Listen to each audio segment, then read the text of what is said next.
तत्पदं दर्शितं येन तस्मै श्रीगुरुवे नमः। गजाननं भूतगणादिसेवितं कपित्थजम्बूफलचारुभक्षणम् उमासुतं शोकविनाशकारकं नमामि विघ्नेश्वरपादपङ्कजं। विघ्नेश्वराय वरदाय सुरप्रियाय लम्बोदराय सकलाय जगद्धिताय नागाननाय श्रुतयज्ञविभूषिताय गौरीसुताय गणनाथ नमो नमस्ते। वर्णानां रथसङ्घानां रसानां छन्दसामपि मङ्गलानां च करतारौ वन्दे वाणी विनायकौ भवानी शङ्करौ वन्दे श्रद्धाविश्वासरूपिणौ याभ्यां विना पश्यन्ति सिद्धास्वान्तस्थमीश्वरम्। शान्ताकारं भुजगशयनं पद्मनाभं सुरेशं विश्वाधारं गगनसदृशं मेघवर्णं शुभाङ्गं लक्ष्मीकान्तं कमलनयनं योगिभिर्ध्यानगम्यं वन्दे विष्णुं भवभयहरं सर्वलोकैकनाथं।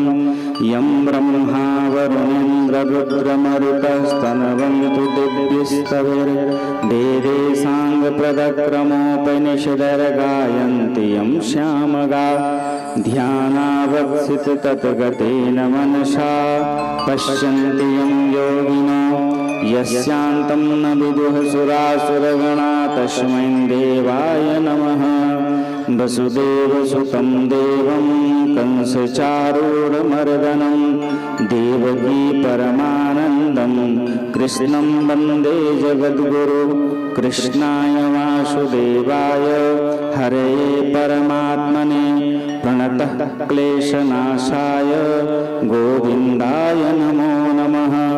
यः चतुर्वदनो ब्रह्मा द्विबाहुलोकरो हरि अभाललोचनः शम्भो भगवान् बादरायणः।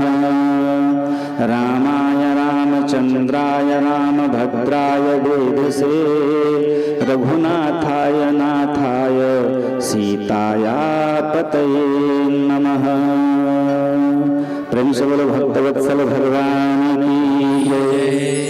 भागवत महापुराण की जय। आनंद कंद भगवान की जय। आइए तृतीय दिवस की इस दिव्य कथा में प्रवेश के पूर्व मधुसूदन बांके बिहारी के श्री चरणों में निवेदन करें कि प्रभु हमारे जीवन में इसी तरह मंगल आनंद उत्सव की आप कृपा बरसाते रहें और इसी तरह आपकी सुमधुर आनंदमयी भागवत का रसात्मक कथाओं को आत्मसात करने का हमें जीवन में आनंद प्रदान कराते हैं। प्रेम से बोलो भक्तवत्सल भगवान की जय। आइए उन्हीं कृपा को हम राधा रानी जी से मांगे और आप भी आपके भी जीवन में राधा रानी जी की कृपा बनी रहे ऐसी मंगल कामना के साथ आइए मीठी मीठी ताली सेवा करते भजनों का लाभ लें और कोशिश किया कीजिए भजन पीछे पीछे आप लोग भी गाया करिए। चलिए आंचल में छिपा लीजिए स्वामी जो आंचल में छिपा लीजिए लाडली जो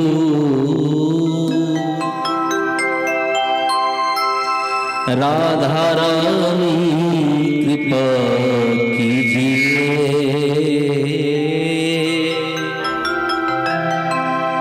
राधा रानी दया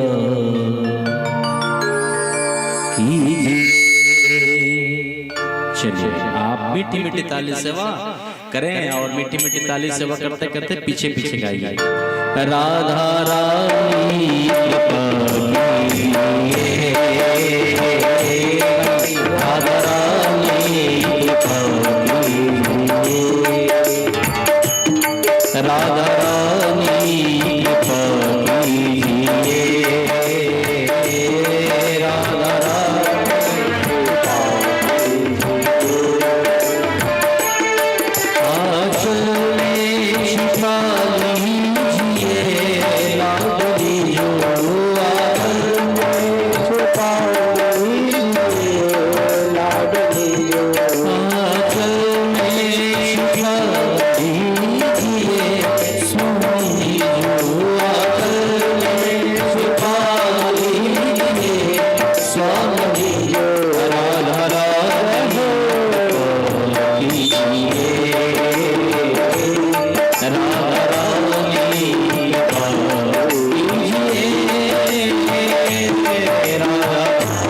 तुमको बिठाया है पलकों के सिंहासन पर, मैंने तुमको बिठाया है इस मन के अंदर ही बरसाना बनाया है, मन के अंदर ही बरसाना बनाया है।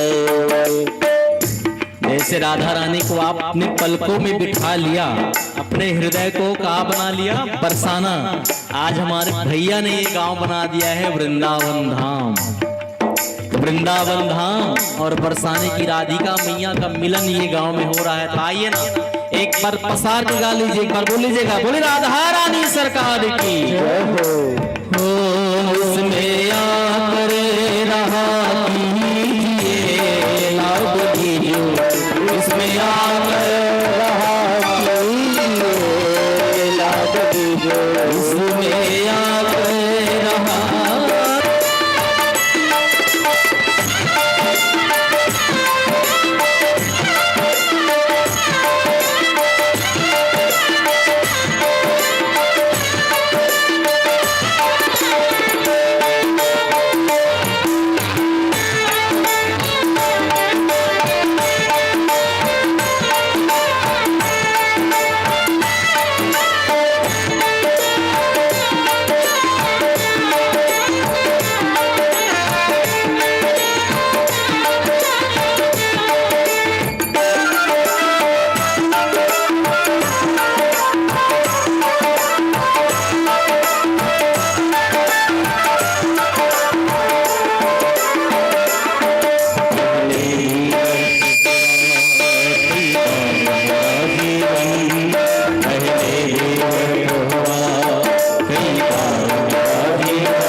राधा नाम ले लीजिए और मीठी मीठी ताली बजा करके राधा नाम ले लीजिए। जय राधे राधे बोलिए, जय राधे राधे राधे कृष्ण दुलारी श्रोतों की प्यारी हम सबकी प्यारी राधे राधे की श्री राधा रानी राधे राधे राधे राधे राधे राधे राधे राधे राधे राधा रानी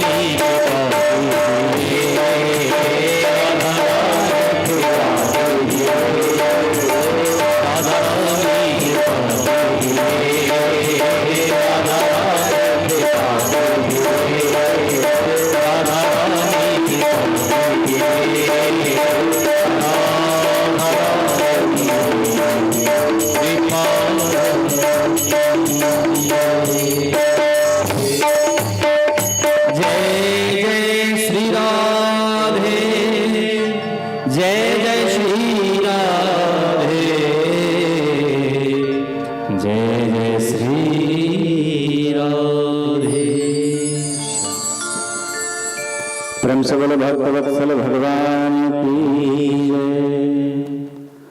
भक्त भक्त भगवंत गुरु चतुर नाम बकोट, इनके पद बंधन किए काटत विघ्न अनेक। सच्चिदानंद परमात्मा भगवान की यह दिव्यमयी वाग्मयी ब्रह्म शब्दमयी भागवत की यह दिव्य कथा।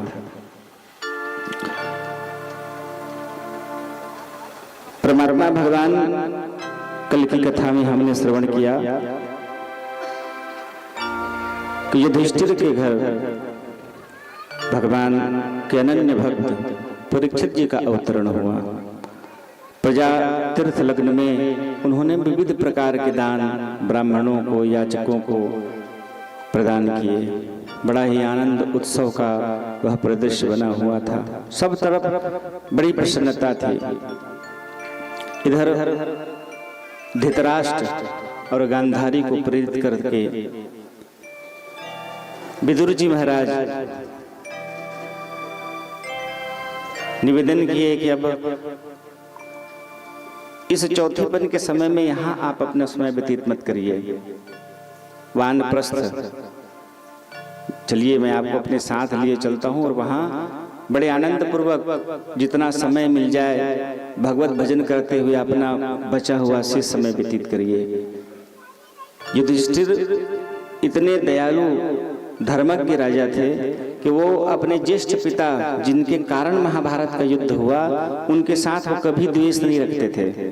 रोज प्रतिदिन प्रातः काल उठ करके ब्रह्मवेला में माता पिता रूपी ज्येष्ठ पिता हैं वो, उनके कक्ष में जाकर के उनको दंडवत प्रणाम किया करते थे। आज जैसे युधिष्ठिर जी महाराज कक्ष में गए तो उनका दर्शन नहीं हुआ। पता लगाए तब पता चला कि विदुर जी महाराज की प्रेरणा से इन दोनों ने, गांधारी और धृतराष्ट्र जी, वानप्रस्थ वन की ओर चले गए हैं। दुख लगा युधिष्ठिर जी महाराज को कि मेरी ही सेवा में लगता है कोई कमी रह गई।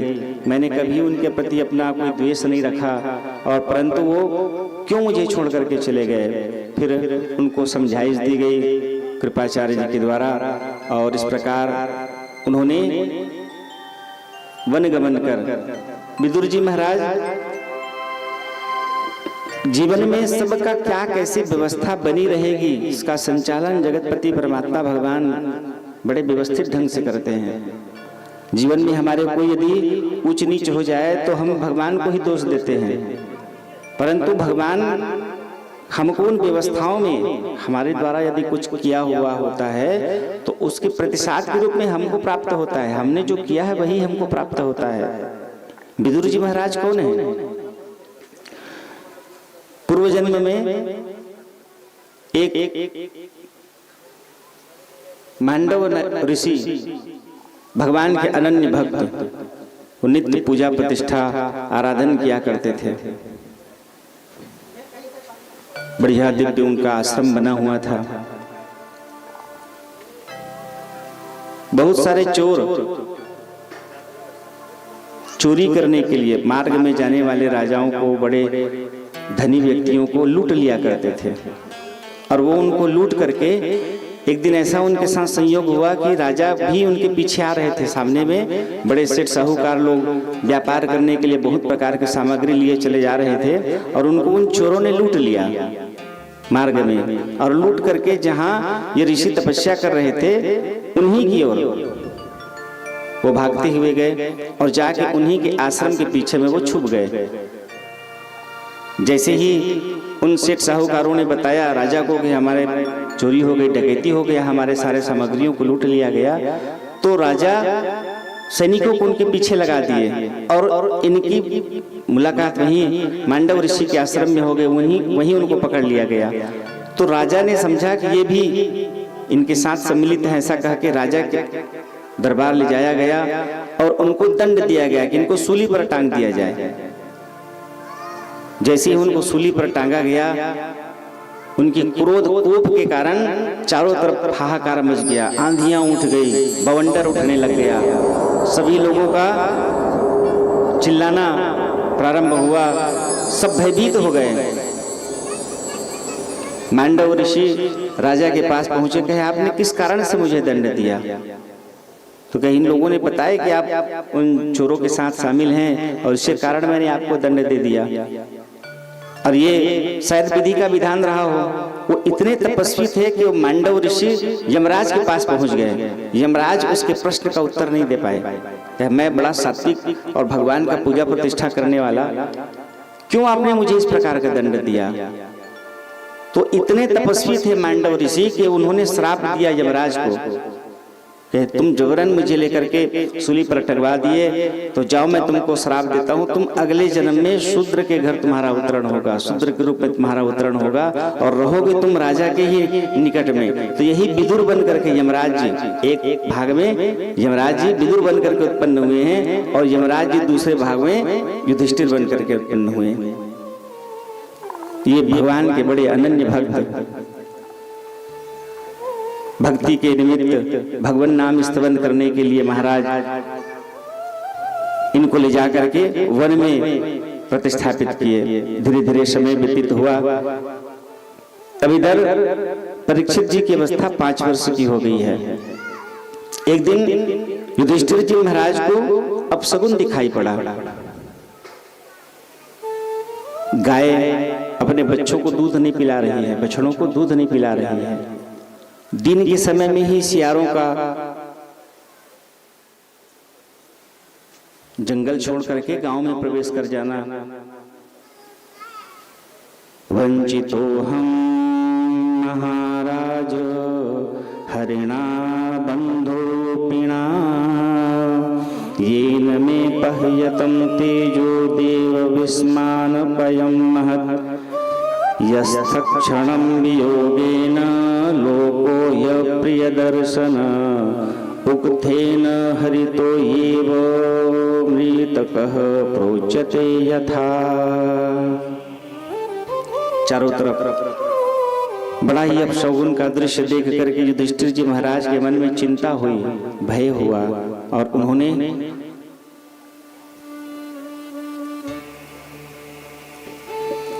भाई अर्जुन उन दिनों द्वारिकाधीश के पास गए हुए थे, बुलाए और भीमसेन को बताया कि भाई मुझे बड़ा अपशगुन दिखाई पड़ रहा है, मन अच्छा नहीं लग रहा है, कोई अपने प्रियजन शायद कुछ संकट में हो, ऐसा मुझे अनुभूति हो रही है। भीमसेन को बुलाया गया और उनको जब बताया कि जाओ, बहुत दिन हुए अर्जुन भी वहां गया हुआ है, वापस नहीं आ रहे हैं। इतने में ही उनकी वार्ता हुई। बाहर जैसे निकले तो मुंह लटकाए हुए अर्जुन को देख करके उनके मन में और भय उत्पन्न हो गया। पूछे उन्होंने, सबसे पहले उन्होंने पूछा कि द्वारकाधीश कैसे हैं?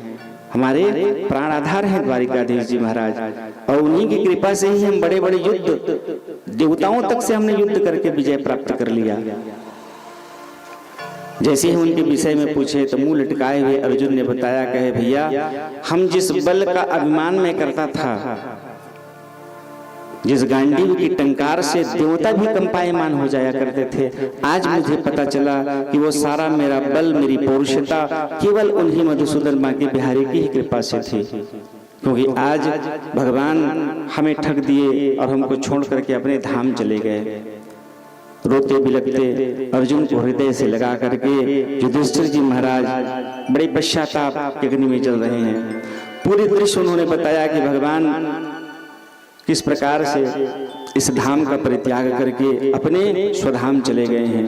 युधिष्ठिर जी महाराज ने भी सब कुछ का परित्याग कर दिया और अपने 5 भाइयों सहित, द्रौपदी सहित परीक्षित को राज्य सिंहासन दे करके, उनको तिलक लगा करके, वो भी सब चीज का मोह त्याग करके बद्रिकाश्रम की ओर प्रस्थान कर गए। प्रेम से बोलो भक्तवत्सल भगवान की जय। इधर धीरे धीरे समय व्यतीत हुआ। परीक्षित जी महाराज उत्तरा की पुत्री ईरावती से उनका विवाह संपन्न हुआ।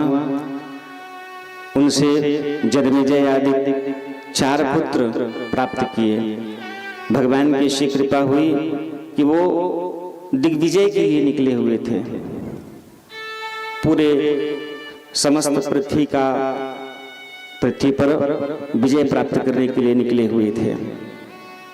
उन्हीं दिनों सरस्वती नदी के तट में उन्होंने देखा कि एक गाय और एक बैल, वो बैल जिसके 3 पांव कटे हुए हैं, एक पांव के सहारे वो है और पीछे से उसको एक चांडाल कोड़े से उसके ऊपर में प्रहार कर रहा है। तयोरेवं बात प्रार्थयतो पृथ्वी धर्मयोस्तदा परीक्षिन्नाम राजर्षि प्राप्तः प्राचीर सरस्वतीम्। और सरस्वती की उस उत्तर वाहिनी दिशा में बैठे हुए उनकी उस दशा को देख करके परीक्षित जी महाराज बड़े क्रोधातुर हो गए और ललकारते हुए उन्होंने कहा, ये दोनों आपस में वार्ता कर रहे थे।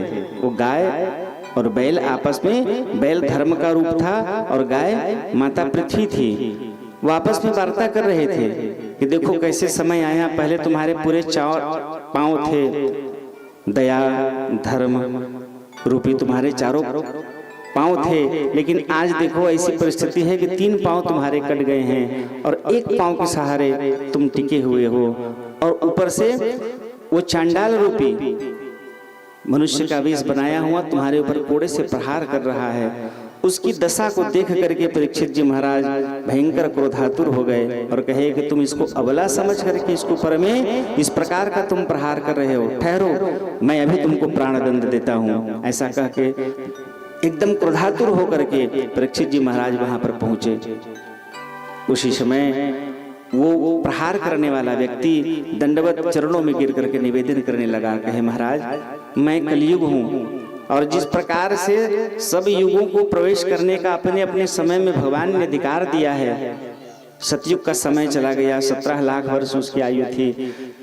त्रेता चला गया, 12 वर्ष उसकी आयु, 8 लाख वर्ष की द्वापर चला गया। अब कलयुग का समय आया है। अभी इस कलयुग के प्रवेश में मुझे प्रवेश करना है और मैं जहां भी जाता हूं मुझे आप धनुष बाण धरे हुए दिखाई पड़ते हैं, जिसके कारण भयभीत होकर के मैं उस स्थान को छोड़कर कहीं और चला जाता हूं आपके कारण।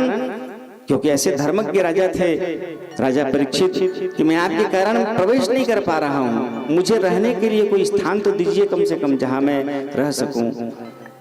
परीक्षित ने भी विचार किया कि सही कह रहा है, जैसे सतयुग द्वापर त्रेता है ठीक उसी प्रकार कलयुग का भी समय है और इसको किसी न किसी प्रकार से यहाँ रुकना पड़ेगा। तो कहे मैं तुमको सीमित स्थानों पर तुमको जगह दूंगा, तुम ऐसे, क्योंकि तुम जहां रहोगे अधर्म का ही वास रहेगा, अधर्म की तुम वृद्धि कराओगे, इसलिए तुमको केवल 5 स्थानों पर मैं जगह दे रहा हूं। ज्यूत कीड़ा जहां जुआ होगी, मद्यपान जहां मदिरा पान किया जाएगा, ज्यूत कीड़ा, मद्यपान, परिस्त्री श्रृंग, और जहां हिंसा होगी। और 5वां उसने आग्रह किया कि महाराज 4 स्थान तो आपने मुझे प्रदान कर दिया, 1 स्थान आप मुझे और दे दीजिए, मैं स्वर्ण में आप मुझे निवास बनाइए। परीक्षित जी महाराज उसके आग्रह करने पर उनको 5वां वह स्थान सोना प्रदान कर दिया। तो ये 4 जगह तो परीक्षित जी ने दिए थे, 5वां उनके मांगने पर दिया गया। और जैसे ही परीक्षित ने उनको कहे, ललकारते हुए कहा कि तुम केवल इन 5 जगहों में ही सीमित रहोगे, 6वां स्थान तुम प्राप्त करने की कोशिश मत करना, क्योंकि कलयुग तुम्हारा इतनी अधर्म को लेकर के तुम चलोगे कि चारों तरफ तुम ही तुम फैल जाओगे, इसलिए मैं तुमको सीमित कर रहा हूं, केवल 5 स्थान पर ही तुम रहोगे। तो जहां जुआ होता है, मद्यपान जहां की जाती है, जहां हिंसा की जाती है, जहां परस्त्री गमन होता है, और स्वर्ण में इन 5 स्थानों पर कलयुग का वास है। 6वां कोई स्थान ही नहीं बना है। लेकिन देखिए ये 5 स्थान में ही रह करके कलयुग ने कितना हाहाकार मचा रखा है। संसार के समस्त जीव इस कलयुग के प्रभाव के कारण हाहाकार कर रहे हैं, सभी उस कलयुग के प्रभाव से प्रभावित हैं। अब इन 5 स्थानों में पा करके जैसे ही 5वां स्थान स्वर्ण दिया गया और परीक्षित वहां से लौटे अपने नगर आने के लिए, ये कलयुग उछल करके सोना में कहे हैं तो उनके मुकुट में जाकर के विराजमान हो गया। प्रेम से बोलो भक्तवत्सल भगवान की जय। एकदा धनुर्युक्ष्मं विचरन् मृगयावने, मृगाननुगतः श्रान्तः श्रुद्धिस्तस्त्रीणिस्तो वृषम्।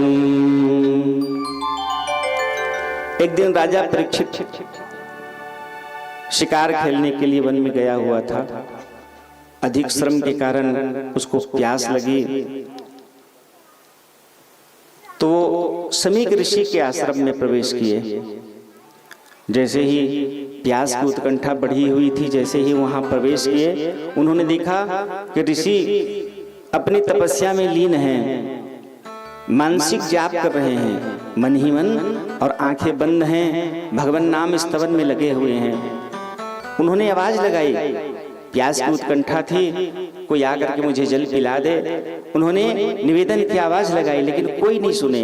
लेकिन सोने, कलयुग को वास दिया गया है सोने में, तो कलयुग का वास उसके मस्तक में जब हुआ तो राजा ने अहंकार के कारण, परीक्षित विचार किए कि मैं आवाज लगा रहा हूँ, राजा होकर के कोई आ नहीं रहे हैं, तो वहीं पर मरे पड़े हुए एक सर्प को उठाकर उन्होंने अपने बाण के नोक से उठा करके ऋषि के गले में वो बांध दिए, लटका दिए, और वहां से चले आए। जैसे ही ऋषि के पुत्र समीक ऋषि के पुत्र श्रृंगी ऋषि को जैसे ही पता चला, वो इतना क्रोधातुर हो गए, और ऋषि पुत्र ने उनको श्राप दे दिया कि जिस राजा ने मरे हुए सर्प को मेरे पिता के गले में डाल करके उनका अपमान किया है, तो मैं श्राप देता हूँ। यज्ञोपवीत संस्कार उनका हो गया था, हाथ में यज्ञोपवीत गायत्री मंत्र से अभिमंत्रित करके संध्या कालिक समय में उन्होंने श्राप दिया, यदि मैं निष्ठा पूर्वक गायत्री मंत्र के प्रति मेरी पूरी निष्ठा और श्रद्धा दी है, तो मैं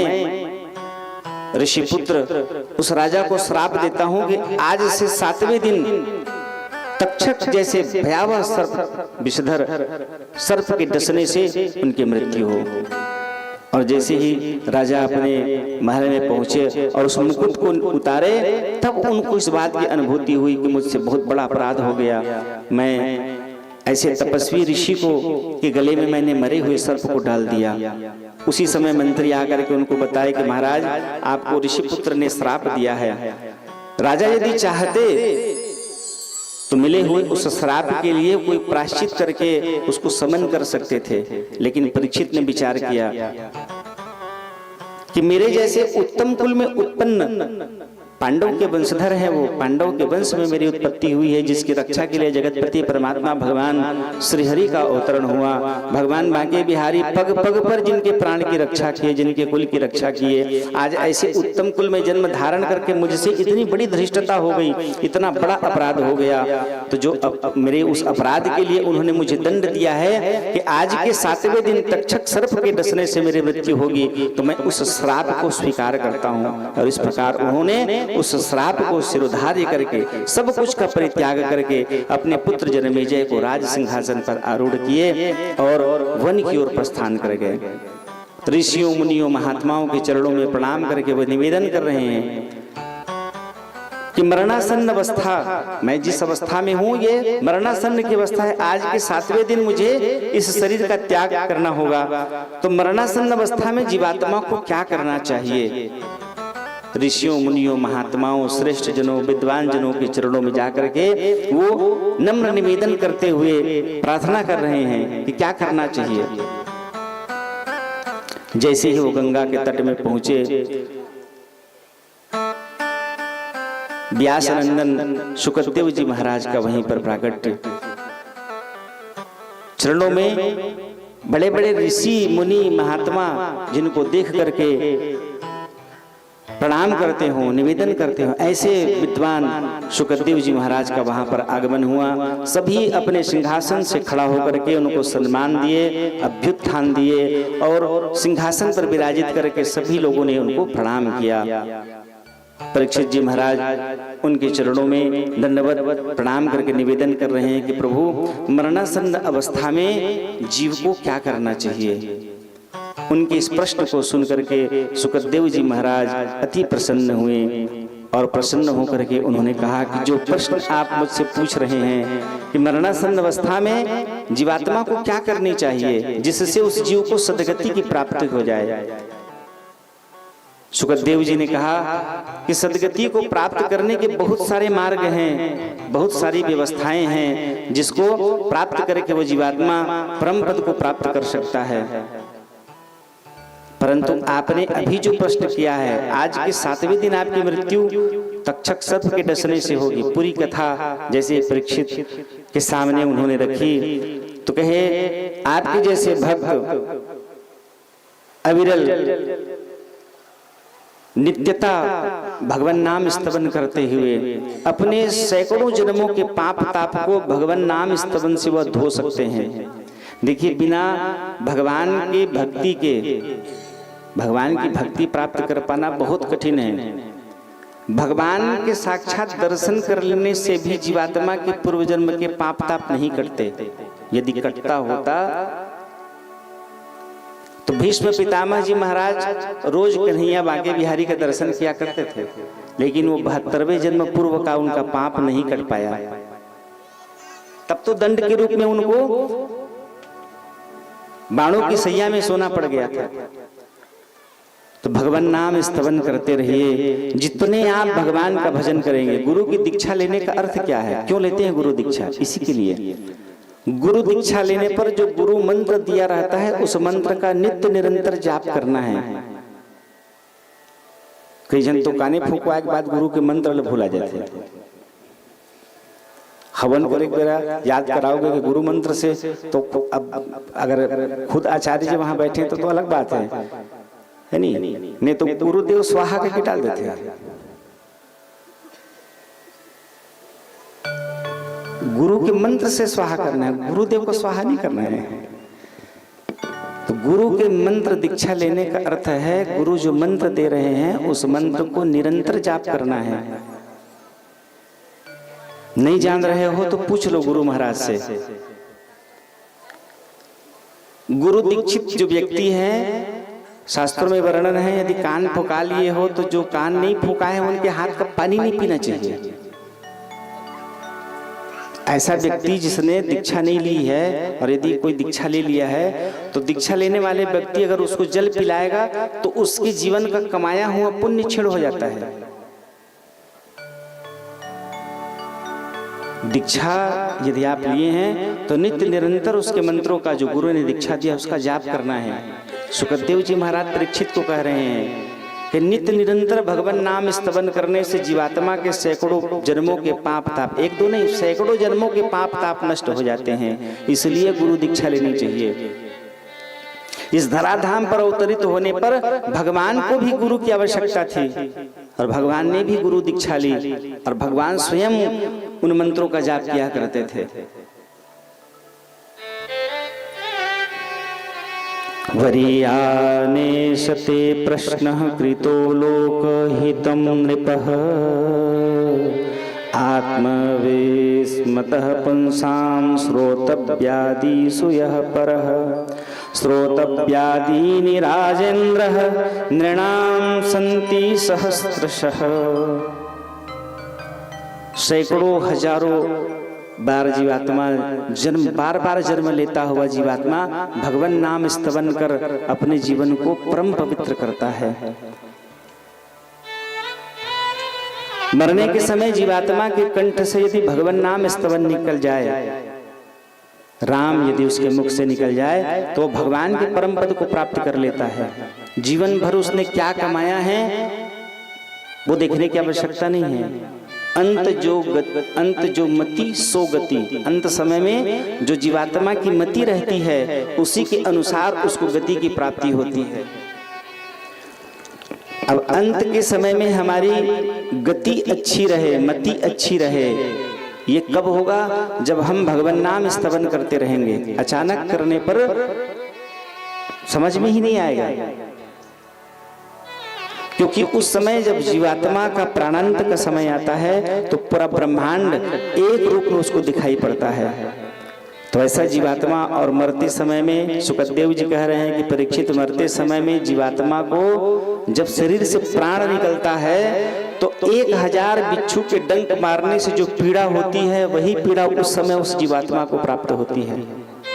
अब विचार करिए, एक बिच्छू के डंक मारने से शरीर में कितनी पीड़ा रहती है और 1000 बिच्छू के मारने से कितनी पीड़ा रहेगी। माने एक बिच्छू से 1000 बिच्छू के डंक के बराबर की पीड़ा में फंसा हुआ वो व्यक्ति कब भगवान का नाम जप पाएगा? क्योंकि अचानक जपा हुआ राम एक जीवात्मा बहुत पापाचारी व्यक्ति, उसका जीवन केवल दुष्कर्मों में ही व्यतीत हुआ, नाना प्रकार के व्यसनों में वो फंसा रहा। 4 भाई थे, घर का वो सबसे बड़ा था। बाकी 3 भाई लोग हमेशा कहा करते कि भाई भगवान नाम का स्तवन किया करो। बड़े उदंड स्वभाव का था, क्या होगा कर लूंगा तो क्या मिलेगा उससे। राम आएंगे मेरे खेत को जोतने के लिए, राम आएंगे मेरे ये काम करने के लिए, ऐसा भाइयों का वो अपमान कर दिया करता। लेकिन भाई लोग उसके बात का ध्यान नहीं करते। धीरे धीरे समय ऐसा व्यतीत हुआ कि वो बीमारी में ग्रसित हो गया, और बीमारी में ऐसे ग्रसित हुआ कि धीरे धीरे शरीर में रुग्णता आ गई। घर के लोग बताए कि भाई ऐसी स्थिति आ गई है कि वो उसका प्राणांत का समय है। तो सबको बुलाया गया, आए सब गीता सुनाए, जलपान किए गंगा जल का। शुकदेव जी परीक्षित को कथा सुनाते हुए बताए हैं कि जो जीवात्मा मरणासन्न अवस्था में गंगा गंगा यो प्रियात योजना नाम सतैरपि, कंठ में यदि एक बूंद गंगा का जल यदि स्पर्श हो जाए तो भयानक से भयानक पापाचार व्यक्ति भी भगवत धाम को प्राप्त हो जाता है। ऐसा पवित्र पतित पावन वह गंगा का जल है। तो शालिग्राम लड्डू गोपाल भगवान को स्नान कराए और स्नान ध्यान करा करके चरणामृत का उनको पान करा रहे हैं। भाई लोग, परिवारजन के लोग सब एकत्रित हुए हैं। छोटे वाले भाई ने कहा कि भैया अब अंतिम समय आया है, अब तो कम से कम राम कह दो, आखिरी समय में कम से कम राम कह दो। बहुत प्रयास करने पर बहुत मुश्किल से उसके कंठ से राम निकला, और विडंबना ये थी जैसे उसके मुंह से राम निकला वैसे उसका प्राणांत हो गया, मृत्यु हो गई। रोना गाना घर में प्रारंभ हुआ। अब उसके यम के दूत उसके पास में बांध करके उसको लेकर के गए। कहाँ? सौम्यम सौरिपुरम नगेंद्र भवनम गंधर्व शैलागमम क्रौंचम क्रूरपुरम विचित्र भवनम बहवा पदम सुदुखिदः। 16 स्टॉपेज है ऊपर में, डायरेक्ट किसी को नहीं ले जाया जाता। उस 16 स्थानों पर उनको 15 दिन महीने में उनको रोका जाता है। 12 महीने में यमराज के नियमपुरियों में 16 स्थानों पर रुकते हुए जाना पड़ता है। तो सबसे पहले सौम्यपुर, वहां पर जाकर के जीवात्मा का सारा हिसाब किताब करते हैं। चित्रगुप्त जी वहां विराजमान होकर के जीवात्मा ने जितना जो कुछ भी अपने जीवन में कर्म किया है सब कुछ का लेखा जोखा उनके पास रहता है। जैसे वह पहुंचेगा उसकी बारी लगेगी, चित्रगुप्त उसको बताएंगे तुम अमुक आदमी हो। वहां कोई फिंगरप्रिंट और आधार कार्ड नहीं लगता, वहां ऐसा आधार कार्ड बना के रखे हैं चित्रगुप्त कि दूसरा कोई आदमी आ ही नहीं सकता। पहुंचे, पूरे जीवन का उनका लेखा जोखा बताया गया। तुम ये नाम है, अमुक जगह के रहने वाले हो, ऐसा ऐसा तुमने अपने जीवन में कर्म किया है। देखे तो पहले कि तुमको अपने जीवन में कोई पुण्य ही नहीं किए हो। न एक बार तुमने भगवान को नमस्कार किया, न बड़ों को कोई सम्मान दिया, न बड़ों के प्रति तुमने कोई आदर का भाव रखा, न कभी दान पुण्य पूजा प्रतिष्ठा व्रत अनुष्ठान जो जीवात्मा को सन्मार्गगामी बनाते हैं, तुमने ऐसा कोई काम ही नहीं किया है। अब जिसके जीवन में हजारों लाखों पाप संग्रहित हो और एक भी पुण्य दिखाई न पड़ रहा हो, तो चित्रगुप्त भी उसको नहीं देख पा रहे हैं। लेकिन ये दुष्ट दुराचारी व्यक्ति देख लिया, कहे महाराज मैं जान रहा हूं मेरी क्या गति होगी, मैं अपने जीवन में कोई पुण्य नहीं किया हूं, मैं केवल जीवन में पाप ही संग्रह किया हूं। ठीक बोल रहे हैं आप, लेकिन एक मैंने पुण्य अपने जीवन में अर्जित किया है। मेरे भाइयों के कहने पर मैंने मरते समय राम कहा है, तो उसी का पुण्य बता दीजिए मुझे क्या प्राप्त होगा। चित्रगुप्त जी उसको यमराज के पास लेके गए, यमराज महादेव के पास लेके गए, महादेव जी उसको ब्रह्मा जी के पास लेके गए, और ब्रह्मा जी उसको महाविष्णु के पास लेकर के गए। किसी के पास उस राम की कीमत नहीं थी, न चित्रगुप्त के पास, न यमराज के पास, न भगवान शिव जी के पास, न ब्रह्मा जी के पास, कि उस राम का फल तुमको क्या मिलेगा। सब खोजते हुए सीधा एक दूसरे के चैन बना करके सीधा पहुंचे कहा महाविष्णु के पास। और जैसे ही महाविष्णु के चरणों में प्रणाम किए, कहे सब एक साथ कैसे आगमन हुआ। तो कहे भगवान हमें जानना चाह रहे हैं कि व्यक्ति जीवन भर केवल पापाचार संग्रहित किया है, मरते समय इसने राम कहा है, तो राम कहने का क्या पुण्य है ये जानने के लिए हम आपके पास आए हैं। भगवान मुस्कुराए, महाविष्णु प्रसन्न हुए और प्रसन्न होकर के कहे कि इससे बड़ा पुण्य और क्या लोगे कि जिस व्यक्ति के मरते समय में राम कह दिया जाए, तो राम कहने पर चित्रगुप्त, यमराज, शिव, स्वयं ब्रह्मा जी भी उसके साथ में हाथ जोड़े हुए मेरा दर्शन करें, यही राम कहने का पुण्य है। तो राम कहने का मजा जिसकी जुबान पे आ गया, राम कहते रहिए, जीवन के सारे कलुष कटते जाएंगे, भगवान के प्रति प्रेम बढ़ते लग जाएगा। और भगवान की दो लीलाएं हैं, भगवान या तो जीवात्मा से अति प्रसन्न होकर के परम पद प्रदान करा देते हैं, या भगवान प्रसन्न हो जाएं तो अपनी लीला में शामिल कर लेते हैं। जैसे रसखान ने भगवान से विनय किया कि प्रभु जब आपका अवतरण हो, जब भी आप बांके बिहारी भगवान श्री कृष्ण से उन्होंने निवेदन किया, तो कुछ भी बनाते न बने भगवान तो कोई बात नहीं, मार्ग के आप मुझे कोई घास तिनका चिरौटा बना देना, ग्वालिनी जब उस मार्ग से गुजरेंगी तो उनके चरणों की धूल मुझ पर पड़ेगी ना, तब भी मैं कृतकृत्य हो जाऊंगा। यह है भक्ति की पराकाष्ठा। तो ये जीवात्मा भगवान के श्री चरणों में, सुखदेव जी महाराज कह रहे हैं परीक्षित से कि परीक्षित बहुत सारे मार्ग हैं जीवन को परिवर्तित करने का। जो जीवात्मा जिस भाव से परमात्मा को भजते हैं, प्रभु उनकी जो भी कामनाएं हैं उसको पूर्ण करते हैं। जीवन में बहुत सारा धन एकत्रित कर लेना ही जीवन की उपलब्धता नहीं है, सुखपूर्वक जीवन निर्वहन करना ही जीवन की उपलब्धता नहीं है। यदि सुखपूर्वक जीवन व्यतीत करना ही जीवन की उपलब्धता होती तो भगवान अकिंचन के घर में प्रवेश नहीं करते। क्या गीत है? तोता पढ़ावत में गणिका तरगय सदन कसाई। इनको भी भगवान ने अपने निज रूप का दर्शन करा करके ऐसी भक्तात्मा को तो दोबारा जन्म लेना पड़ गया। आज से 150 साल पहले रीवा के राजघराने में नाई बन करके उनका अवतरण हुआ था भीष्म पितामह जी महाराज, जो भगवान के मरते समय में इतना तो करना स्वामी जब प्राण तन से निकले, बांके बिहारी के निज रूप का मुझे दर्शन हो, ऐसा उसने निवेदन किया था, जिसके कारण भगवान मरते समय उनको दर्शन दिए हैं। और उन्होंने अपनी मति रूपी कन्या, अपनी मति को कन्या बना करके भगवान के चरणों में समर्पित किया और भगवान उसको स्वीकार किया। तो भीष्म पितामह अपने कर्म के प्रतिसाद उनकी गति ये हुई कि दूसरे जन्म भीष्म पितामह को लेना पड़ा। द्वापर के भीष्म पितामह कलयुग में रीवा राज में नाई के रूप में सेन बन करके उनका अवतरण हुआ।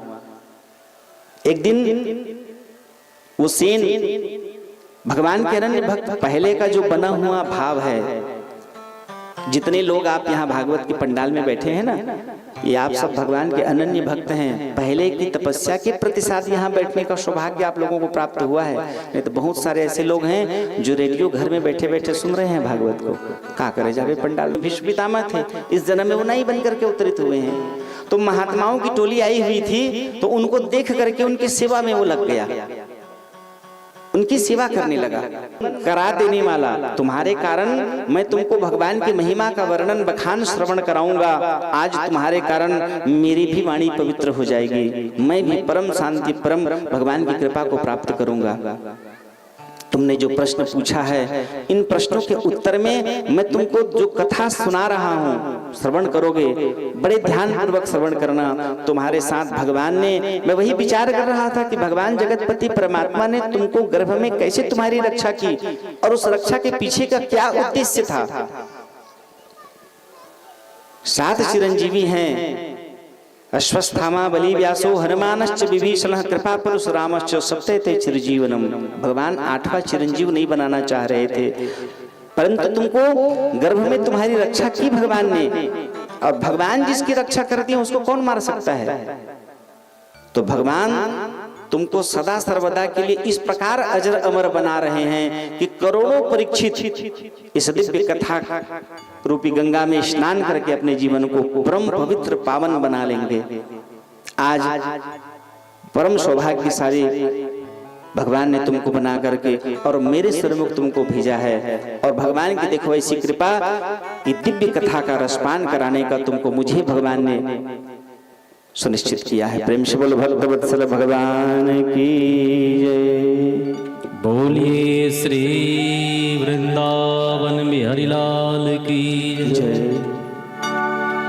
आदत बुरी सुधार लो, बस हो गया भजन। आदत बुरी सुधार लो, बस हो गया भजन। आदत बुरी सुधार लो, बस हो गया भजन। आदत बुरी सुधार लो, बस हो गया भजन। मन की तरंग मार लो, बस हो गया भजन। मन की तरंग मार लो, बस हो गया भजन। आदत बुरी सुधार लो। देखिए गीत का भाव बढ़िया है, लिखने वाले मृदुल कृष्ण महाराज जी, और खूब खूब आनंद के साथ एक एक शब्दों को ध्यान दीजिए और उतारिए एक शब्द।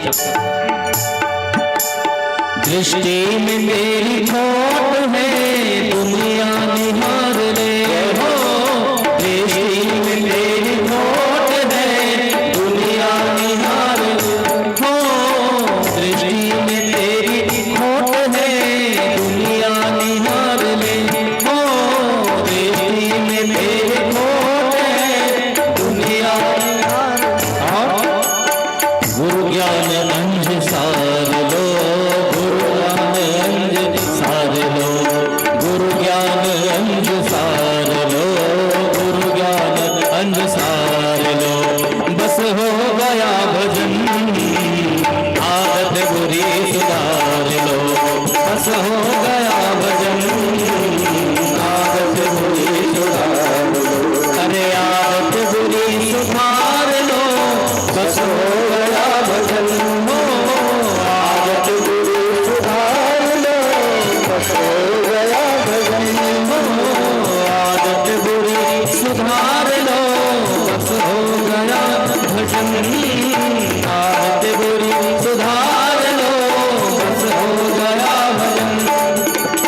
मन की तरंग मार लो, मन की तरंग मार लो, बस हो गया भजन। आदत बुरी सुधार लो, बस हो गया भजन।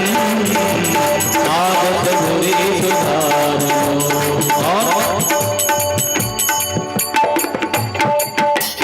दुनिया तुम्हें बुरा कहे, पर तुम करो क्षमा हो। दुनिया तुम्हें बुरा कहे, पर तुम करो क्षमा। दुनिया तुम्हें बुरा कहे, पर तुम करो क्षमा हो। दुनिया तुम्हें बुरा कहे, पर तुम करो क्षमा। अरे वाणी को भी सवार लो, वाणी को भी सवार लो। अरे वाणी को भी सवार लो, वाणी को भी सवार लो। महाराज जी बोलते हैं एक बात हमेशा, और शब्द संहारे बोल किए, शब्द के हाथ ना पाँव। शब्दों को संभाल के बोलिए, शब्द के हाथ न पाँव। एक शब्द औषधि करे, एक शब्द करे घाव। ये वाणी संभाल लीजिए। और हरे वाणी को भी सवार लो, वाणी को भी सवार लो। अरे बस हो गया भजन। आदत बुरी सुधार लो, बस हो गया भजन। आदत बुरी सुधार लो, बस हो गया भजन। आदत बुरी सुधार लो, आदत बुरी सुधार लो, बस हो गया भजन। हो आदत बुरी सुधार लो, बस हो गया भजन। हो आदत बुरी सुधार लो, बस हो गया भजन। आदत बुरी सुधार लो, बस हो गया भजन। मन की तरंग मार लो, मन की तरंग मार लो, बस हो गया भजन। आदत बुरी सुधार लो, बस हो गया भजन। आदत बुरी सुधार लो, आदत बुरी सुधार लो।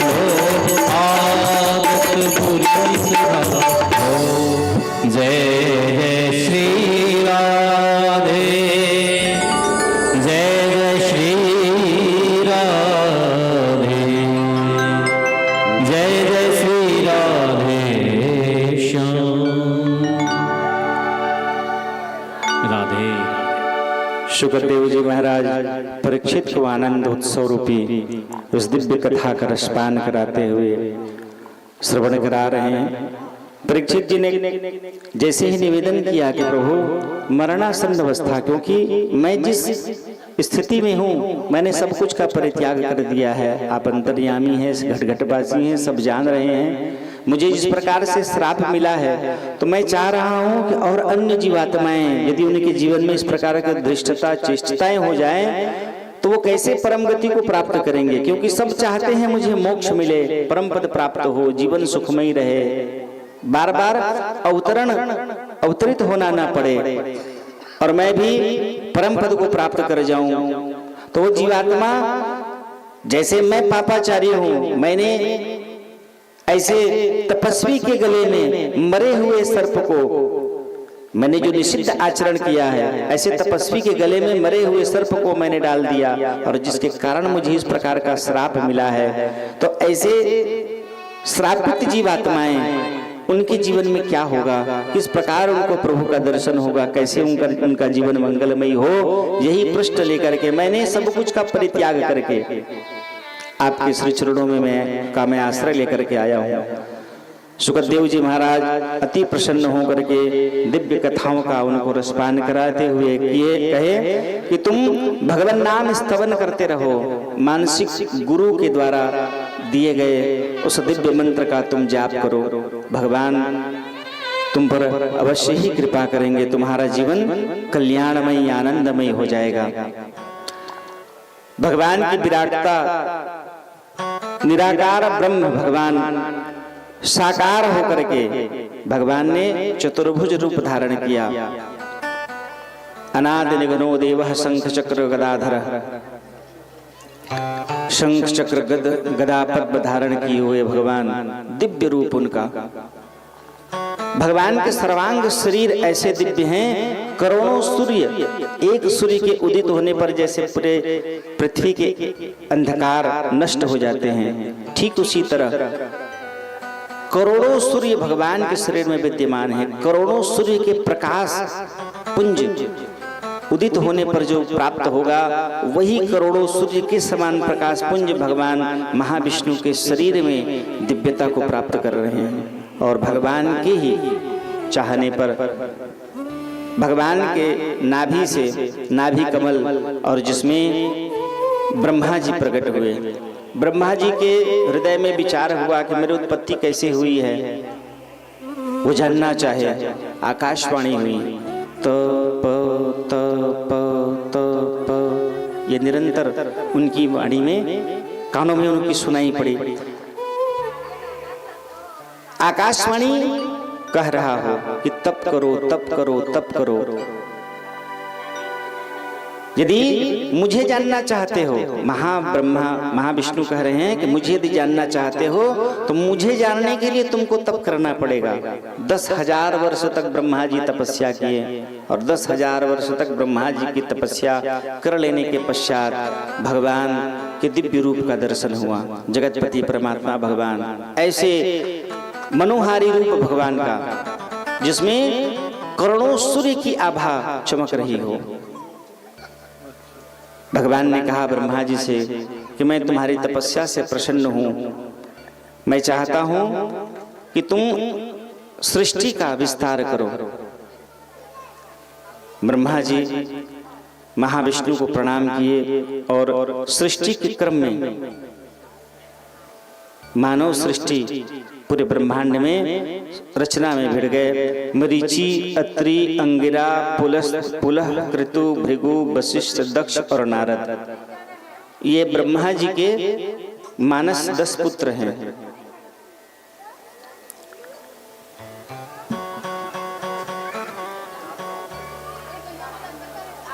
मरीचि मन से, ब्रह्मा जी के मन से मरीचि का उत्पन्न हुआ। अत्रि नेत्रों से, अंगिरा मुख से, पुलस्त कानों से, पुलह नाभि से, कृतु हाथ से, भृगु त्वचा से, वशिष्ठ ऋषि ब्रह्मा जी के प्राण से उनका अवतरण हुआ है। और दक्ष प्रजापति ब्रह्मा जी के अंगूठे से उनका अवतरण हुआ है। नारद जी ब्रह्मा जी की गोद से उत्पन्न हुए हैं। ऐसे ब्रह्मा जी ने 10 मानस पुत्रों को जन्म दिया। फिर उनके दाएं स्तन से धर्म का अवतरण हुआ, पीठ से अधर्म, पीछे के भाग से ब्रह्मा जी के अधर्म की उत्पत्ति हुई है।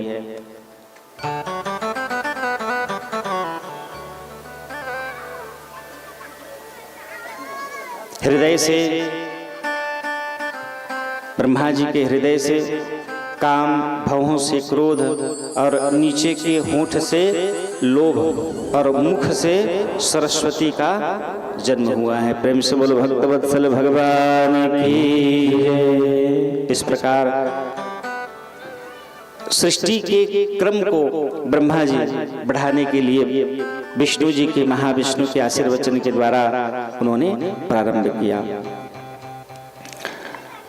इस भागवत की कथा का रसपान नैमिषारण्य पवित्र तीर्थ में 88,000 ऋषि महात्माओं के प्रतिनिधि करता सूत जी महाराज के श्रीमुख से सौनक ऋषि श्रवण कर रहे हैं। नारद जी युधिष्ठिर को यह दिव्य कथा का रसपान करा रहे हैं। भगवान शिव जी भगवती पार्वती को अमरनाथ गुफा में इस दिव्य अमर कथा को रसपान करा रहे हैं और मैत्रेय जी विदुर जी को ये कथा रसपान करा रहे हैं। ऐसे दिव्य जीवात्माएं एक साथ इस दिव्य कथा का रसपान कर रहे हैं। उन्हीं दिनों युधिष्ठिर जी महाराज ने निवेदन किया कि प्रभु स्वयंभू मनु मैथुन क्रिया से ब्रह्मा जी की भगवान चाह रहे हैं कि उससे प्रजोत्पालन तुम करो। जब उन ऋषियों को कहा गया, पहले तो उन्होंने 4 सनत सनंदन सनातन अनुसरत कुमार की रचना की और इनको कहे कि तुम जाकर के सृष्टि का विस्तार करो। इन्होंने हाथ जोड़ करके निवेदन किया कि पिता श्रेष्ठ, हम प्रजोत्पालन नहीं करना चाहते, हम भगवान के अनन्य भक्त बन करके नित्य निरंतर उनका भजन करना चाहते हैं, पूजन करना चाहते हैं। हमारे जीवन में केवल और केवल भगवान की ही प्रविष्टि रहे, दूसरा कुछ भी हम नहीं करना चाहते।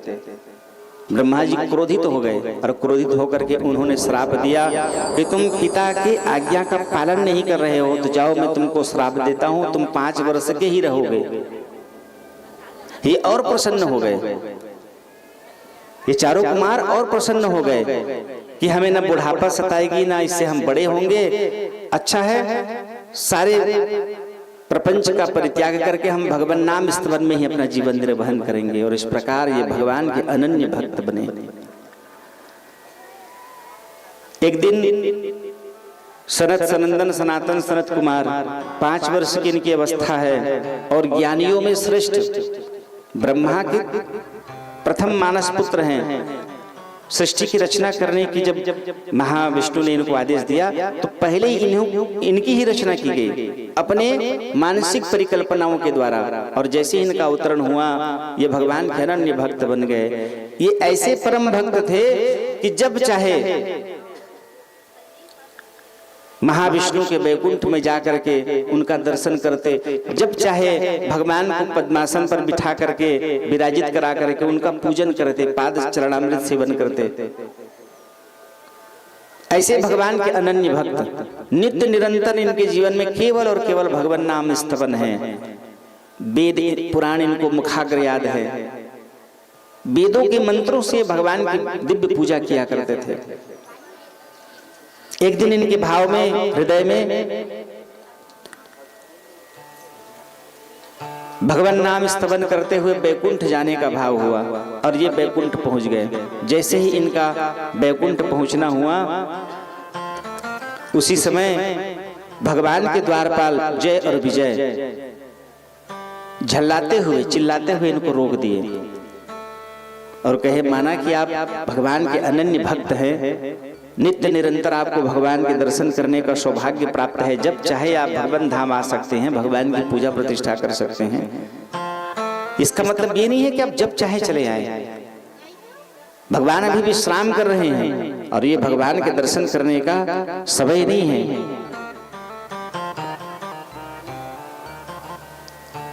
चिल्ला करके भगवान के द्वारपाल जय विजय ने उनको रोक दिया।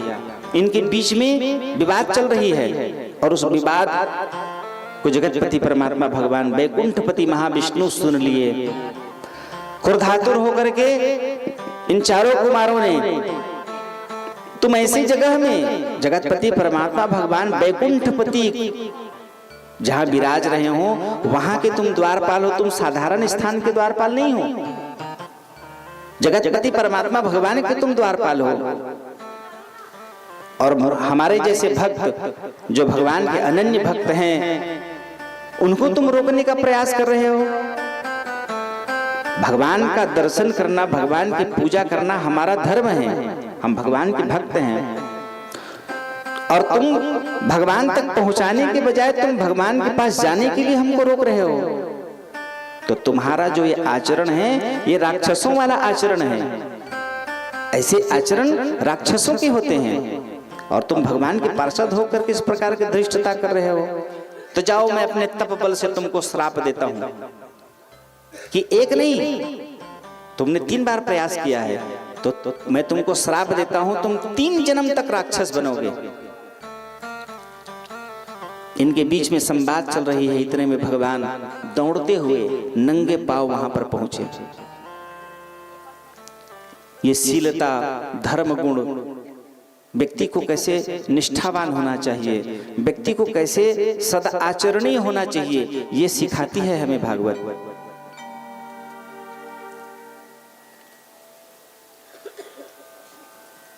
तुम्हारी पोसी पाली गैया किसी दूसरे के खेत में यदि चली जाए और वो खेत मालिक अगर लेकर के आएगा तो तुम्हारा नौकर खुद मालिक बन करके, गौटिया बन के उससे बात करेगा।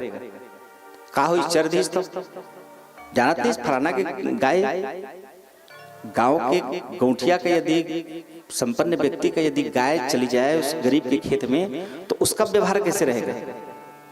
काहो इस दो मुंह खाली तो बहुत भारी होगे का न पाले में कथा का तोड़ान होता।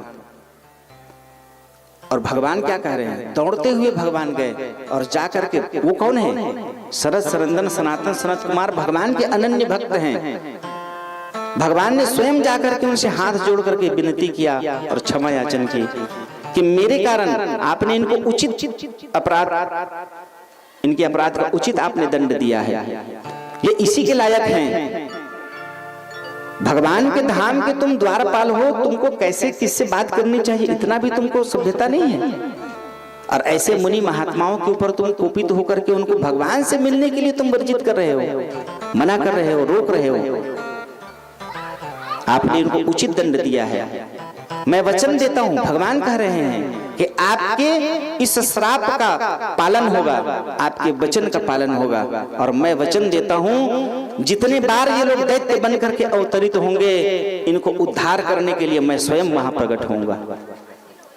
3 जन्म तक के लिए आपने इनको श्राप दिया है, मैं आपके इनको दिए हुए श्राप को मैं शिरोधार्य करता हूं और मैं वचन देता हूं जब जब इनका अवतरण होगा राक्षस के रूप में तब तब इनका उद्धार करने के लिए मैं स्वयं अवतार धारण करूंगा।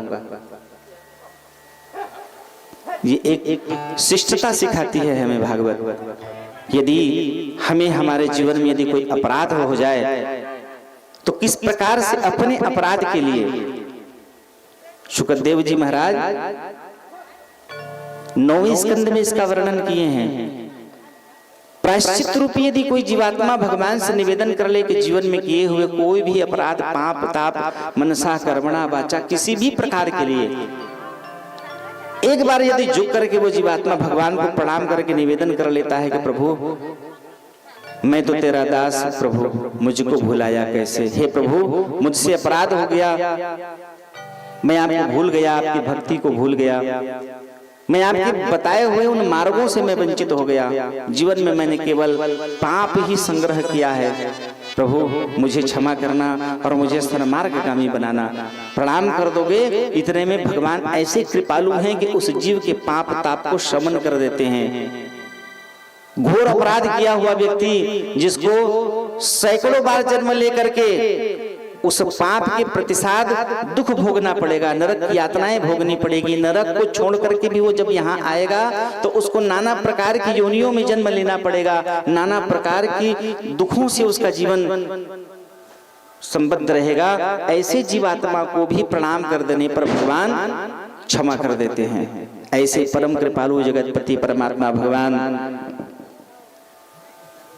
सनत सनंदन सनातन सनत कुमार के उस वचन की सत्यता के लिए भगवान ने उनको दिए गए श्राप को भगवान शिरोधार्य किए, और भगवान शिरोधार्य करके अब समय व्यतीत हुआ। निशम्य कौशर विग्रोपवर्णिता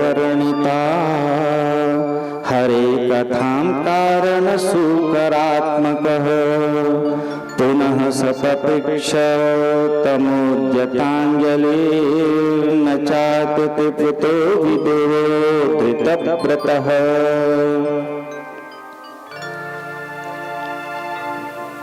परीक्षित ने पूछा कि प्रभु किस कारण से भगवान को शूकर बन करके अवतार धारण करना पड़ा। भगवान कि उस शूकर अवतार की कथा का मैं आपके श्रीमुख से रसपान करना चाहता हूं। भगवान बाराह के रूप में किस प्रकार से प्रभु अवतरित हुए। मैत्रेय जी विदुर जी को यह कथा का रसपान कराते हुए कह रहे हैं, नारद जी महाराज युधिष्ठिर जी महाराज को श्रवण करा रहे हैं। सुखदेव जी ने कहा कि मामे गर्भमिमं ब्रह्मन्। एक समय की बात थी, कश्यप ऋषि उनकी पत्नी अदिति सायंकालिक बेला में प्रणय निवेदन करने लग गए। ऋषि ने समझाया, कहे ये समय भगवान नाम स्तवन का है, त्रिकाल संध्या होती है, सुबह मध्याह्न और सायंकालिक। इन त्रिकाल संध्याओं में जीव को त्रिकाल संध्या करनी चाहिए। संभव रहे तो स्नान कर लो, तर्पण करना चाहिए, अर्घ देना चाहिए सूर्य को, और पद्मासन लगा करके जितना संभव हो सके गुरु के मंत्र का जाप करना चाहिए। यदि व्यस्ततम जीवन में यदि व्यस्तता है, पद्मासन लगा नहीं सकते, बैठ नहीं सकते, समय नहीं बना हुआ है, तो किसी जगह पर ध्यान पूर्वक गुरु को ध्यान करके उस मंत्र का जाप करना चाहिए।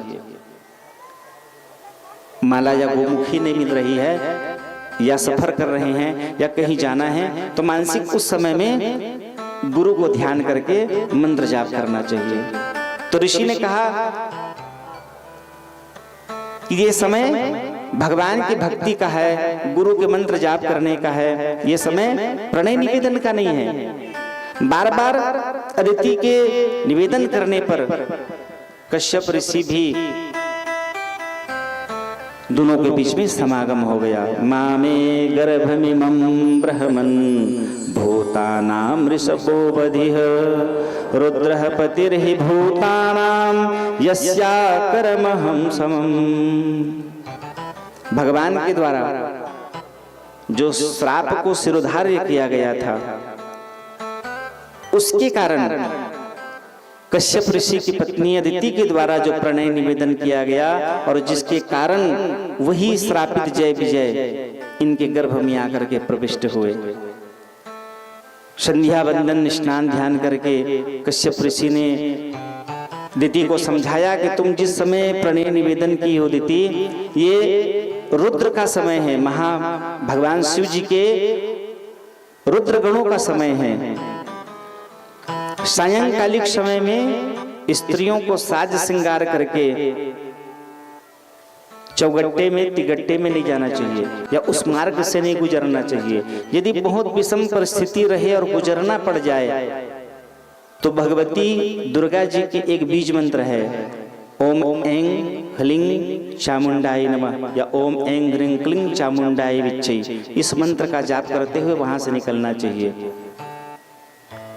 जितने भागवत रहस्य में वर्णन है, जितने हजार करोड़ लोग इस पृथ्वी में वर्तमान में है ना, उससे 10 गुना ज्यादा भूत प्रेत यक्ष विचरण करते रहते हैं। कब किसके ऊपर वो सवार हो जाए, कब किससे वो अनैतिक कार्य करा दे। तो इसलिए सायंकालिक समय में, सायंकालिक माने गोधूली बेला में, सुबह के भी और सायंकालिक समय के भी गोधूली बेला में तिगड्डे चौगड्डे को पार नहीं करना चाहिए। यदि पार करना हो, बहुत विषम परिस्थिति है, जरूरी है, तो इन मंत्रों का जाप करते हुए पार करना चाहिए। तो बता रहे हैं कश्यप ऋषि के ये भगवान शिव जी के गणों का समय है, और जिस समय तुमने निवेदन किया है तो तुम्हारे गर्भ में ऐसे भगवान के पार्षद इतने बलशाली, इतने पुष्ट रहेंगे कि देवता भी उनको देख करके कंपायमान हो जाएंगे। इतने बलशाली, पूरा ब्रह्मांड जिसके क्रोध का भाजन उनको सहना पड़ेगा, पूरा ब्रह्मांड जिसके बमे टेढ़ी कर देने पर ब्रह्मांड में प्रलय मच जाएगा। ऐसे दो शक्तिशाली जीव तुम्हारे गर्भ में प्रवेश कर गए हैं। यदि भगवान शिव जी क्रोधातुर हो जाएंगे और उनके गण यदि क्रोधातुर हो जाएंगे तो वो तुम्हारा गर्भ नष्ट हो जाएगा, भले वो कितने बलशाली हो। तो भगवान शिव जी से तुम रक्षा के लिए निवेदन करो। दिति ने कहा कि प्रभु, ऐसे दुष्ट दुराचारी जिससे देवता लोग कंपायमान हो जाएंगे तो इनको रखने का क्या फायदा। वो भी लज्जित हो गई। मैं सायंकालिक समय में जो प्रणय निवेदन की हूँ वो समय भगवान के भजन का था, मुझे संसर्ग नहीं करना चाहिए था, लेकिन संसर्ग कर लिए हैं, गर्भ में वो स्थापित हो गया है, तो मैं क्यों उसको नष्ट ऐसे आतताई को रहने दूं। कश्यप ऋषि ने कहा कि वो भले राक्षस हैं, दुष्ट हैं, दुराचारी हैं, आतताई रहेंगे, जिससे देवता लोग कंपायमान होंगे, परंतु वो जय और विजय हैं, भगवान के अनन्य भक्त। ऋषि के श्राप के कारण उनका अवतरण हुआ है और ऋषि के कारण वो तुम्हारे गर्भ में आए हैं। भले वो दैत्य हैं, देवता लोग उससे कंपायमान होंगे, लेकिन उनको अपने स्वधाम ले जाने के लिए जगतपति परमात्मा भगवान स्वयं अवतरित होंगे। तो मेरे विचार से अगर वो गर्भ में आ गए हैं तो उनकी रक्षा के लिए तुम भगवान शिव जी की आराधना करो।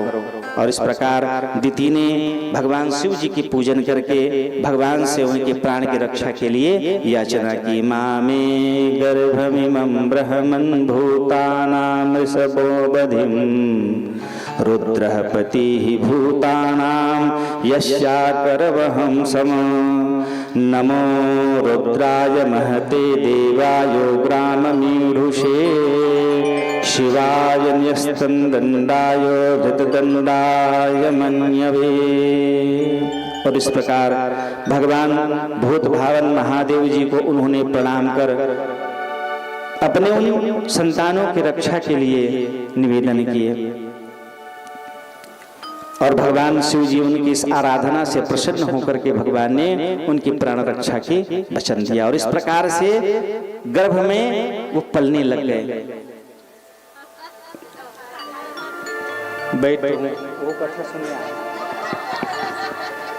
बोलिए श्री वृंदावन बिहारी लाल की जय, बाल कृष्ण लाल की जय। कश्यप जी ने देखा कि वो इतने बलशाली, गर्भ में जो प्रविष्ट जीव है वो इतने बलशाली कि उसने ब्रह्मांड की पूरी ऊर्जा को गर्भ में खींच लिया। चारों तरफ हाहाकार मचा हुआ है, सभी देवता त्राहि त्राहि करने लग गए। दिति ने विचार किया कि मैंने ऐसे दुष्ट आतताई जीवों को मैं जन्म देने की इनकी मां बन रही हूं। तो उन्होंने उस गर्भ को स्तंभित करके 100 वर्ष तक स्थापित करके रख लिया। 9 वर्ष में जन्म हो जाना चाहिए था, 9 महीने में जन्म हो जाना चाहिए था, लेकिन डर के मारे दिति ने उसको स्तंभित करके 100 वर्ष तक के लिए अपने गर्भ में स्थापित करके रख लिया।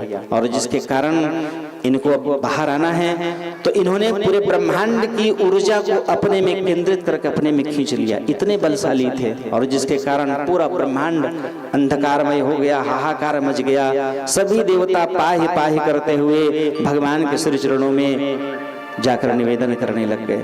भगवान ने उनको आश्वस्त किया कि अब इस दैत्य के जन्म लेने का समय आ गया है, आप लोग शांत रहिए, आश्वस्त रहिए, भगवान नाम संकीर्तन करते रहिए, इससे मेरी ऊर्जा और बढ़ेगी, मुझे और बल पौरुषता की प्राप्ति होगी और मैं उनको सहजता में मार पाऊंगा। इस प्रकार भगवान ने सभी देवताओं को आश्वस्त किया। प्रेम से बोलो भक्तवत्सल भगवान की जय।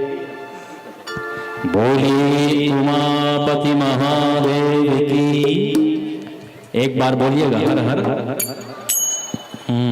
एक बार दोनों हाथ उठा के बोलिए ना, हर हर महादेव। ये तो आइए महादेव की स्तुति हम भी करें और आप भी मीठा मीठा स्तुति कर लें। कब से खड़े हैं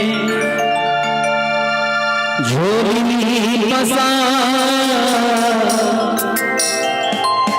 क्यों ना सुनो तुम मेरी और गाइए। जग रखवाला है मेरे भोले बाबा, जग रखवाला है मेरे भोले बाबा। कब से खड़े हैं झोली पसा, क्यों न सुनो तुम मेरी बात।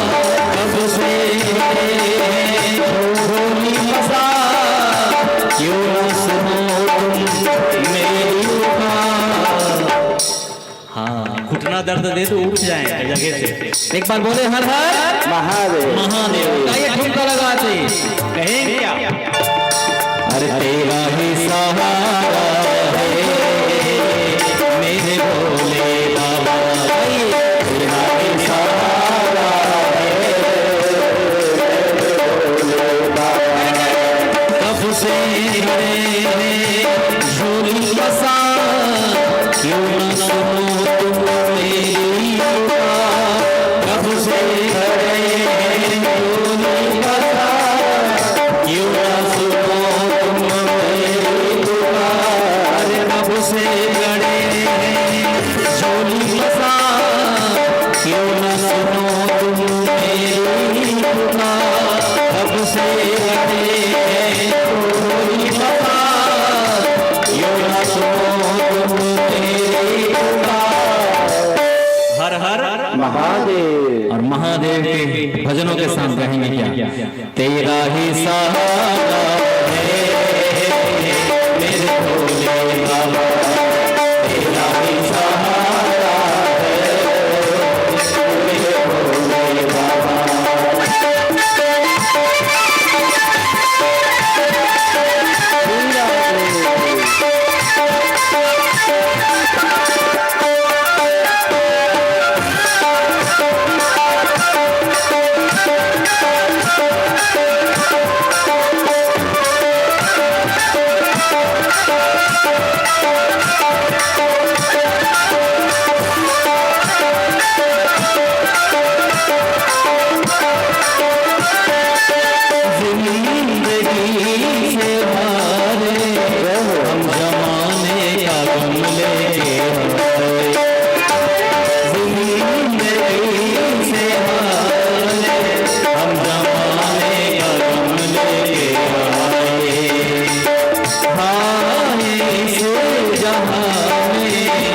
लोग अपने हुए हैं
आइए भजनों की अंतिम लाइन आप सब ताली सेवा करते गए।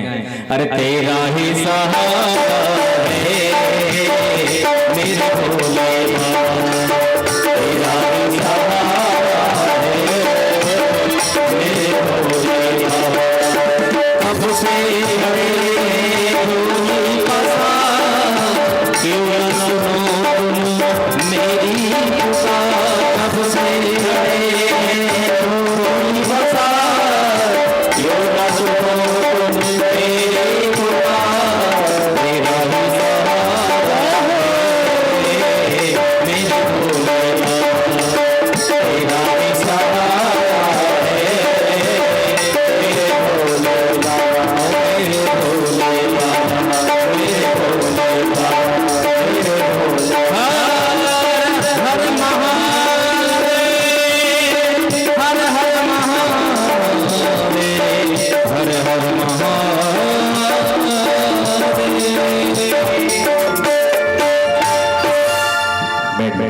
तेरा ही सहारा है मेरे भोले बाबा।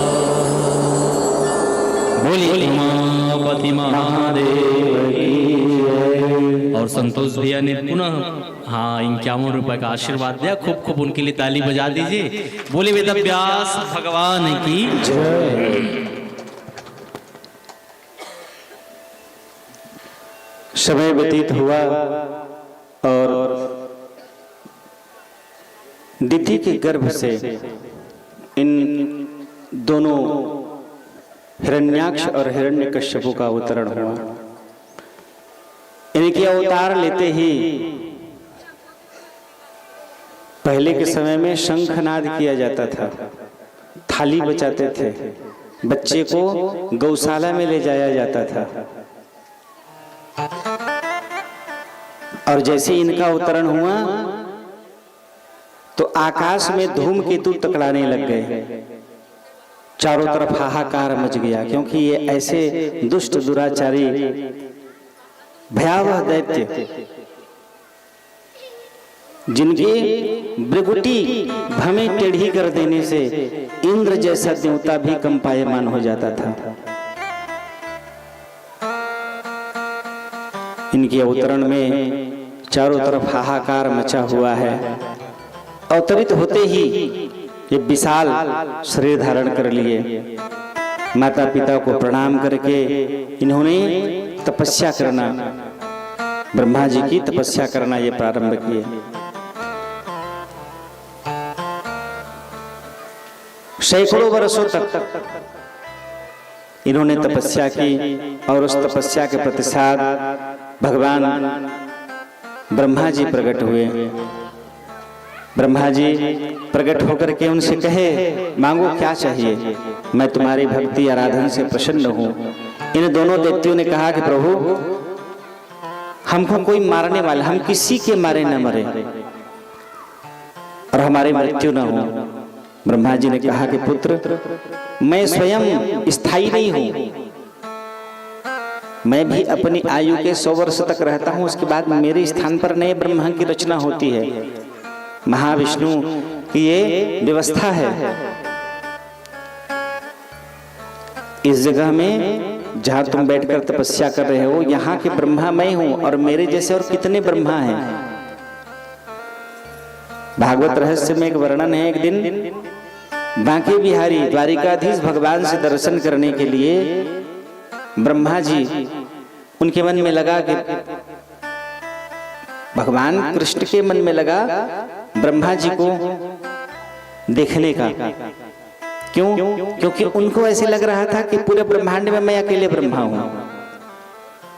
और जैसे उनके हृदय में ये भाव आया, ये मन में विचार आया, द्वारिकाधीश भगवान समझ गए और तुरंत भगवान का संबंध, मानसिकी संबंध ब्रह्मा जी से बना और ब्रह्मा जी के मन में उत्कंठा हुई जगतपति परमात्मा भगवान द्वारिकाधीश के दर्शन करने की। दरवाजे पर आए और द्वार पर आकर के जैसे उनका आगमन हुआ, निवेदन किए द्वारिकाधीश को बताइए मैं दर्शन करने के लिए आया हूं। द्वारपाल जाकर के द्वारिकाधीश को प्रणाम करके, प्रभु ब्रह्मा जी आए हैं दर्शन करने के लिए। भगवान ने कहा कौन? बांके बिहारी भगवान ने कहा कौन ब्रह्मा?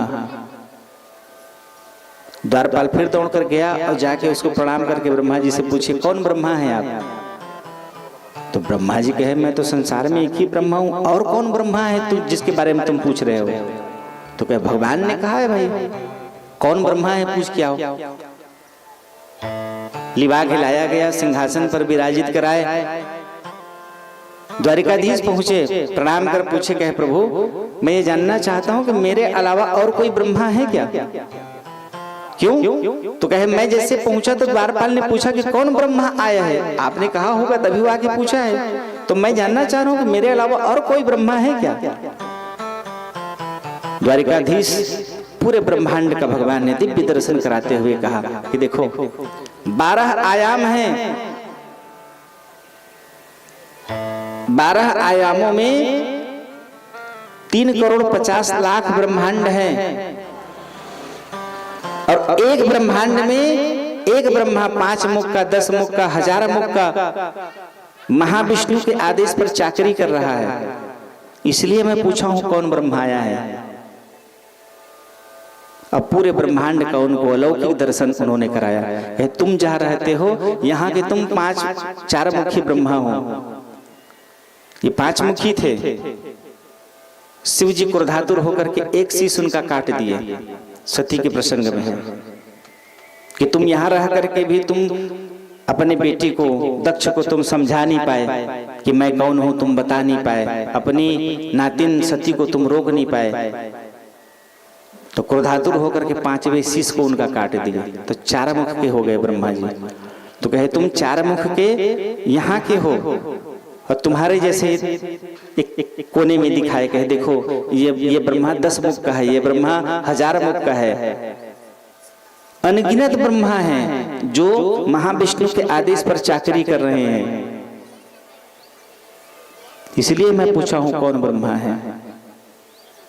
तो यहाँ के ब्रह्मा प्रकट हुए, प्रकट होकर के प्रसन्न होकर कहे कि पुत्र मैं अपनी जगह में स्वयं स्थायी नहीं हूं, 100 वर्ष के बाद मुझे भी देह त्याग करना पड़ता है, और तुम जो आशीर्वाद मांग रहे हो वो देने की सामर्थ्यता मुझ में नहीं है।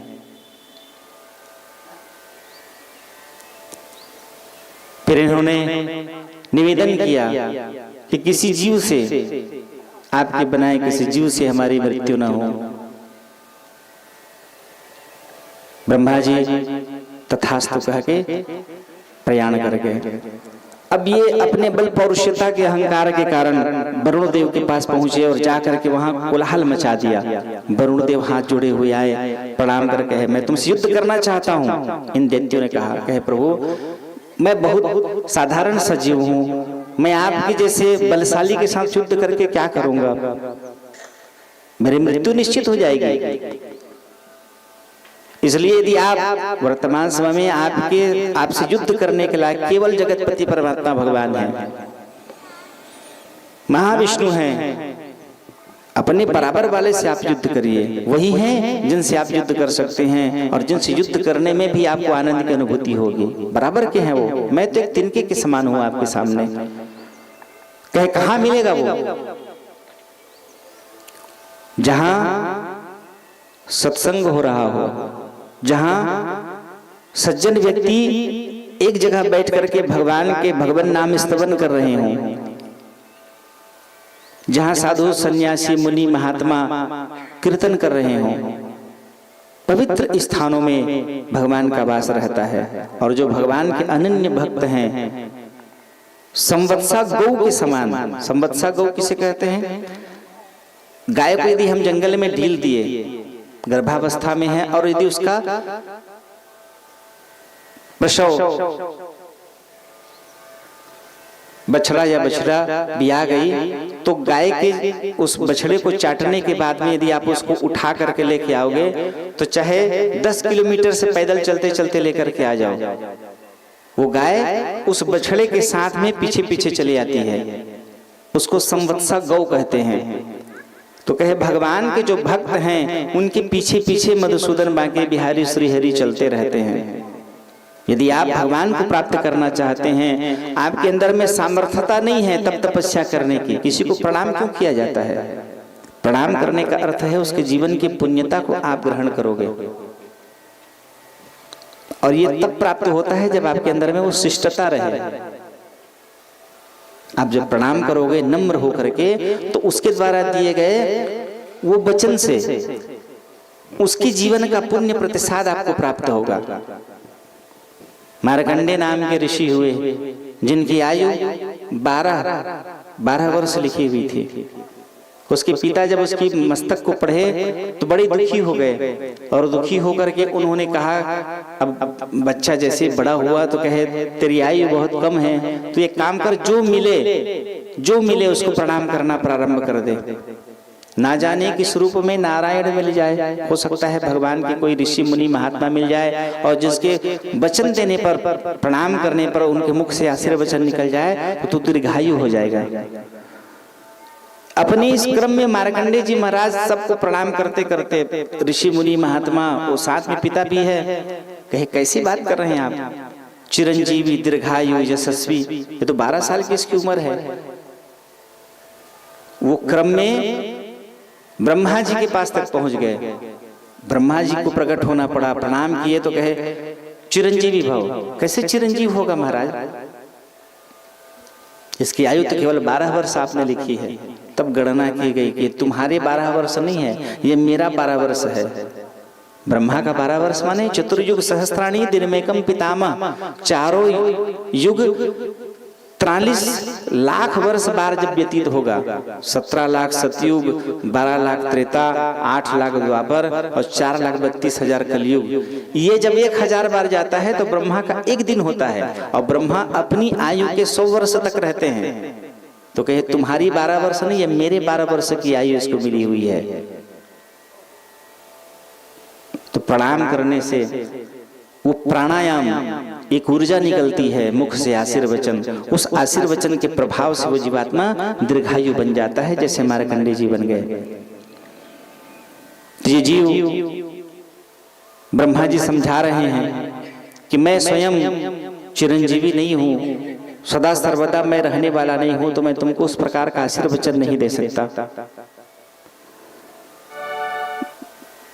जैसे ही इनका वरुण जी के पास पहुंचना हुआ, युद्ध के लिए उसको ललकारे, निवेदन किए कि आप भगवान के पास जाइए, आपके समान बलशाली केवल वही हैं, और उनसे युद्ध करने में आपको भी आनंद की अनुभूति होगी।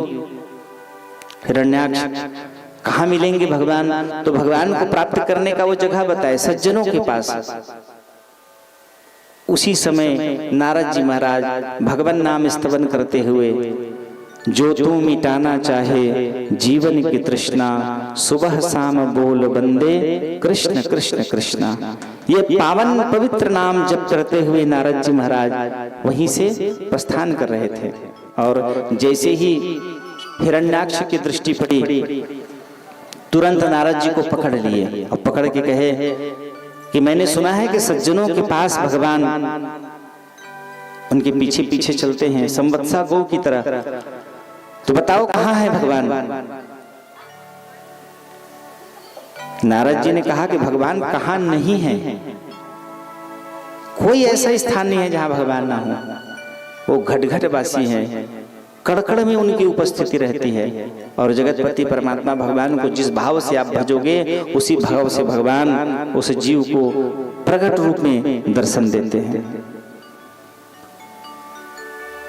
क्रोधातुर होकर के हिरण्याक्ष ने नारद जी को दंड देने के लिए, तुम जल्दी बताओ नहीं तो तुमको मैं मृत्यु की घाट उतार दूंगा। नारद जी भगवान से स्तवन किए। उसी समय ब्रह्मा जी को छींक आई, और जैसे ही ब्रह्मा जी को छींक आई, एक अंगूठे के आकार का जीव 12 रूप में भगवान वहां अवतरित हुए, और जैसे ही अंगूठे के बराबर भगवान का अवतरण हुआ, फिर भगवान देखते ही देखते विशाल शरीर भगवान ने धारण कर लिया। शुक्र के रूप में भगवान की उत्पत्ति हुई। नारद जी उस राक्षस के बंधन में बंधे हुए ही थे, इतने में भगवान पृथ्वी को नष्ट करने के लिए हमारे हम जहाँ पर अभिवास है हमारा, यहाँ से 11 प्रकाश वर्ष दूर एक स्थान है जहाँ पर जितनी जल हमारे पास में है 75% जल है और 25% में ये स्थूल पृथ्वी है। इससे 1.25 करोड़ गुना ज्यादा ब्रह्मांड के एक स्थान है और उसी स्थान पर हिरण्याक्ष इस पृथ्वी को ले जा करके डुबाने लगा। उस समय भगवान शुक्र के रूप में ब्रह्मा जी के छींकने पर उनकी उत्पत्ति हुई और उत्पत्ति होकर के भगवान ने इस पृथ्वी की रक्षा के लिए भगवान प्रकट हुए। विशाल रूप धारण करके भगवान उस स्थान पर पहुंचे और दोनों के बीच भयंकर युद्ध प्रारंभ हुआ। भगवान विशाल गदा से भगवान ने उसके शरीर को छिन्न भिन्न कर दिया। कई टुकड़ों में हिरण्याक्ष खंडित हो गया और माता पृथ्वी को भगवान सुरक्षित ला करके इस स्थान पर विराजित कराया। प्रेम से बोलो भक्तवत्सल भगवान की जय। और इधर बड़े भैया के मृत्यु हो जाने पर हिरण्यकश्यपु अत्यंत क्रोधातुर होकर के सबको बड़ी सांत्वना देकर के ज्ञानवर्धक बातें उसने बताई कि जो कुछ भी होता है भगवान की इच्छा से होता है और जगतपति परमात्मा भगवान जो कण-कण में विराजित हैं भाई को सदगति प्रदान कराएं, ऐसे अमृतमयी आनंदमयी वचन बोल करके वो भगवान की वो भी तपस्या में लीन हो गया। प्रेम से बोलो भक्तवत्सल भगवान की जय। विदुर जी ने मैत्री जी से पूछा कि प्रभु किस प्रकार से स्वयंभू मनु ब्रह्मा जी को जैसे ही आदेश प्राप्त हुआ कि तुम प्रजोत्पालन करो, तो प्रजोत्पालन में विलंब देख करके ब्रह्मा जी ही अपने शरीर को 2 खंडों में विभक्त कर दिए। एक से मनु और एक भाग से शत्रुपा की उत्पत्ति हुई। तो मैं मनुवंश की कथा आपके श्रीमुख से श्रवण करना चाहता हूँ।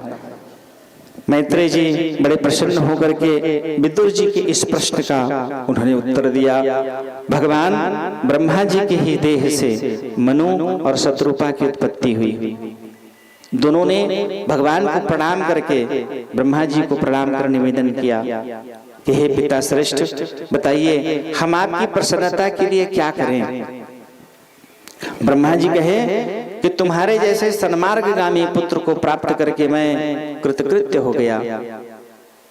एक पिता को यदि प्रणाम कर पुत्र इस प्रकार की आकांक्षा या उसके मन के भाव को यदि स्वीकार कर ले तो माता पिता अति प्रसन्न हो जाते हैं। हमें अपने जीवन में माता पिता को प्रसन्न करके रखना चाहिए।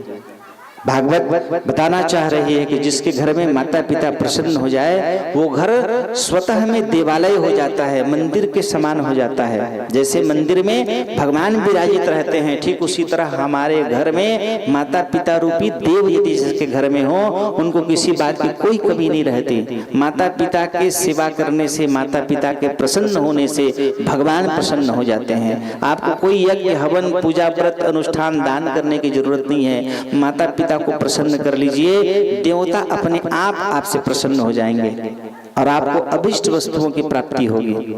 जीवन आनंदमयी रहेगा, किसी बात की कोई कमी नहीं रहेगी आपके जीवन में। विठलनाथ महाराज भगवान स्वयं उनके घर में प्रकट हुए माता पिता की सेवा करने के कारण। भगवान स्वयं कह रहे हैं आंगन में प्रकट होकर के कि मैं तुम्हारी भक्ति से माता पिता को, पिताजी को तेल लगा रहा था, मालिश कर रहा था। और जेठ के महीने में भगवान दोपहर को प्रकट हो गए, कहे मैं तेरी भक्ति से प्रसन्न हो गया हूँ पुत्र, बाहर निकल, मैं तुझे दर्शन देने के लिए आया हूँ। विठलनाथ ने कहा कि प्रभु यदि आप प्रसन्न हैं तो आपको घर में आना चाहिए, आप आंगन में क्यों खड़े हैं? जेठ का महीना वो भी। कहे पुत्र तू मेरा इतना अनन्य भक्त है कि माता पिता की तू सेवा कर रहा है, जिसके कारण मैं तेरी भक्ति से प्रसन्न हुआ हूं। और इसीलिए मैं तुमको दर्शन देने के लिए आया हूं। तो मैं यदि आपका दर्शन करूंगा तो पिता माता के सहित आपके दर्शन करूंगा। भगवान कहे कि मैं दोपहरी में प्रकट हुआ हूँ, पत्थर में खड़ा हूँ, मेरे पांव जल रहे हैं। ईंट को फेंक करके, खिड़की से ईंट को फेंक करके विट्ठलनाथ ने कहा कि आप इसमें खड़ा हो जाइए,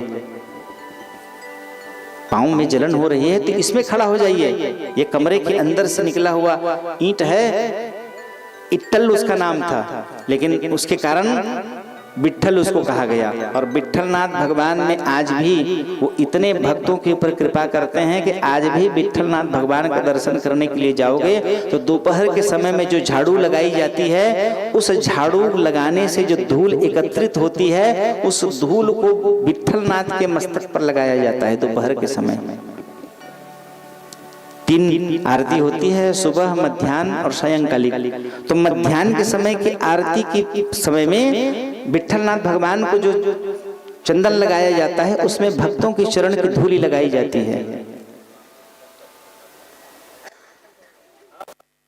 ऐसे परम कृपालु जगदाधार जगदीश्वर परमात्मा भगवान की यह दिव्य कथा। पिता को प्रणाम करके, ब्रह्मा जी को प्रणाम करके मनु सदरूपा ने निवेदन किया कि प्रभु, हम आपकी प्रसन्नता के लिए क्या करें। शास्त्र बताना चाह रही है कि माता पिता की प्रसन्नता के लिए आप अपना जीवन निर्वहन करिए, क्योंकि ये हमारा जीवन उन्हीं के द्वारा दिया हुआ जीवन है, उन्हीं की कृपा प्रसाद से हमारा अवतरण हुआ है। और हम जो जन्म धारण किए हैं, तो जिन माता पिता की कृपा से हमारा अवतरण हुआ है, हमें हमेशा उनकी प्रसन्नता के विषय में ध्यान रखना चाहिए। कभी कटु वचन माता पिता को नहीं बोलनी चाहिए, कभी माता पिता का अपमान नहीं करना चाहिए। माता पिता का अपमान करने से उस पुत्र को 1000 बार माँ के गर्भ में 3, 5, 7, 9 महीने तक में खराब होना पड़ता है। इसलिए मन से, कर्म से, वचन से कभी माता पिता को कटु वचन मत बोलिए, ऐसे शब्द मत बोलिए जिससे उनके हृदय को आघात पहुंचता हो।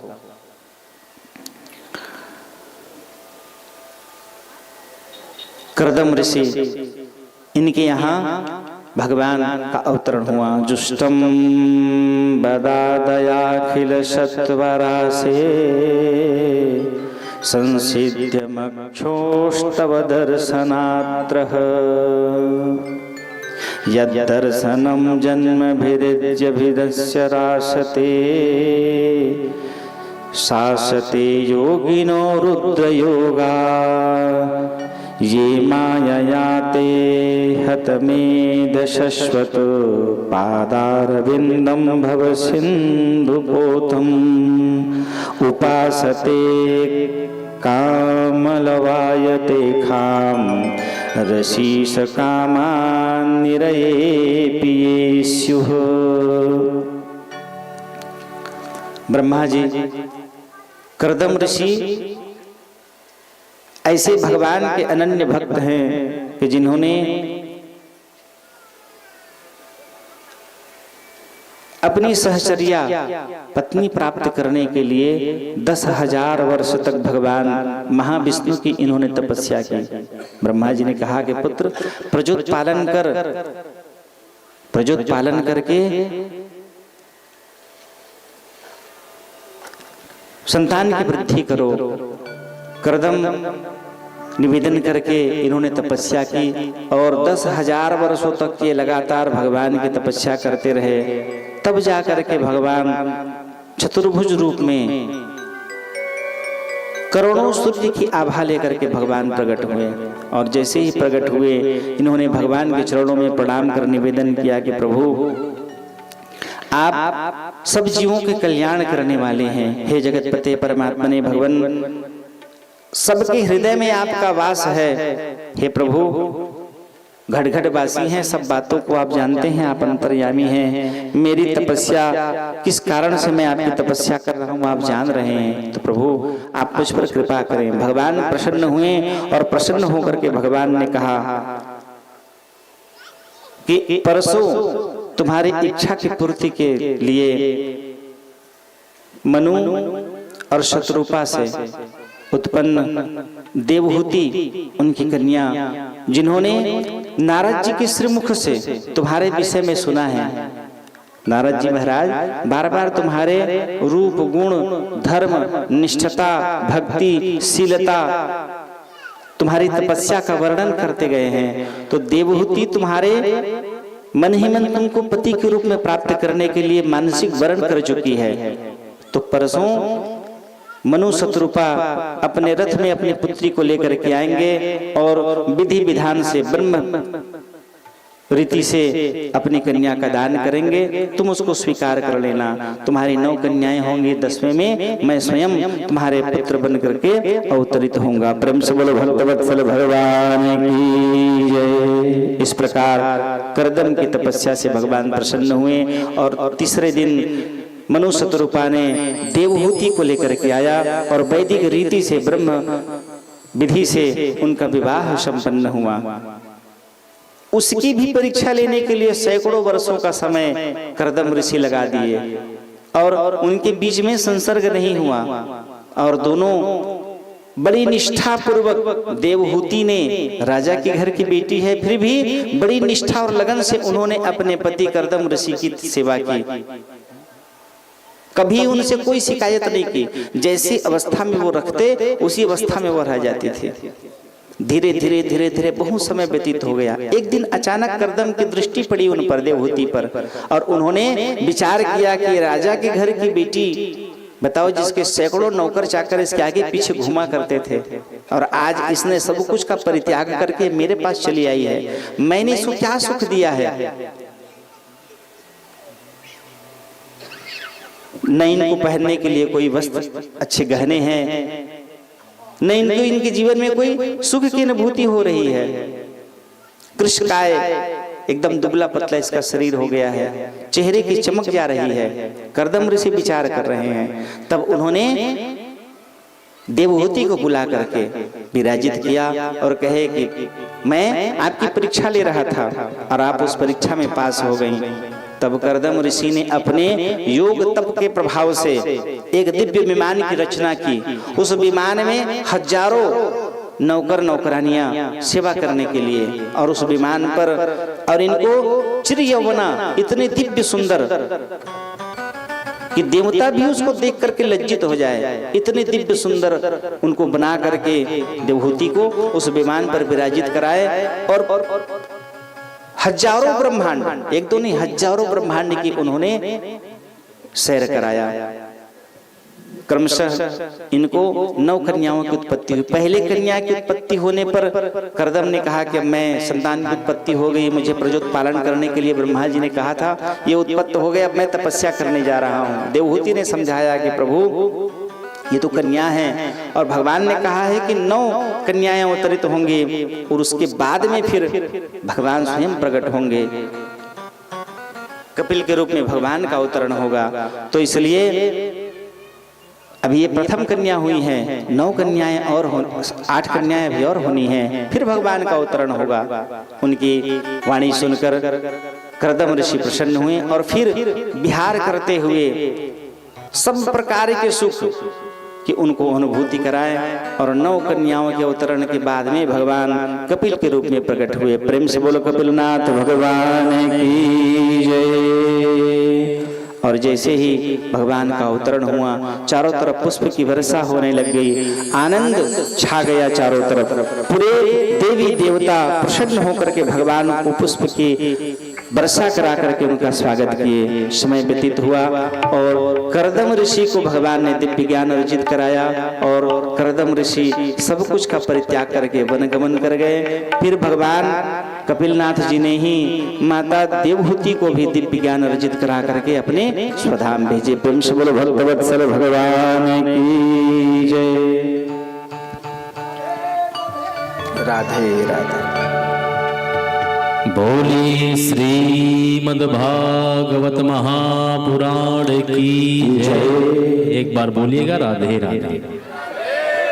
एक बार और बोलिएगा राधे राधे। राधे राधे। गीत बन जाऊं तेरी पाले का प्यारे,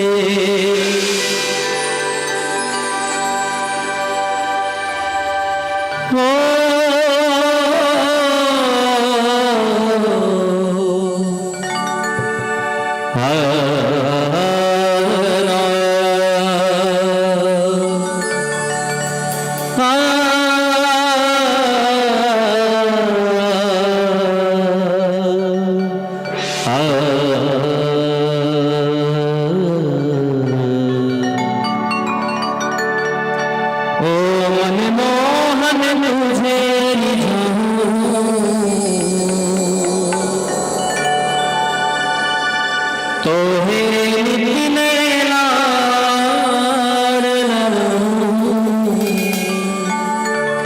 बसा कर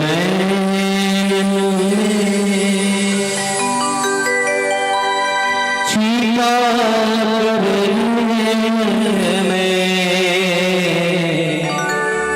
बसा कर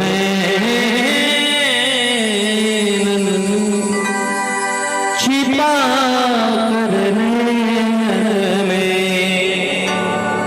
आइए ताली से करते आप सब गए ओ मन मोहन तुझे मन मोहन तुझे ओ नैनी लाड़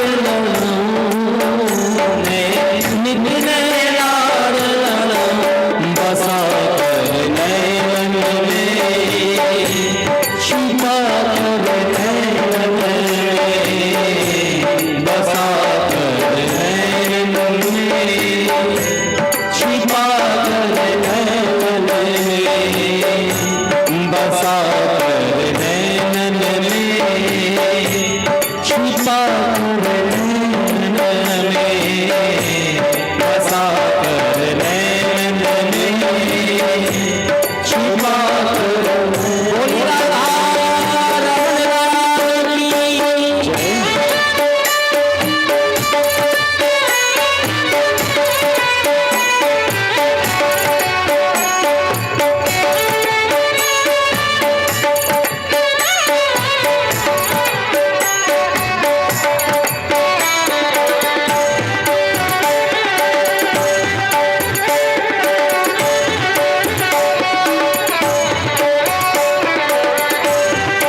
गा मा पा धा नी पा मा पा गा पा नी धा पा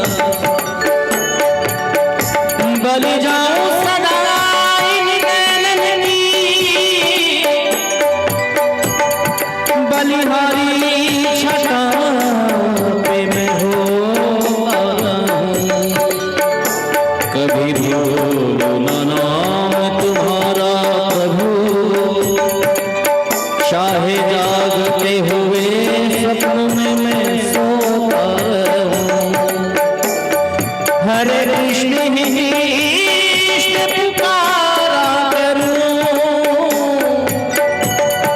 नित्य आंसुओं से मुख धोता रहूं, ब्रजराज तुम्हारे वियोग में मैं बस यूं ही निरंतर रोता रहूं, बस यूं ही निरंतर रोता रहूं। ओ फिर चाहे मैं मर जाऊं, फिर चाहे मैं मर जाऊं, ओहे नित्य मैं लाड लड़ाऊं, ओहे नित्य मैं लाड लड़ाऊं। बसा कर नैन में, छिपा कर नैन में, बसा कर नैन में, छिपा कर नैन में। ओ मनमोहन तुझे रिझाऊं, मनमोहन तुझे रिझाऊं, ओहे नित्य मैं लाड लड़ाऊं, ओहे नित्य मैं लाड लड़ाऊं। बसा कर नैन में, छिपा कर नैन में, बसा कर नैन, छिपा कर नैन में। और सब राधा रानी के नामों पर स्मरण करें, दोनों हाथ ऊपर उठा लीजिए और एक का नाम सब ताली सेवा करते गए। जय जय राधा रमण प्यारो राधा रमण, जय जय राधा रमण प्यारो राधा रमण, ओ जय जय राधा रमण प्यारो राधा रमण, जय जय राधा रमण प्यारो राधा, ओ जय जय राधा रमण प्यारो राधा रमण, जय जय राधा रमण प्यारो राधा रमण, जय जय राधा रमण प्यारो राधा रमण, जय जय राधा रमण प्यारो राधा रमण, ओ जय जय राधा रमण, जय जय राधा रमण, जय जय राधा रमण प्यारो राधा रमण, जय जय राधा रमण प्यारो राधा रमण, जय जय राधा रमण। जय श्री राधे, जय जय श्री राधे श्याम, जय जय श्री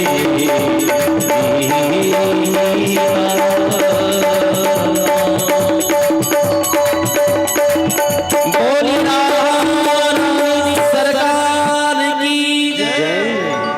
बसा कर नैनन में,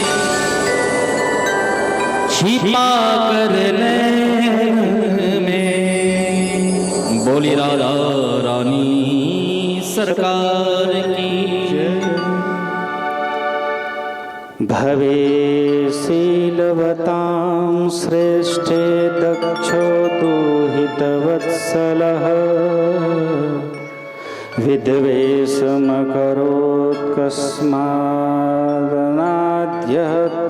विद्वेषमकरोत्कस्मादनाद्यहत्यात्मजा सतीम्,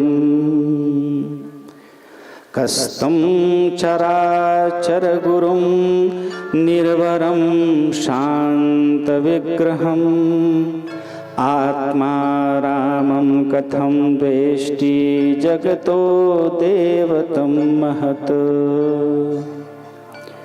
भगवान शिव जी को आत्मा राम कहा जाता है। वो अपने ही अंतरात्मा में लीन रहते हैं, अपनी आत्मा में परमात्मा को विराजित कर नित्य निरंतर भगवान राम के नामों में वो लीन रहते हैं। न किसी से बैर, न किसी से अधिक प्रीति।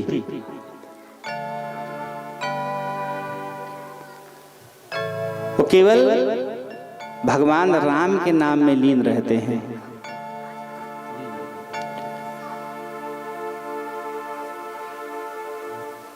करोड़ों रामायण शिव जी ने अपने हृदय में स्थापित कर रखा है।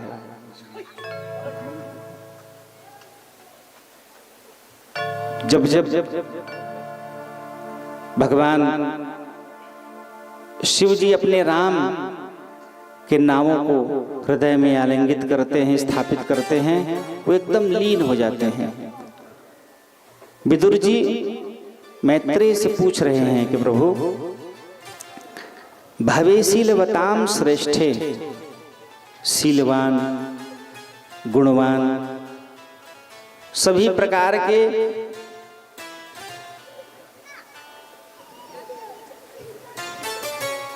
सभी प्रकार से जो श्रेष्ठ हैं, ऐसे भगवान शिव जी के प्रति दक्ष के मन में क्यों उनका मन मलिन हुआ? कस्तम, किस कारण से? मैं उस दिव्य कथा का रसपान करना चाहता हूं।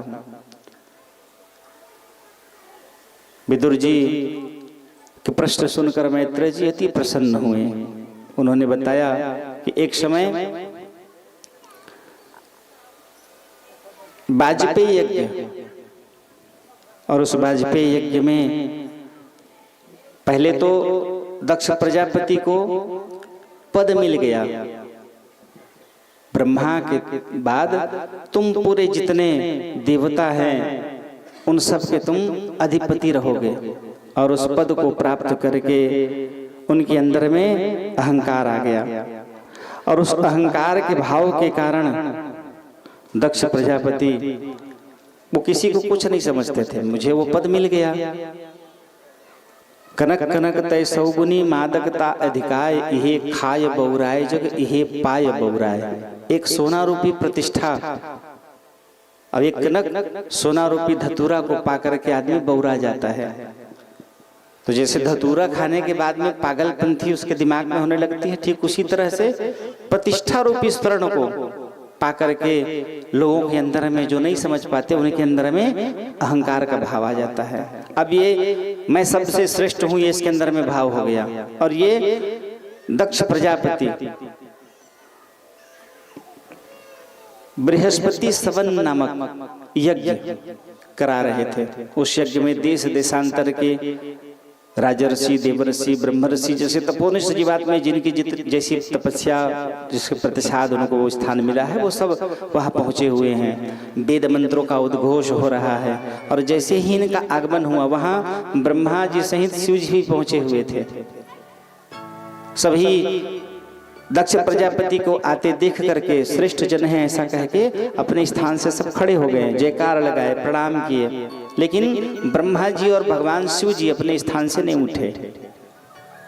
इस बात को लेकर के दक्ष के मन में हुआ कि ये मेरा अपमान कर रहा है, ये मेरा दामाद है। दक्ष की पुत्री 16 कन्याओं में सबसे छोटी सती का उनके साथ में विवाह हुआ था, तो ये मेरे दामाद है, तो इसको कम से कम अपने जगह से उठना चाहिए। ब्रह्मा जी नहीं उठे, वो मेरे पिता हैं, चलो कोई बात नहीं, लेकिन इसको तो कम से कम जगह से उठना चाहिए था। दामाद ही मेरा इज्जत नहीं करेगा तो बाकी लोग मेरी क्या? ये इसके मन में भाव आ गया, और जिसके कारण ये भयंकर क्रोधातुर हो गया। बहुत अनाप शनाप, ये मलिन बुद्धि वाला, नीचों की संगति में रहने वाला, स्मशान में वास करने वाला, खोपड़ी पहने रहते हैं, अशुद्ध, अमंगल, अवेशधारी, आज के बाद, और ऊपर से चिता की भस्मी लगाते हैं शिव जी। क्यों लगाते हैं? राम कहने काम जा, तो जात जात सब्र कथच न। राम नाम सत्य है और सबका यही गत्य है। कोई के काठी में जाए एक मुंह से पहली वो आवाज निकलते हैं, पूरा घर से लेकर के स्मशान भूमि तक के लेके जाते हैं। राम नाम सत्य है, सबका यही गत्य है। उस मृत व्यक्ति को के नाम पर जो राम नाम शब्द घोष होता है, जिससे भगवान शिव इतने आकृष्ट हो जाते हैं कि उसकी चिता भस्मा लेपो गरल मसलम दिक्पट धरो, वो भस्मी को शरीर में धारण करते हैं कि ऐसा दिग्विजयी जीवात्मा है जिसके मरने पर राम नाम की उद्घोष हो रहा हो। कण कण में विराजित राम, उसके उस कंडे में, छेना में भी विराजित होकर के उस जीव को परम पद प्रदान कराएंगे। इसलिए उसकी राख, चिता की राख को भगवान शिव जी धारण करते हैं। तो अमंगल चिता की भस्मी को कौन धारण करेगा? नरमुंड की माला कौन पहनेगा? मृगचर्म धारण किया हुआ, जटाजूट पहने हुए, और उनके साथ में रहने वाले वो भी अमंगल वेशी हैं। तो ऐसे नीचानुरागियों के बीच में रहने वाला इस शंकर को आज के बाद कोई इसकी पूजा नहीं करेगा, न यज्ञ में इनको कोई स्थान दिया जाएगा। इस प्रकार से भगवान शिव के लिए उन्होंने बहुत प्रकार से अनैतिक अधर्म पूर्वक बातें की।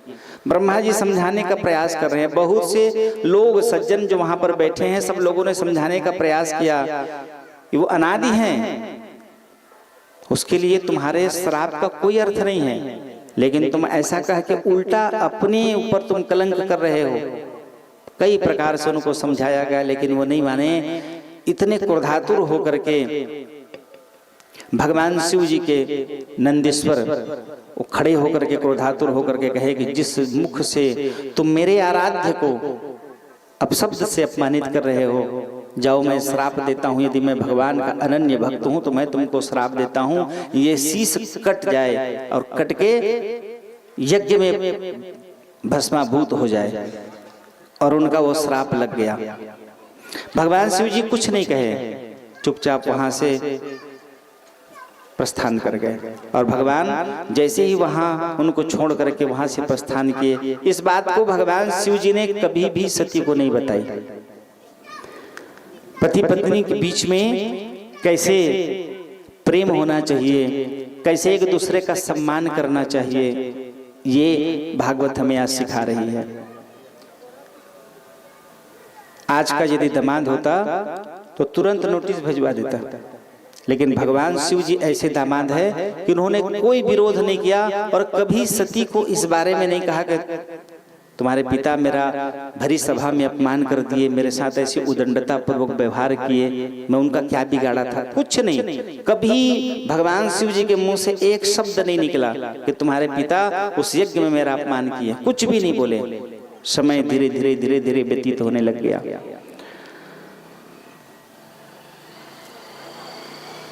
भगवान राम का जब अवतरण हुआ था उन दिनों पहले के मनवंतर की बात है। इसके पहले वाले जो मनवंतर थे उसमें जब भगवान राम का अवतरण हुआ था उन दिनों सती से जब कथा सुनने के लिए भगवान कैलाश से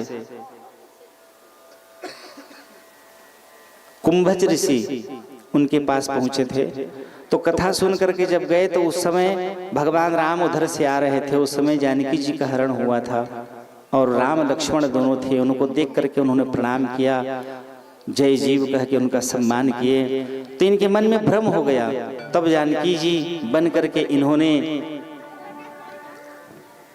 खोज रहे राम के सामने, जानकी जी बन करके पार्वती जी आ गईं, सती जी आ गईं, जिसके कारण भगवान शिव जी को उनका त्याग करना पड़ गया। अब भगवान इधर इस मनवंतर में दक्ष के द्वारा अपमानित होकर के वो तपस्या में लीन हो गए। सती मन में विचार कर रही है, पति भगवान शिव जी उनका परित्याग कर दिए हैं सीता बनने के कारण। बिना पति की अनुमति के बिना वो अपने मायके भी नहीं जा सकते ही है। और इधर भगवान 84,000 वर्ष के लिए ये तपस्या में लीन है। कौन? शिव जी। अब कब भगवान की जागृति होगी तो मेरा जाना होगा। ये भगवान नाम स्तवन करते हुए शिव जी की नित्य निरंतर सेवा में लगी हुई हैं। और भगवान शिव जी पद्मासन लगाए समाधिस्थ हो गए हैं। उस समाधि में लीन भगवान शिव जी की जैसे ही समाधि टूटी, हजारों वर्ष व्यतीत हो गया, समाधि टूटी भगवान शिव जी के। भगवान राम के राम रामेति रामेति रमे रामे मनोरमे सहस्त्र नाम तत्तुल्यम राम नाम वरानने। भगवान के नामों का उद्घोष करते हुए भगवान शिव जी जागृत हुए। उन्हीं दिनों दक्ष प्रजापति अपने घर में दूसरा वाजपेयी यज्ञ कर रहे हैं। उस वाजपेयी यज्ञ में देश देशांतर के सभी लोगों को आमंत्रित किया गया है, केवल शिव जी को छोड़ के सभी आमंत्रित हैं। दक्ष प्रजापति की और बेटियां उसी हिमालय पर्वत से होकर के अपने वाहनों से निज निज वाहन में चले जा रही हैं। और जैसे ही उस मार्ग से प्रवेश करती सती जी उनको देख करके उनका भी हृदय पिता के घर जाने का व्याकुलता बनी हुई है। शिव जी समाधिस्थ हैं, बिना इनके आज्ञा के मैं जा नहीं सकती। क्यों नहीं जा सकती? क्योंकि विवाह के संस्कार में लिखा है, राजद्वारे, पिता गृहे, हाटकम, विपनम वनम, ये 4 स्थानों पर स्त्रियों को पति की अनुमति के बिना नहीं जानी चाहिए। कन्या के 7 वचन में वर के द्वारा यह वचन लिया गया है कन्या से कि तुम यदि वचन देती हो राजद्वारे, राजा के घर माने कोर्ट कचहरी, पिता गृहे, मायके, हाटकम, बाजार, विपनम वनम, जंगल, इन 4 स्थानों में मेरी अनुमति के बिना तुम नहीं जाओगी। और भगवान शिव जी तो समाधि में लीन है, उनके अनुमति के बिना वो मायके जा नहीं सकती। सब लोग विमान में बैठ करके चले जा रहे हैं और उनकी बहनें भी चढ़ाने के लिए उसी मार्ग से होकर के जा रही हैं। अरे प्रजापति के घर जाने के लिए वही पर मार्ग थोड़ी था, और किसी मार्ग से जा सकती हैं, लेकिन वो जान रही हैं कि शिव जी का अपमान हुआ है और इनको बताया भी नहीं गया है। बहनें आपस में वार्तालाप कर रही हैं कि कैसे शिव जी ने उनको नहीं बताया है। यदि बताए रहते तो जरूर कुछ न कुछ इनके बीच में होता, हमको भी पता चल जाता, लेकिन किसी को कुछ पता नहीं चल रहा है। भगवान तो मस्त हैं। भगवान शिव जी ने कभी नहीं बताया कि मेरे साथ तुम्हारे पिता का ऐसा विवाद हुआ है। और समय आने पर शिव जी जागृत हुए। जागृति होने पर इन्होंने निवेदन किया,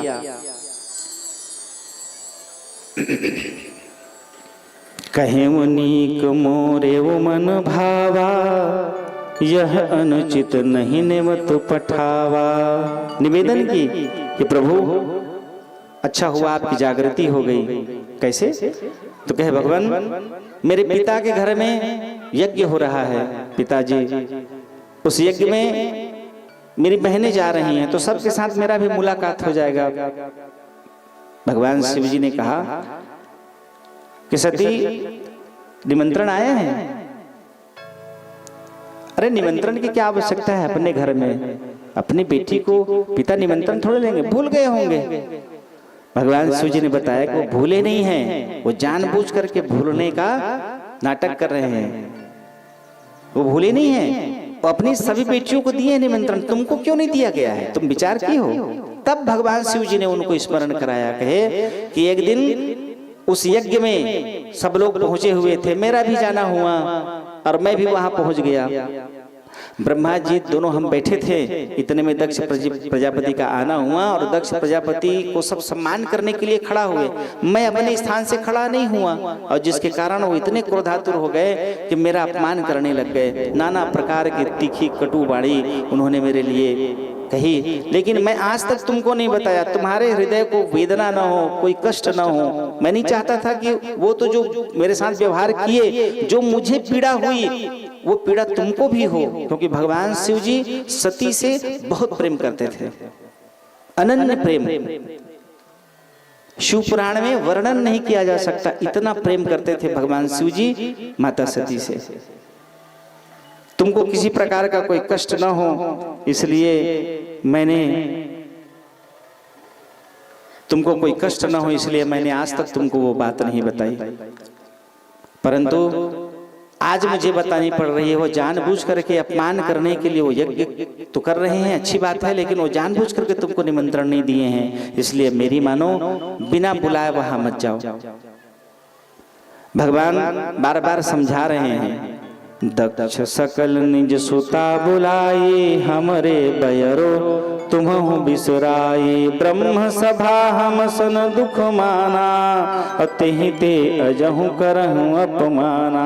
जो बिन बोले जाओ भवानी, और रहहि न सीलु सरेहन कानी। यदि बिना बुलाए तुम वहां पर जाओगे तो केवल तुम्हारा अपमान ही होगा, और तुम्हारा यदि अपमान हो गया तो मैं सहन नहीं कर पाऊंगा, मुझसे सहन नहीं होगा, और वो पीड़ा जो तुम्हारा अपमान होगा वो मेरे लिए दुस्सह हो जाएगी। इसलिए तुम्हारा जाना मेरे विचार में उचित नहीं है, इसलिए उस जगह का तुम परित्याग करो। और कहीं जाना हो चलो मैं तुमको भ्रमण करा देता हूँ। कई प्रकार से भगवान शिव जी समझा रहे हैं, लेकिन सती जिद कर बैठी है कि नहीं, मुझे किसी भी कीमत में वहां पहुंचना है। उसकी बात पर वो बड़े हैं, उनकी बातों को आपको नहीं रखना चाहिए। अपने से बड़े यदि डांट दे, कुछ कह दे, मेरे साथ आपके पानी ग्रहण हुई है तो जैसे वो मेरे पिता है आपके भी पिता हो गए। बहुत प्रकार से सती समझा रहे हैं। भगवान शिव जी ध्यान कर रहे हैं कि मुझे लगता है कि भाभी कुछ और करना चाह रही है, मैं कुछ और बता रहा हूं इसको और ये कुछ और समझ रही है, तो मुझे ऐसा लगता है भाभी कुछ और कराना चाह रही है। भांति अनेक शंभु समझावा, भावी बसन ज्ञान उरयावा। कह प्रभु जाहु जो बिनहि बुलाए, और नहीं भली बात हमारे भाए। कही देखा हर जतन बहु, रही न दक्ष कुमारी। बहुत प्रकार से जब भगवान समझा लिए शिव जी, और दक्ष पुत्री समझना ही नहीं चाह रही है, तब भगवान विचार किए कि दिए मुख्य गण संग, तब विदा किन्ह त्रिपुरारी। त्रिपुरारी भगवान शिव जी ध्यान किए और भगवान महाविष्णु को प्रणाम कर, अपने आराध्य राम को प्रणाम कर उन्होंने निवेदन किया कि प्रभु तेरी लीला का ना पाया कोई पार, कि लीला तेरी तू ही जाने। भगवान अपनी लीलाओं में अपने अनन्य भक्तों को शामिल करते हैं, और ये भगवान की ही लीला है। पूरे ब्रह्मांड में जो चल रही है ये भगवान की ही लीला है। तो शिव जी ने विचार किया कि भगवान जरूर आप अपनी लीला में मुझे कोई विशेष स्थान देने के लिए आप सुनिश्चित किए हैं, इसीलिए मेरे समझाने पर भी मेरी सहचर्या मान नहीं रही है, समझ नहीं रही है। मैं बता रहा हूं कि तुम्हारे पिता अपमान करने के लिए तुमको बुला रहे हैं, तो जब नहीं समझ रही है तो मुझे लगता है कुछ लीला है और उस लीला में आप मुझे सम्मिलित करना चाहते हैं। तो प्रभु जैसी आपकी मर्जी। भगवान रघुनाथ को उन्होंने दंडवत नमन प्रणाम करके माता सती को विदा किया, लेकिन विदा करते समय मुख्य गणों को उनकी सेवा के निमित्त में लगा करके कहा कि जरा सा भी यदि वहां कोई बात हो तो तुरंत सती को लेकर के वापस चले आना। सती को एक भी सेकंड वहां मत छोड़ना। जरा सा भी ऐसा लगे कि सती अपमानित हो रही है, वहां कुछ भी उसके मन में कुभाव, उस जगह को देख करके कुछ भी उसके मन में हो तो तुरंत उसको लेकर के तुम वापस आ जाना, कुछ करने की आवश्यकता नहीं है। भगवान शिव जी ने अपने गणों को विधिवत समझा करके विदा किया और भगवान को प्रणाम करके भगवान शिव जी, रुद्रखंड में इसका वर्णन है शिव पुराण में, भगवान उस दिन व्याकुल हो गए थे, क्योंकि बार बार समझाने पर जब ये नहीं समझ रही है तो भगवान की उस लीला में अब इसके बाद भगवान क्या करना चाह रहे हैं।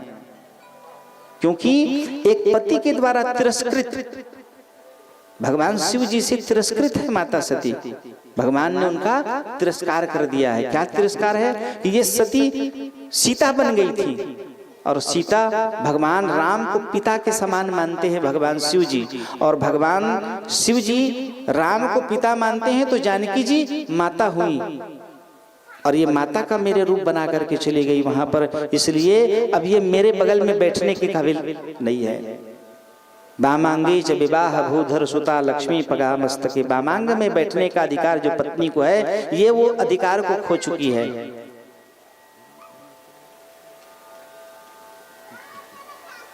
इस कारण भगवान शिव जी ने उनका परित्याग कर दिया। अब एक परित्यक्ता, पति से परित्यक्त माता सती ये भाव लेकर के मन में चली जा रही है कि पति से अगर विलग हो जाए कोई तो पिता के घर में उसका स्थान रहता है। एक स्त्री विवाह हो गई है तो यदि पिता से वो विलग हो गए, पति से अगर विलग हो जाए तो उसका मायके में स्थान बनता है। तो यदि यहां से मैं निकल रही हूं, इन्होंने तो मेरा परित्याग कर दिया है, तो मैं वहां जाकर के रह लूंगी। वो जान गई है स्थिति को कि भगवान शिव जी ने मेरा क्यों त्याग किया है। वो बता नहीं सक रहे हैं दोनों आपस में। भगवान शिव जी ने उनको बताया नहीं कि तुम सती, तुम जानकी जी बन गई हो, मेरे परम आराध्य पिता के समान मैं जिसको मानता था, जानकी जी मेरे लिए मातृत्व है और तुम मेरी माँ का रूप बना ली, इसलिए मैं तुम्हारा परित्याग कर रहा हूँ। भगवान शिव जी ने सती को बताया नहीं और सती भी शिव जी को नहीं बताया कि मैं उनकी परीक्षा लेने के लिए जानकी जी बन करके गई थी। सीता बन करके मैं गई हुई थी, ये वो बताए नहीं। लेकिन भगवान शिव जी ध्यान जब किए बरगद के वृक्ष के नीचे, बट विश्वास अटल निज धर्मा, जब ध्यान किए भगवान शिव जी, तब उनको पता चला कि ये तो जानकी जी का रूप बना करके चली गई। तो आज से मेरे लिए ये पूजनीय हो गई, मेरी पत्नी का इसके अंदर में अब मुझे कोई भाव नहीं, मातृत्व का भाव मुझे अब इसमें दिखेगा। इसलिए भगवान शिव जी ने उसको परित्याग कर दिया।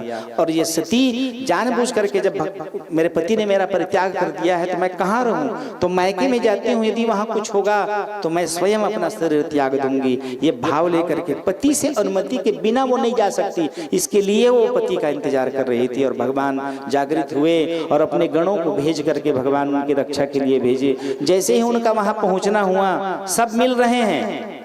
पिता भवन जब गई भवानी, दक्ष सुता त्रास काहु न सन्मानी। कोई उसको सम्मान नहीं मिला जो मिलना चाहिए, कोई सम्मान उनको प्राप्त नहीं हुआ। केवल एक माँ बड़ी प्रसन्नता पूर्वक उनसे मिल रही है। सादर भल ही मिली एक माता, और भगनी मिली बहुत मुस्काता।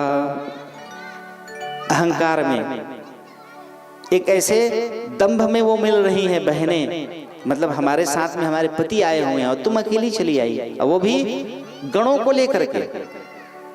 सादर मिली भली एक माता, माँ बड़ी प्रेम पूर्वक, वो माँ तो माँ है, वो बड़ी प्रेम पूर्वक मिली, हृदय से लगाया, हाल चाल पूछा। दक्ष न कछु पूछी कुशलाता। दक्ष जी वहां से जा रहे थे यज्ञशाला की ओर, सती प्रणाम कर रही है, लेकिन कोई कुशल क्षेम उन्होंने नहीं पूछा। एक बेटी का इससे बड़ा अपमान, यदि पिता के घर मायके में यदि वो गई हुई है और पिता के द्वारा, माता के द्वारा, भाइयों के द्वारा यदि उसका सम्मान न हो, तो सोचिए उसके जीवन में कितनी पीड़ा रहेगी। दक्ष न कछु पूछी कुशलाता, सहित बिलोक जरे सब जाता। सती जाय देखे मुझब जागा, कतहु न दीख शंभु करु भागा। सती ने प्रणाम किया, कोई आशीर्वचन नहीं दिए, कोई बात उनके बीच में नहीं हुई, और वो चुपचाप चले गए। सती ने उस अपमान को भी सहन कर लिया। चलो कोई बात नहीं, पिता हैं। अब जब वो यज्ञशाला में प्रवेश की, तो देवताओं के लिए अलग अलग स्थान में अलग अलग भाग बना रहता है।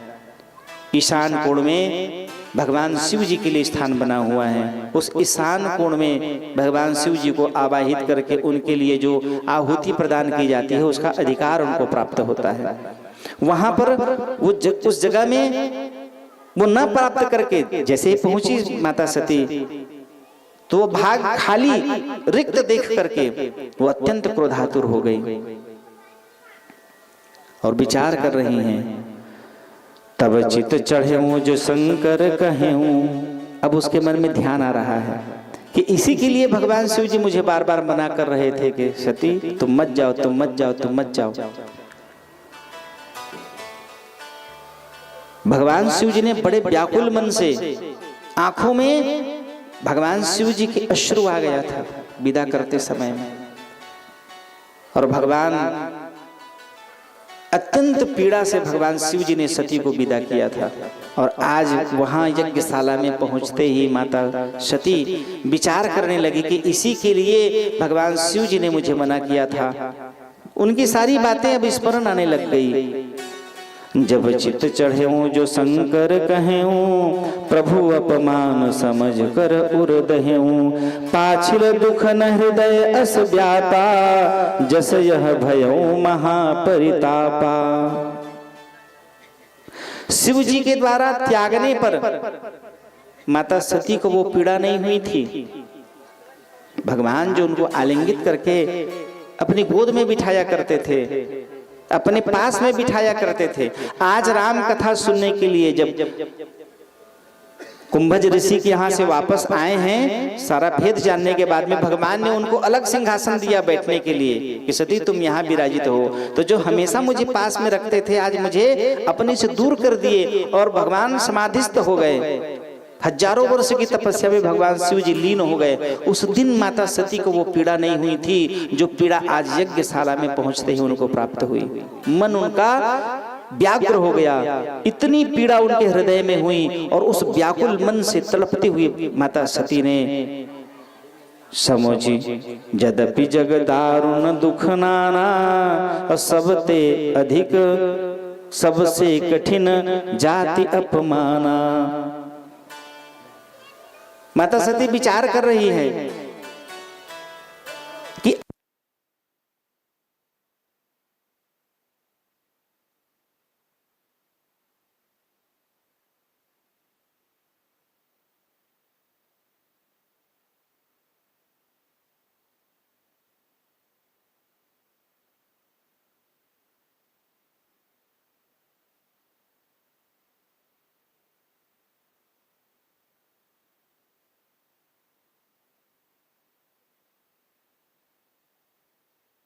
देख करके व्याकुल मन से माता सती अत्यंत दुखी होकर के उन्होंने कहा, पहले तो ऋषियों मुनि महात्माओं को समझाया क्योंकि आपको पता नहीं है ईशान कोण में भगवान शिव जी विराजित रहते हैं और उनको यज्ञ का भाग प्रदान किया जाता है। आपने उनका आवाहन तक नहीं किया।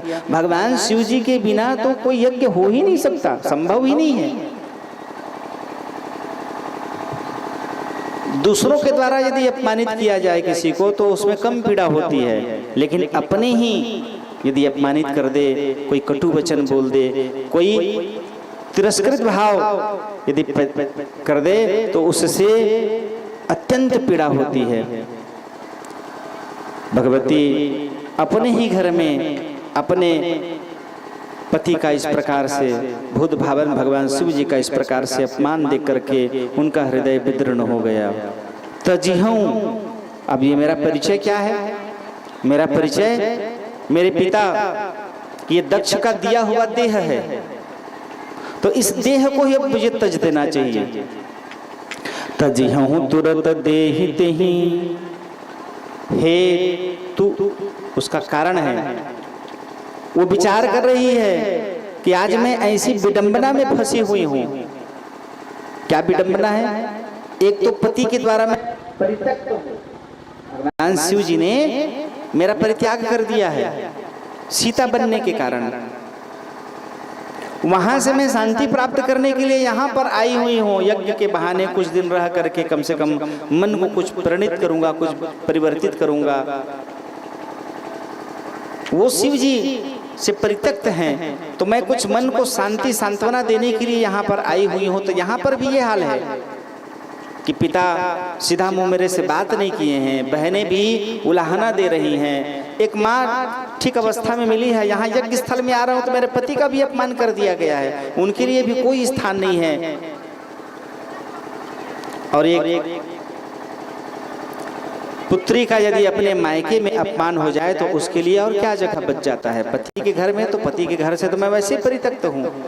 तो इन्होंने विचार किया कि अब इस देह का ही परित्याग करना उचित होगा।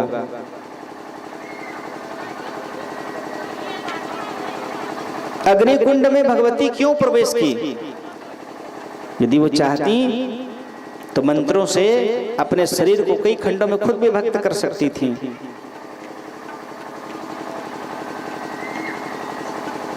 भगवान शिव जी ने सती की मृत्यु होने पर उनके शरीर को लेकर के वो भ्रमण करते लग गए। इतना प्रेम करते थे भगवान शिव जी सती से कि उनके शरीर को अपने कांधों पर रख करके भगवान शिव जी लिए चले जा रहे हैं। तो उनको कई खंडों में विभक्त किया गया। वामन शक्ति पीठ के रूप में बना है, बताते हैं, है ना, पुराणों में वर्णन है। तो सती ने अपने शरीर को यज्ञ मंडप की वेदिका में जब समाहित कर दिया तो किस शरीर को लेकर के शिव जी गए हैं? शरीर को जब सती ने दाह कर दिया तो किस शरीर को लेकर के शिव जी गए हैं? मैं कल बताया ना कि हमारे शरीर 5 तत्वों से मिलकर बना है। चित जल पावक गगन समीरा पंच रचित यह अधम शरीरा। नाभि के नीचे में जो अग्नि का स्थान है उसी अग्नि को निकाली कौन? भगवती सती। और उस अग्नि को निकाल करके उस अग्नि कुंड में प्रवाहित की। क्यों प्रवाहित की? क्योंकि वो परम अपराधिनी किसकी हैं? क्या अपराध था सती का? वो जानकी जी बनी हैं। और जानकी जी बनने पर उस समय जानकी जी का स्थान कहाँ है? तुम पावक मह करो निवासा। जानकी जी उस समय अग्नि में थी और अग्नि में जानकी जी से मिलने के लिए उन्होंने अपने शरीर का दाह करके उस अग्नि को, जो शरीर में माता सती की हैं, उस अग्नि को निकाल करके, जब तक के हमारे शरीर से वो अग्नि नहीं निकलेगा तब तक के जीव की मृत्यु नहीं होती। कोई उपाय कर लीजिए। और वो अग्नि जैसे निकलता है, वो अग्नि में जाकर के समाहित हो जाता है। वायु वायु तत्व में, जल तत्व जल तत्व में, पृथ्वी तत्व पृथ्वी तत्व में, आकाश तत्व आकाश तत्व में, और अग्नि तत्व में समाहित होता है, तब हमारी मृत्यु होती है। ठीक उसी तरह माता सती ने भी अपनी अग्नि तत्व को निकाल करके उसी अग्नि कुंड में समाहित किया और शरीर ने ढाल हो गया। मेरा परिचय, ये दक्ष प्रजापति ही मेरे पिता हैं, तो ऐसे शरीर का मैं लेकर के क्या करूंगी जो मेरा इस प्रकार से मेरे पति का अपमान कर रहा हो। जिस जगह पे शिव जी का अपमान हो रहा हो, अपमान करने वाले की जीवा खींच लेनी चाहिए, यदि आपके अंदर में सामर्थ्यता है तो, और नहीं है तो उस जगह से उठकर चले जाना चाहिए। तो मैं तो यहां से जा नहीं सकती, तो इसलिए मैं अपने इस शरीर, ये परिचय रूपी जो मेरा शरीर है कि मैं दक्ष की पुत्री हूं, तो मैं आज अपने इस शरीर को ही अभिभूत करती हूं। ऐसा कह के माता सती ने अपना प्राणांत कर लिया और उनकी आत्मा निकल करके उसी अग्नि कुंड में जाकर के प्रवेश की और वो सीधा पहुंची कहाँ? जानकी जी के पास। जैसे ही भगवान शिव जी को हाहाकार मच गया, हाहाकार मच गया, दक्ष प्रजापति के उस यज्ञ में भगवती सती ने अपने शरीर का देह त्याग कर दिया। चारों तरफ हाहाकार मचा, जितने गण गए हुए थे जिसको पाए उसको मारना पीटना प्रारंभ कर दिए। और भयावह परिदृश्य, भगवान शिव जी को उसकी सूचना मिली। भगवान इतने क्रोधित हुए कि उन्होंने अपनी शिखा बाल निकाल करके अभिमंत्रित करके जैसे ही पृथ्वी में पटका, भगवान शिव जी के रुद्र प्रकट हुए। भगवान ने कहा कि जाओ दक्ष का शीश विहीन कर दो और पूरे यज्ञ मंडप को तहस नहस कर डालो। वीरभद्र भगवान शिव जी की आज्ञा से वहां पहुंचे। वीरभद्र के साथ में भगवती काली भी पहुंची हुई थी और उन्होंने पूरा तांडव मचा दिया। सबको उनके अपराधों का दंड दिया गया। दक्ष प्रजापति के शीश को काट करके उसी हवन में, हवन कुंड में अभिभूत कर दिया गया और तड़पते छटपटाते हुए दक्ष प्रजापति वहीं पड़े हैं, उनका धड़ पड़ा हुआ है। चारों तरफ हाहाकार मचा हुआ है। भगवान शिव जी की आराधना ब्रह्मादिक सभी देवता करने लग गए और इतने में भगवान शिव जी प्रकट हुए। उनके इस आराधन स्तुति से भगवान प्रसन्न होकर के उनके याज्ञ को पूर्ण कराया और माता सती को लेकर के बिलखते हुए भगवान जैसे ही आगे बढ़े, भगवान विष्णु जी को लगा कि ये इन्हीं के भाव में ब्रह्मा विष्णु और महेश इस ब्रह्मांड के ये तीनों ओंकार स्वरूप है। ओ ई और म, ओम जैसे शब्द है ना, ब्रह्मांड में वही मंत्र सुनाई पड़ता है नित्य निरंतर। और ओम, इसमें ओ ई और म तीन शब्द हैं, तो एक ओ ब्रह्मा है, एक विष्णु है, एक महेश है। इन तीनों के बिना ये ब्रह्मांड का संचालन संभव नहीं है। भगवान महाविष्णु ने विचार किया कि भगवान शिव जी अगर इसी प्रकार रोते बिलखते हुए चले जाएंगे तो पूरे संसार की सृष्टि की गति रुक जाएगी। इसलिए भगवान विष्णु जी ने अपने चक्र सुदर्शन से भगवती सती के शरीर को 52 खंडों में विभक्त किया। जिन जिन स्थानों पर भगवती का देह कट करके गिरा वहीं पर 52 शक्ति पीठ के रूप में भगवती प्रकट हुई। प्रेम से बोलो भक्तवत्सल भगवान की जय। भोलिए श्री उमापति महादेव की जय। एक बार बोल लीजिए ना, हर हर महादेव।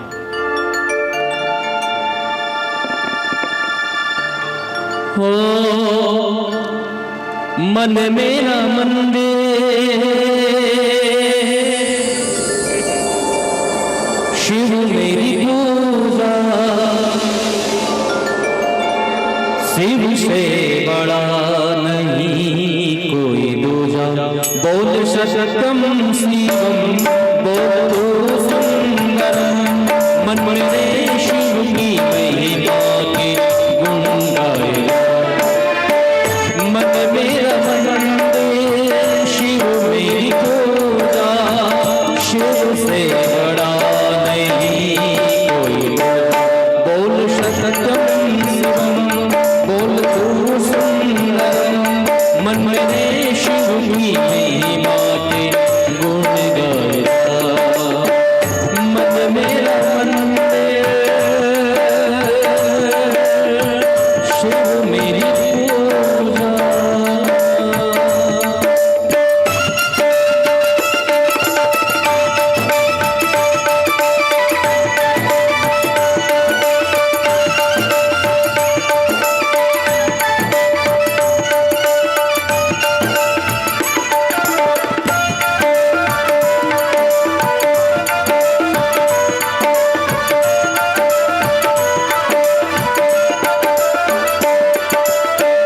पार्वती जब सीता मुख सन्मुख आए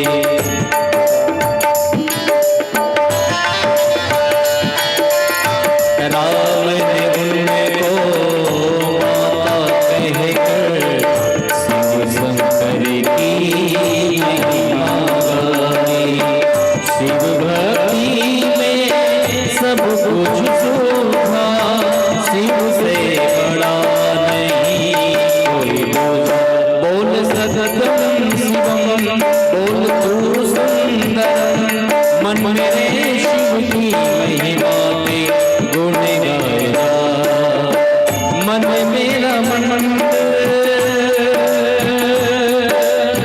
शिव मेरी पूजा।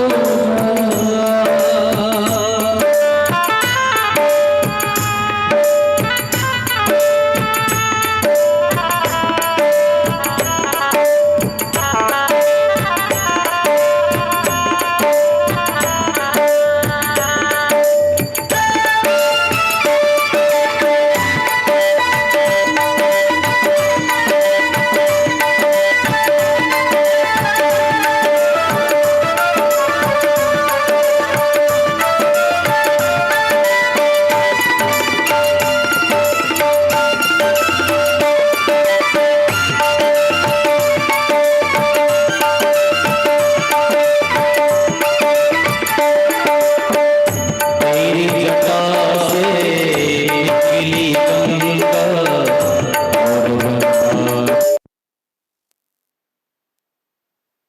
गंगा और गंगा ने विश्व दिया है तेरे भक्तों की शक्ति ने सारे जगत को जीत लिया है तुमको सब देवों ने पूजा शिव से बड़ा नहीं कोई बोल सत्यम शिवम बोल तू सुंदरम मन मेरे शिव की महिमा के गुण गाया मन मेरा मंदिर शिव मेरी पूजा शिव से बड़ा नहीं कोई बोल सत्यम शिवम बोल तू सुंदरम मन मेरे शिव की महिमा के गुण गाया।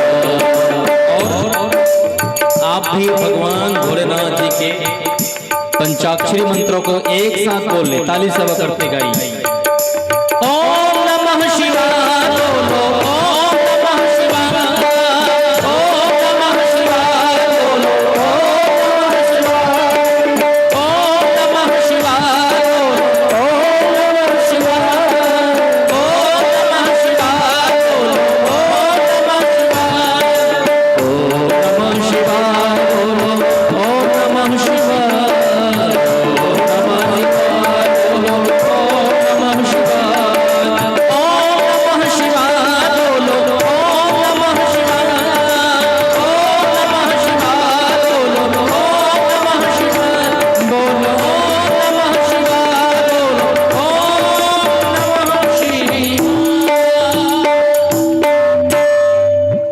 काशी विश्वनाथ भगवान की। हर हर महादेव, हर हर महादेव, हर हर महादेव। प्रेम से बोलो उमा महेश्वर भगवान की जय, भक्तवत्सल भगवान की जय। और इस प्रकार भगवती सती देह त्याग के पूर्व जन्म जन्मांतरी भगवान भूत भावन शिव जी को ही पति के रूप में प्राप्त करने के लिए भगवान राम से उन्होंने निवेदन किया कि हे प्रभु, यदि मैंने मनसा कर्मणा वाचा भगवान शिव जी को ही यदि ध्याया हो, उनकी ही पूजन किया हो, मेरे मन में किसी भी प्रकार का कोई दुर्विकार उनके लिए यदि न उत्पन्न हुआ हो, तो हे प्रभु उसके प्रतिसाद मैं चाहती हूँ कि जन्म जन्मांतरी जब भी मेरा अवतरण हो, पति के रूप में मैं भगवान शिव जी को ही प्राप्त करूं। ऐसा कह के उन्होंने अपनी योगाग्नि, शरीर की योगाग्नि निकाल करके हवन की वेदिका में उन्होंने प्रवाहित कर दिया। तत्पश्चात हाहाकार मचा। शीश विहीन रुद्रगण भगवान शिव जी के आदेश पा करके उन्होंने दक्ष प्रजापति को शीश विहीन कर दिया। उसके शीश को काट करके उसी हवन की वेदिका में समाहित कर दिया और इधर धड़ पड़ा हुआ है। हाहाकार की स्थिति बनी हुई है। चारों तरफ दावाग्नि, ऐसे लग रहा है जैसे ब्रह्मांड, ये पूरी पृथ्वी नष्ट हो जाएगी। उस भयावह परिदृश्य को देख करके सभी देवता भगवान शिव जी की आराधना करने लग गए। भूत भावन भगवान शिव जी उनको शांत करते हुए भगवान महाप्रगट हुए। सभी देवता भगवान से निवेदन करने लगे कि प्रभु पाहि माम जगतपते, भगवान ब्रह्मांड की रक्षा करिए, नहीं तो आपके इस क्रोध से और इस वीरभद्र के क्रोध से ये पूरा ब्रह्मांड नष्ट हो जाएगा। भगवान सबको सांत्वना दिए और सबको शांत करके भगवान ने कहा कि हम तीनों एक ही हैं, ब्रह्मा विष्णु सदा शिव ये तीनों एका। भगवान की आरती में है ना, ये हम आपस में तीनों एक ही हैं और हम तीनों के द्वारा ही इस ब्रह्मांड का संचालन होता है। न मैं इनसे कम हूं, न ये मुझसे कम है, विष्णु जी को कहे। और हम तीनों के प्रति जिनका जो प्रेम भाव रहता है, उनकी मनो इच्छा की पूर्ति हम क्या करते हैं। भगवान त्रयाणामैक भावानां यो न पश्यन्ति वैविदां सर्वभूतात्मनां ब्रह्मन् स शान्तिमधिगच्छति। तीनों के प्रति प्रेम का भाव रख करके जो जीवन निर्वहन करते हैं उनको परम शांति की प्राप्ति होती है। परंतु ये दक्ष जो है, हम तीनों में केवल पिता समझ करके आपको भा रहा था और ये विष्णु जी को भाता था। मेरे प्रति इसके मन में द्वेष का भाव बना हुआ था। तो जो हम तीनों से विलग होकर के या तीनों में किसी एक को छोड़कर यदि भजेगा तो उसको शांति की प्राप्ति नहीं होगी। पंचदेव के नित्य पूजन करनी चाहिए। पंचदेव में हैं विष्णु, सूर्य नारायण, शिव जी, गणेश और भगवती शक्ति। इन तीनों का नित्य पूजन करना चाहिए। इनकी पूजन करने से जीव को परम शांति की प्राप्ति होती है। और यही 5 गणेश जी, शिव जी, विष्णु, सूर्य और भगवती शक्ति, इनके 5 के नित्य पूजन करने चाहिए। इनको पंचायत, शिव पंचायत कहा जाता है।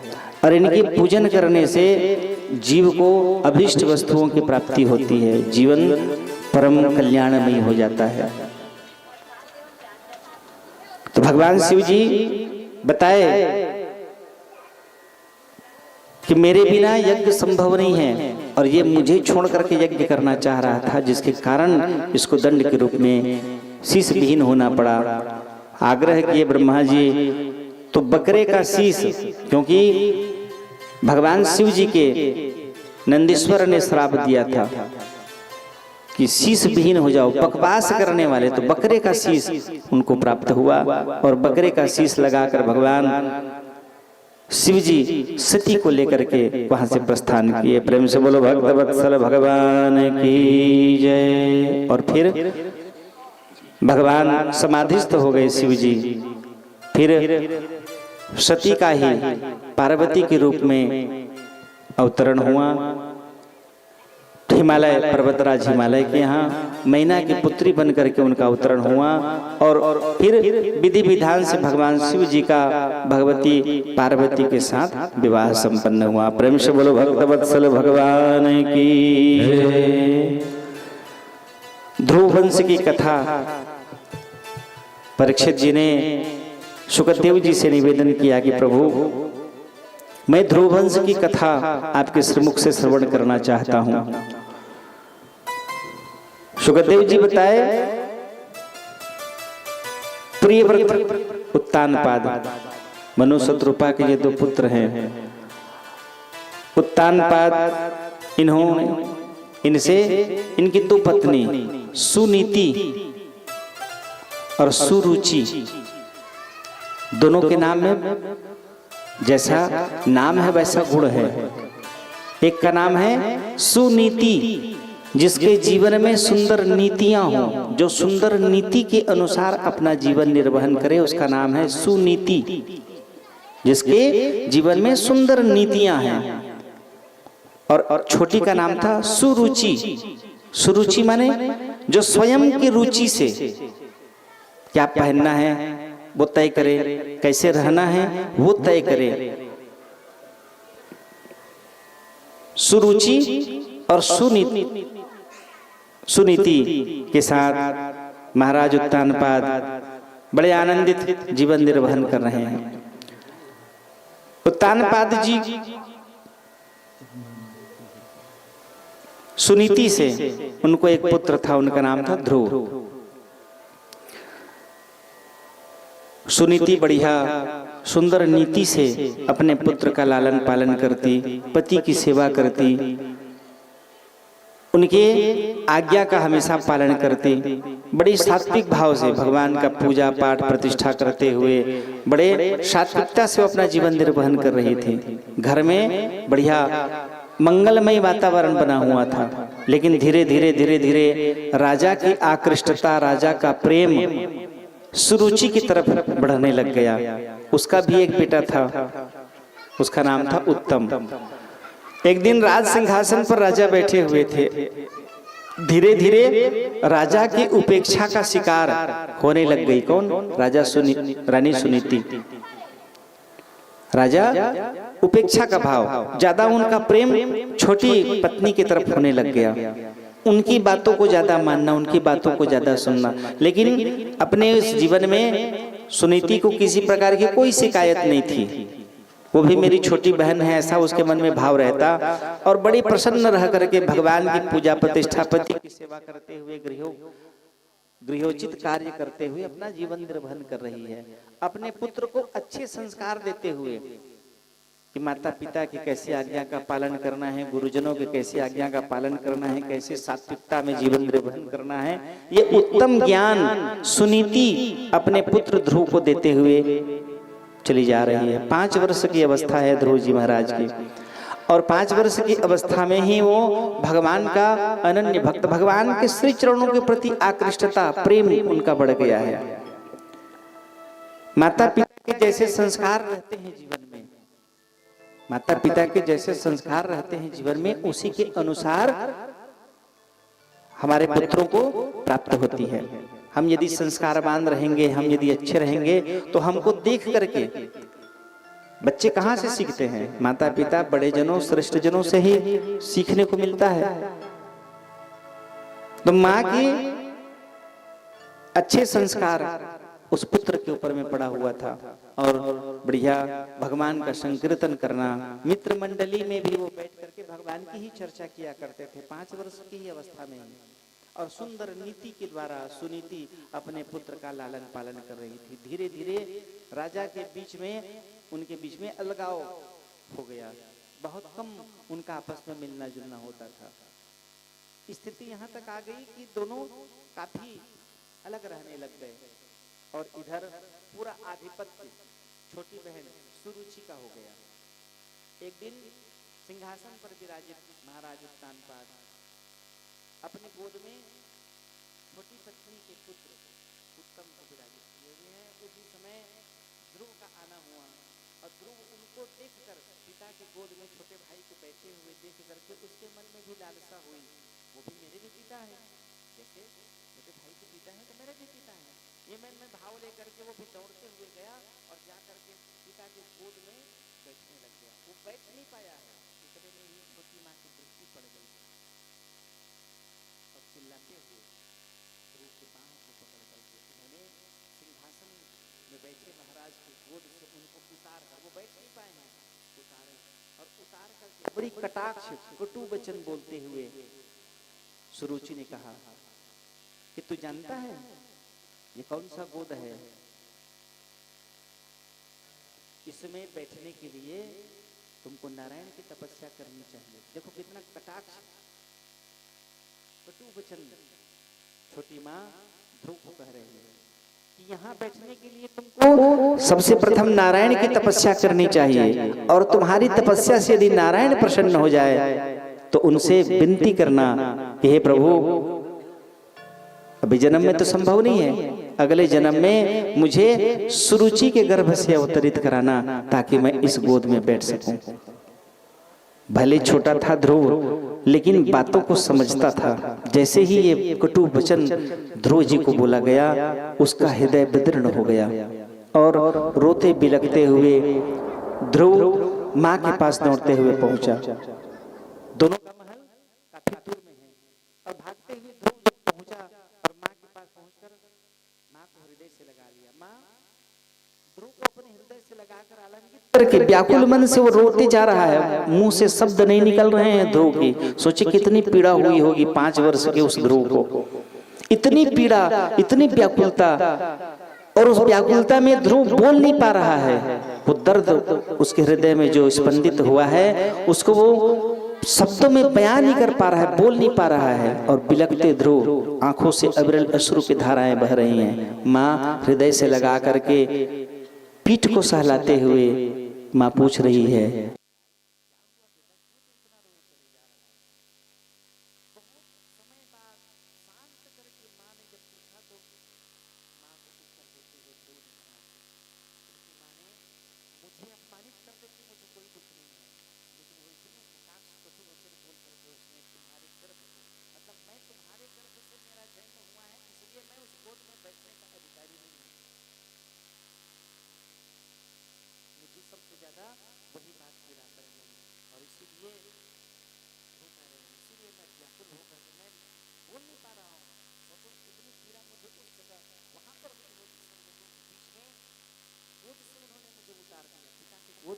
का मेरा भी अधिकार है, मैं भी उनका ज्येष्ठ पुत्र हूं।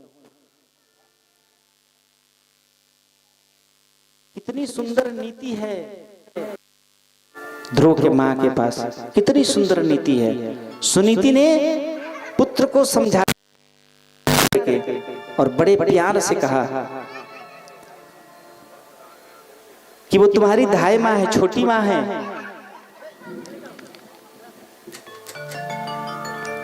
एक पुरुष की यदि 100 पत्नियां हैं, एक पुरुष के यदि 100 पत्नी हैं और 100 पत्नी में यदि 99 को संतान नहीं है और किसी एक को यदि संतान हो जाए तो 99 को भी बांझ नहीं कहा जाएगा। पुराणों में वर्णन है कि वो 99 को भी पुत्रवती कहा जाएगा। एक पुरुष की 100 पत्नियां हैं और 99 की नहीं है, किसी एक की संतान हो गई तो 99 को भी पुत्रवती कहा जाएगा, उनको बांझ नहीं कहेंगे, क्योंकि वो एक ही पुरुष की पत्नियां हैं। सुनीति ने कहा कि जितना मेरा अधिकार तुम पर है बेटा, उतना ही अधिकार तुम्हारी छोटी माँ का भी तुम्हारे ऊपर है। तुम्हारी माँ ने तुमको कहा है, तुम उसकी वाणी को, उसकी बातों को गलत समझ रहे हो। कितनी सुंदर नीति सुनीति ने अपने पुत्र को समझाते हुए कहा कि माँ ने जो तुमको कहा है तुम उनके वाणी को समझो। अरे उस गोद में क्या बैठना तुझे जो 100 साल 1000 साल के बाद में नष्ट हो जाएगा। यदि बैठना है तो तुम उस परमात्मा की गोद में बैठने की चेष्टा करो, जहां बैठने के बाद और कहीं बैठने की जरूरत नहीं पड़ती, और जहां बैठने के बाद लोग सर आंखों पर बिठा करके रखते हैं। यदि बैठना है तो उस गोद में बैठो। माँ ने तुमको कहा ना कि तपस्या करो, तो तपस्या करो, उस गोद के लिए मत करो जो 100 साल बाद 1000 साल बाद नष्ट हो जाएगा। उस गोद के लिए करो जो कभी नष्ट नहीं होगा। माँ ने जो तुमको कहा है बेटा, वो पत्थर की मूर्ति, वो पत्थर कभी मूर्ति नहीं बन पाती जो छीनी हथौड़े के मार को न सहे। यदि हम मूर्ति बना रहे हैं किसी पत्थर से, और यदि वो छीनी हथौड़ी की मार न सहे तो वो फट करके टूट जाता है। तो टूटे हुए पत्थर में क्या करते हैं, लक्ष्मी नारायण में छुआ के ला के वहीं फटाक से फोड़ते हैं, तो नरियर फोड़ने का काम आता है। तुम टूटना मत। छीनी हथौड़ी रूपी जो माँ का तुम्हारे पास शब्द पड़े हैं, वो कान में जो तुम्हारे गूंज रहे हैं ना कि नारायण की तपस्या कर, और छोटी माँ सुरुचि के गर्भ से तुम्हारा अवतरण हो, ये भगवान से मांग, तो जा भगवान की तपस्या कर। मैं कह रही हूँ जा भगवान की तपस्या कर। जो माँ ने कहा है ना, छोटी माँ ने, वो करके दिखा दे और भगवान को प्रसन्न कर ले। लेकिन एक शर्त है बेटा, जब भगवान तुझसे प्रसन्न हो जाए तो कहना भगवान मैं आपकी गोद में बैठना चाहता हूँ। उस माँ के वचनों को तुम अपने ध्यान में रखना, निश्चित ही तुमको नारायण मिल जाएंगे। एक कलाकार, माता पिता गुरु, एक कलाकार, माता पिता गुरु, एक दक्ष कैसी मूर्ति बनाता है, उसी से ईंटा बना ले, उसी से खपरा बना ले, उसी से लड्डू गोपाल बना दे, उसी से गणेश जी बना दे। गणेश जी बनाने पर उसकी पूजा होगी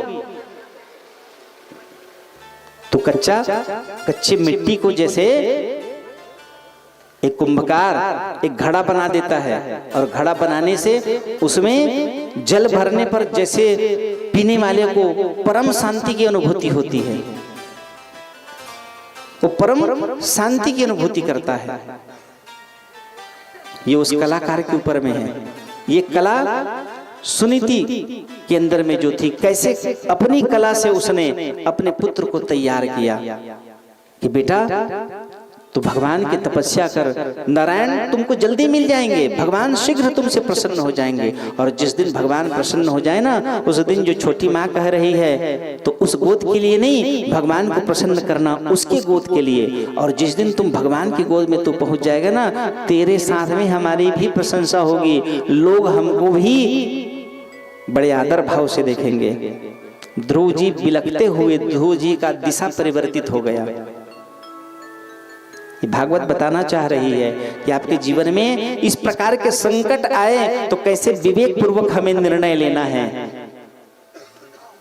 आज के ध्रुव के दाई रीति तो लाठी लेके चल देती, कैसे नहीं बिठा रहे मुरली कलते, जब का हक एकर है तब का हक एकरो है, वो हक अधिकार की बात करने लग जाती है। लेकिन ये सुनीति कितना सुंदर नीति अपने पुत्र को सिखा करके कि तुम भगवान नारायण के गोद में बैठो, और वहां बैठने के बाद में और किसी के गोद की तुमको आवश्यकता नहीं रहेगी। तुमको ऐसे मान प्रतिष्ठा तुमको प्राप्त होगी जिसका वर्णन नहीं किया जा सकता। यानि तानि च पापानि जन्म जन्मांतर कृतानि च तानि सर्वाणि विनश्यन्तु। माता के चरणों में प्रणाम करके ध्रुव जी महाराज 3 परिक्रमा करके वहीं से तपस्या करने के लिए वो निकल गए।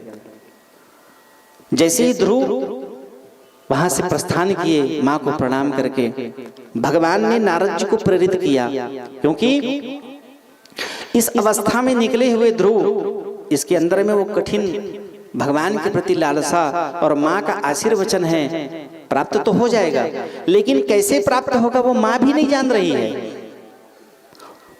बिना गुरु के ये संभव नहीं है। तो गुरु के रूप में नारद वहां प्रकट हुए, और मध्य मार्ग में नारद जी प्रकट होकर के कह रहे हैं, कैसे ध्रुव जी महाराज कहाँ जा रहे हैं? कह मैं भगवान की तपस्या करने जा रहा हूँ।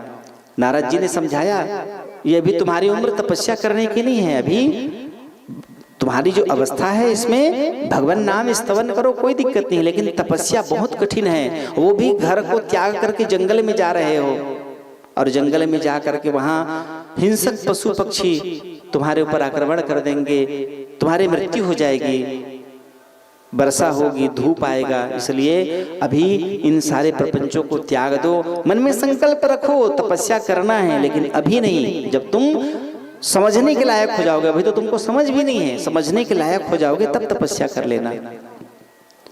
ध्रुव ने बड़ी चतुराई से नारद जी को उत्तर दिया। उत्तर था कि भगवान, उन्होंने बताया कि मैं नारद हूं, भगवान का अनन्य भक्त। तो ध्रुव ने कहा कि भगवान, क्या भगवान को प्राप्त करने के लिए कोई निश्चित समय भगवान ने निर्धारित कर रखा है कि इसी समय में आप तपस्या करोगे तो भगवान मिलेंगे? उनके प्रश्न को सुनकर के नारद जी भी निरुत्तर हो गए, और उनके हठ को सुन करके उन्होंने विचार किया कि तेरे जैसा भक्त बिना गुरु के भगवान को प्राप्त कर पाना संभव नहीं है। बिना तो मैं तुम्हारा गुरु बन जाता हूं, तुम्हारे जैसे श्रेष्ठ शिष्य को पाकर के मैं भी धन्य हो जाऊंगा। नारद जी उनको दीक्षा दिए और बताए कि ये दिव्य मंत्र है जिसको जाप करने से भगवान प्रकट होते हैं। ओम नमो भगवते वासुदेवाय। आते जाते उठते बैठते इतना जप कर लो इसको कि तुम्हारे श्वासों में वो समाहित हो जाए। श्वास लो तो वैसे लगे कि ओम नमो भगवते वासुदेवाय जाप कर रहे हो, सांस छोड़ो तो वैसे लगे कि जैसे ओम नमो भगवते वासुदेवाय का मंत्रोच्चार कर रहे हो। इतनी बार इसको जप लो, तुम्हारे श्वासों में वो समाहित हो जाए, और जिस दिन तुम्हारे श्वासों में वो समाहित हो जाएगा, भगवान नारायण की तुझ पर कृपा हो जाएगी। दंडवत प्रणाम करके नारद जी महाराज के श्री चरणों में दंडवत प्रणाम करके गुरु तो बना लिए, दीक्षा ले लिए। अब ध्रुव ने पूछा कि प्रभु, मेरे समक्ष यदि भगवान प्रकट हो जाएंगे तो मैं जानूंगा कैसे? उनके उस प्रश्न को सुन करके नारद जी और गदगद हो गए, और नारद जी ने भगवान के दिव्य मनोहारी रूप का जो वर्णन किया। भगवान यदि हमारे सामने प्रकट हो जाएंगे तो हम जानेंगे कैसे कि ये भगवान है? कैसे जानोगे? कोई प्रमाण है? भगवान यदि प्रकट हो जाए, भगवान का भी वैसे रूप रहता है जैसे हम सामान्य दिखते हैं, हमारे मनुष्यों की तरह ही यदि रूप बना करके भगवान प्रकट हो जाएंगे तो आप जानोगे कैसे कि ये भगवान है? भक्तमाल में एक कथा है। एक जीवात्मा बहुत भयंकर दुष्ट दुराचारी, चोरी डकैती अपहरण हत्या उसके जीवन में रचा बसा था, और उसके इस कृत्य से सब लोग परेशान थे। किसी को पता नहीं चलता था, वो घर में डकैती करके निकल जाता था, और अकेले था वो। धीरे धीरे धीरे धीरे गांव के कोतवाल से लेकर के राजा तक बात चली गई। कहे कौन ऐसा चोर डाकू है जिसको कोई पकड़ नहीं पा रहे हैं? अब दारोगा को बुलाया गया और कहे या तो तुम उसको पकड़ के लेके आओ कैसे भी करके। शंका सबको है कि अमुक आदमी ही चोर है, वही डकैती करता है, वही हत्या करता है चोरी करके, लेकिन पकड़ में किसी के नहीं आ रहा है, माल सही तो बरामद नहीं हो रहा है, और सबके मन में है शंका कि यही होगा, यही चोरी करता है, लेकिन पकड़ में नहीं आ रहा है। अब दरोगा को बुला करके राज्यसभा में चिल्लाया डांटा गया कि तुम कैसे भी करके हो उसको पकड़ के लेके आओ, यदि तुम नहीं लाओगे तो तुम्हारी नौकरी गई। अब दरोगा भी भयभीत हो गया, क्या करना चाहिए? वो दुष्ट व्यक्ति बहुत बड़े सेठ साहूकार के घर में चोरी किया था, बहुत प्रकार के धन संपदा, और चोरी करके जंगल में गड्ढे में उसको छिपा के गाड़ के रखा हुआ था। जब पूरा माहौल शांत हो जाएगा तो निकाल के उसका उपभोग करूंगा। अब इधर कभी सज्जनों से के पास नहीं बैठना, दुर्जन ही उसके मित्र थे, दुष्ट दुराचारी उनके साथ ही उठना बैठना था, लेकिन वो अपना भेद कभी किसी को नहीं बताता था। एक दिन कथा हो रही थी, उस कथा पंडाल में एक भगवान का भक्त खड़ा हुआ और पंडित जी को प्रणाम करके पूछा कि कहे महाराज, मान लो ऐसी परिस्थिति आ गई और भगवान प्रकट हो जाएंगे हमारे सामने, तो हम कैसे जानेंगे कि ये भगवान है?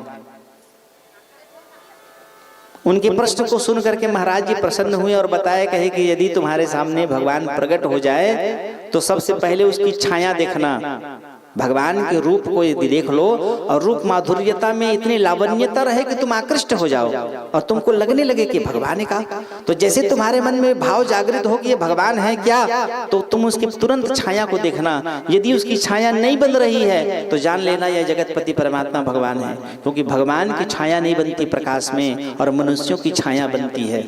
यही भेद है भगवान और मनुष्य में। तुम्हारे सामने भगवान जब प्रकट हो जाए तो उनकी छाया देख लेना, यदि छाया बन रहा है तो वह सामान्य मनुष्य है, यदि छाया नहीं बन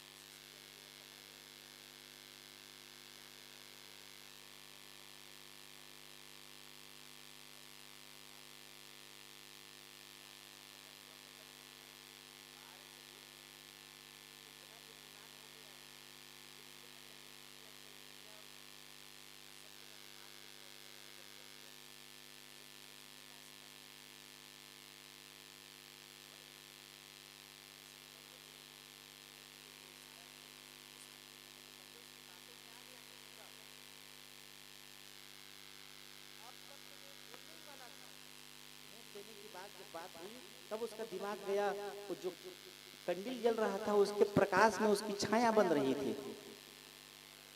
वो पंडित जी का बात उसके दिमाग में आ गया। जो ब्राह्मण देवता मेरे को कथा में बोले हैं कि जब भगवान प्रकट हो जाए तो उसकी छाया को देखना, यदि उसकी छाया बन रही है तो समझ लेना वो भगवान नहीं है, क्योंकि भगवान की छाया नहीं बनती, मनुष्यों की छाया बनती है। अब ये दरोगा काली माई बन करके गया था, कई प्रकार से उसको समझाने का, अपने बातों में लपेटने का वो प्रयास किया दरोगा, लेकिन ये पकड़ में नहीं आया। आखिर में इसको चिल्लाते हुए कहना पड़ गया कि भगवती होकर के आप इस प्रकार से झूठ बोल रही हैं, आपके इस किसी प्रपंच से अगर मैं फंस गया और कहीं आपने चिल्ला दिया तो जबरन मेरा प्राण अंत हो जाएगा, राजा मुझे लेकर के फांसी में टांग देगा।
विराट रूप का दर्शन केवल युधिष्ठिर, पितामह, कृपाचार्य, द्रोणाचार्य, बाकी भगवान के स्वरूप को समझ नहीं पाए। तो जिनको जन्माना चाहते हैं भगवान उन्हीं को जन्माते हैं, बाकी को भगवान कोई दर्शन नहीं देते। नारद जी ने उनको समझाया कि जब भगवान तुम्हारे समक्ष प्रकट हो तो ऐसे रूप में भगवान दिखाई पड़ेंगे। जा बेटा तेरा कल्याण हो। तो ऐसा भगवान का यशस्वी अनन्य भक्त है कि तेरे साथ मेरी भी महिमा बढ़ेगी। भाई पूछेंगे लोग कि नारद ध्रुव को कैसे शीघ्रता में भगवान की प्राप्ति हुई, तो उनको नारद जैसे गुरु मिले थे जिन्होंने ऐसे दिव्य मंत्र उनको प्रदान कराए, जिसके कारण भगवान का उनको साक्षात्कार हुआ, भगवान का दर्शन हुआ। तो तेरे जैसे भक्त को पाकर के, तेरे जैसे शिष्य को पाकर के मैं भी कृतकृत हो जाऊंगा। आशीर्वचन देकर के नारद जी उनको विदा किए और नारद जी वापस महल की ओर आए। जमुना जी के तलहटी देखिए कैसे संस्कार है सुनीति का, जिसके जीवन में सुंदर नीतियां हों, जिसने सुनीति ने अपने अच्छी नीति के द्वारा अपने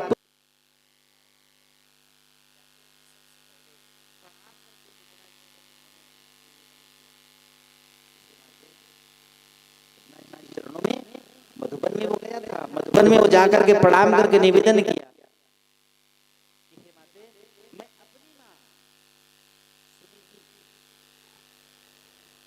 को प्रणाम करके उनके आशीर्वचन लेकर के मैं आपकी ओट में आया हूं।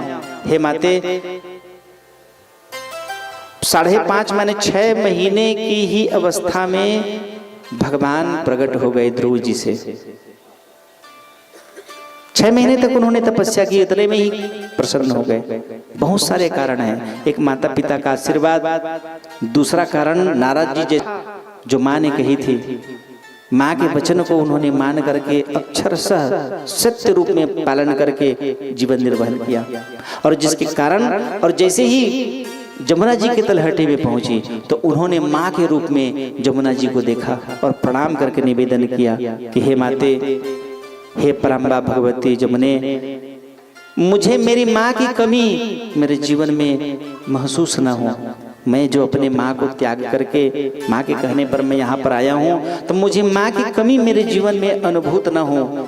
माँ बन करके आप मुझे मेरे साथ रहना और मुझ पर कृपा करना। जैसे ही जमुना जी को प्रणाम की, माँ का हृदय द्रवित हो गया, अति प्रसन्न हो गई भगवती। जमुना जी को जैसे उन्होंने माँ शब्द से संबोधन किया और जैसे निवेदन किया कि मुझे माँ की कमी महसूस न हो, मैं वन में आया हूँ, मेरी रक्षा करना तब तक जब तक मुझे भगवान की प्राप्ति न हो जाए। बड़े आदर पूर्वक भगवती ने, जमुना जी ने उनको रखा और बड़े प्रेम पूर्वक 6 महीने में 2 महीने तक साग पत्ते खा करके ध्रुव जी रहे, 2 महीने तक फल खा करके, फिर जमुना जी का जलपान करके उन्होंने अपना समय व्यतीत किया। धीरे धीरे धीरे धीरे समय व्यतीत हो गया। अब ध्रुव जी को ऐसे लगने लग गया कि शायद मुझ में ही कोई कमी है जिसके कारण भगवान प्रकट नहीं हो रहे हैं, प्रसन्न नहीं हो रहे हैं। इसलिए ध्रुव ने अब संकल्प लिया कि मैं धीरे धीरे सब कुछ छोड़ते गया हूं, अब मेरे पास अंतिम क्या बचा है, ये सांसें। मेरे गुरु ने कहा है कि तुम इतने बार भगवान का जप करो, त्रिकाल संध्या करो, भूमि शयन करो, शाक पत्ते खाओ, उन्हीं को मैं आहार बना करके तपस्या कर रहा हूं। इनको छोड़ते गया हूं अब मेरे पास छोड़ने के लिए केवल सांसें बची हैं। तो मैं अपनी सांसों को, सांसों की माला में सुमिरूं मैं पी का नाम। मेरे परम आराध्य भगवान जगदीश्वर हैं और मैं अब अपनी सांसों को भगवान के चरणों में समाहित कर देता हूं। और इस प्रकार ध्रुव ने अंतिम श्वास खींच करके, जैसे ही ध्रुव अंतिम श्वास खींच करके कृष्णाय तुभ्यम नमः अपने आप को भगवान में हवि कर दिया। शास्त्रों में वर्णन है, कोई भी वस्तु आप भगवान को समर्पित करिए कृष्णाय तुभ्यम नमः किए बिना भगवान उसको प्राप्त नहीं करते। तदीयमस्तु गोविंद तुभ्यमेव समर्पये प्रसीद पुरुषो भोक्ता गृहाणार्थ परो हरि। जैसे ही आप कृष्णार्पण करोगे, पानी फेर करके कृष्णार्पण माने भगवान को समर्पित करना। तो जैसे ही ध्रुव ने अपने आप को कृष्णाय तुभ्यम नमः कहा, एक पांव को दूसरे पांव में रख करके सूर्य नमस्कार की तरह, और अपने आप को अंतिम श्वास दे करके जैसे ही समाहित किया कि प्रभु मैं अपना ये शरीर श्वास सब कुछ आपको समर्पित करता हूँ, कृष्णाय तुभ्यम नमः, आप इसको प्राप्त करिए। और अंतिम श्वास खींच करके जैसे ही रोका, ब्रह्मांड में हाहाकार मच गया। 49 प्रकार की वायु है, माँ के गर्भ में जो रहती है उसको प्रसव वायु कहते हैं। बिना प्रसव वायु के धक्का दिए बिना बच्चे का जन्म नहीं होता, उसको प्रसूति वायु कहा गया है। 49 प्रकार की वायु पूरे ब्रह्मांड में है। ध्रुव ने जैसे ही संकल्प करके भगवान को कृष्णाय तुभ्यम नमः कहा, 49 प्रकार की पूरी वायु एक साथ एकत्रित होकर के ध्रुव के हृदय में आकर के स्थापित हो गई। पूरा ब्रह्मांड में हाहाकार मच गया, सभी जीव तड़पने लग गए, ऐसे लगा कि अब तब उनकी मृत्यु हो जाएगी। हाहाकार मचा, सभी देवता एकत्रित होकर के भगवान की आराधना करने लग गए। उनकी आराधना सुन करके भगवान प्रकट हुए। क्या हुआ? कहे प्रभु हमारी श्वासें समाप्त हो रही हैं, ऐसे लगता है जैसे हमारी मृत्यु हो जाएगी। भगवान ने आश्वस्त किया, मेरा परम भक्त ध्रुव मेरी तपस्या में लीन है, उसने ही पूरे ब्रह्मांड के श्वास को अपने हृदय में स्थापित कर रखा है। मैं उसको दर्शन देकर के आता हूं, तुरंत सब तुम पुनः से जीवन प्राप्त कर जाओगे। और भगवान मधुबन में प्रकट हुए। जैसे ही भगवान प्रकट हुए, ध्रुव अपने हाथे ऊपर रखे हुए सूर्य नमस्कार के रूप में भगवान का ध्यान कर रहा है। श्वासों को रोका हुआ ध्रुव, भगवान उसके सामने प्रकट हुए। देवता पुष्प की वर्षा कर रहे हैं, लेकिन ध्रुव की आंखें नहीं खुल रही हैं। भगवान ने विचार किया कि मैं इसके सामने प्रकट हो गया हूं और इसकी आंखें नहीं खुल रही है, मेरी ओर देख नहीं रहा है।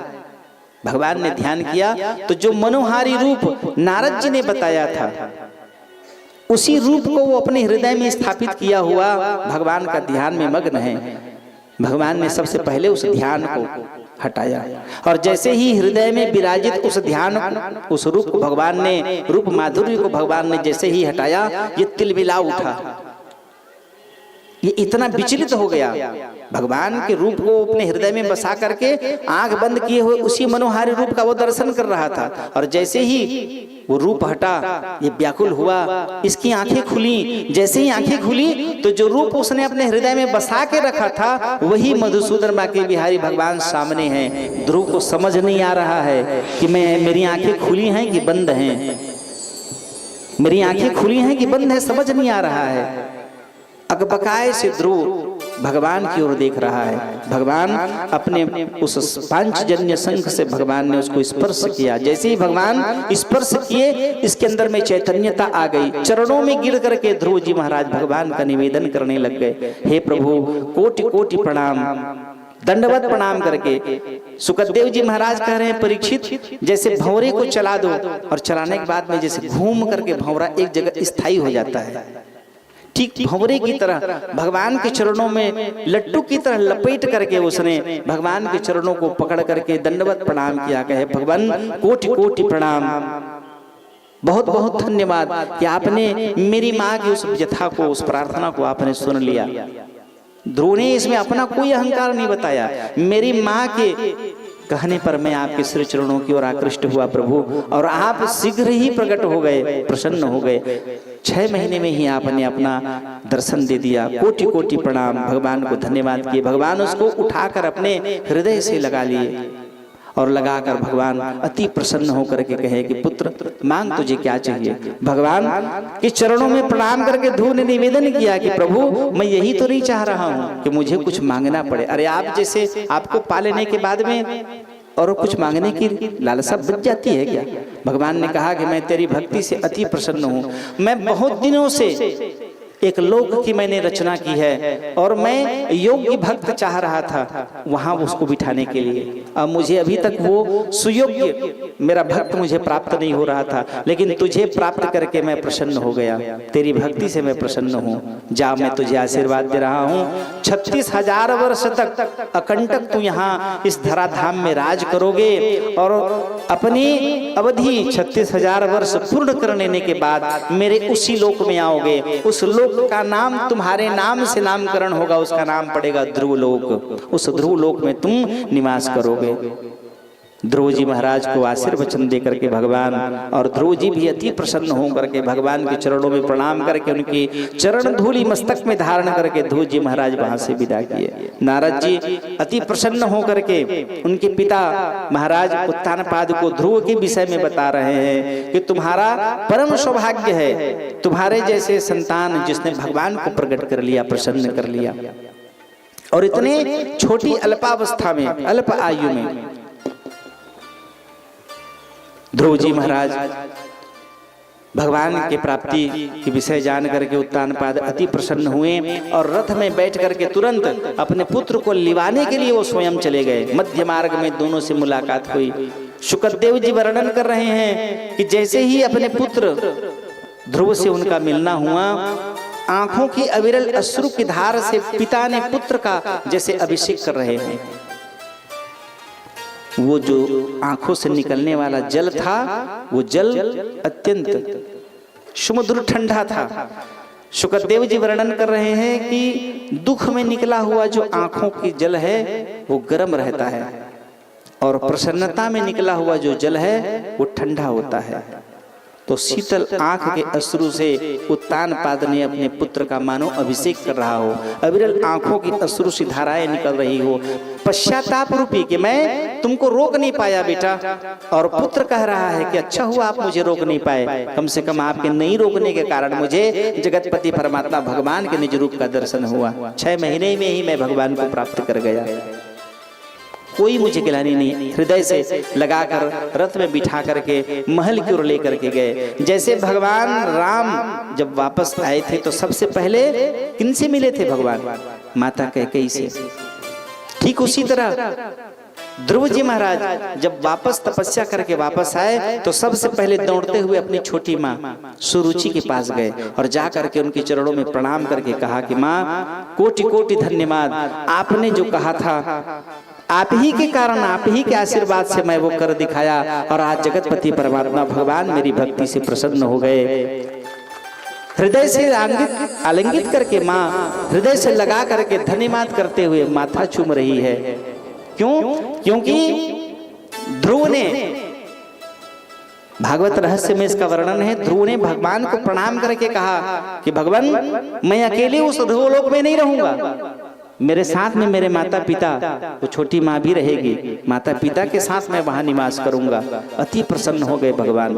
और आज ध्रुव ने अपनी माँ को प्रणाम करके कहा कि आप ही के आशीर्वाद के कारण मुझे उस स्थान को जहां भगवान बहुत पहले से बना करके रखे हुए थे, सुयोग्य भक्त चाह रहे थे, और आज भगवान ने खुद अपनी वाणी से कहा है कि तुम ही वहां के ध्रुवलोक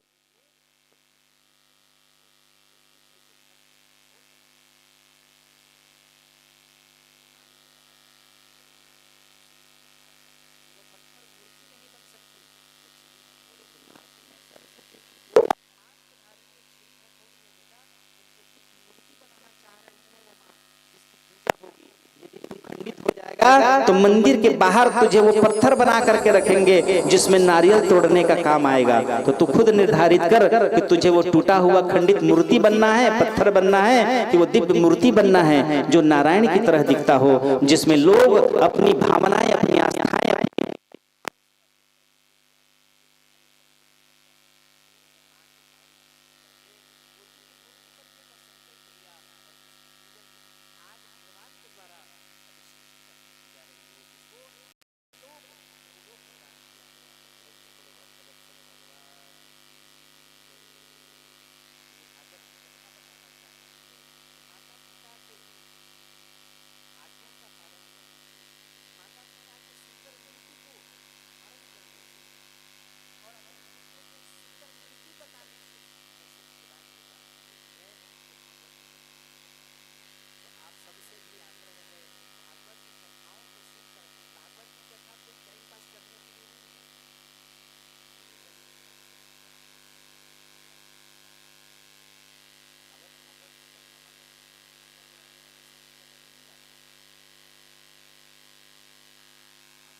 बोलिए ना, आवाज में बोलिए, जोर से बोलना पड़ेगा। जोर से बोल लीजिए।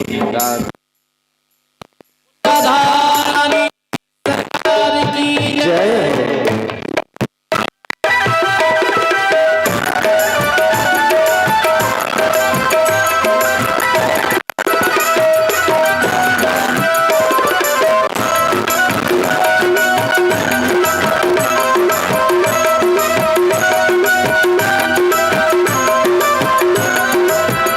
तेरी भोली सी सूरत सवरिया, तेरी भोली सी सूरत सवरिया, मेरे दिल में बसी जा रही है, मेरे दिल में बसी जा रही है, ओ मेरे दिल में बसी जा रही है, मेरे दिल में बसी जा रही है। मिल जाए रिश्ता पुराना, कहाँ मिलोगे पता दो ठिकाना, मिल जाए रिश्ता पुराना, कहाँ मिलोगे पता दो ठिकाना, वो तुमको भूले पड़े हो कन्हैया, तुमको भूले पड़े हम कन्हैया, अब जगह भी समझ आ रही है, अब जगह भी समझ आ रही है, अब जगह भी समझ आ रही है, अब जगह भी समझ आ रही है।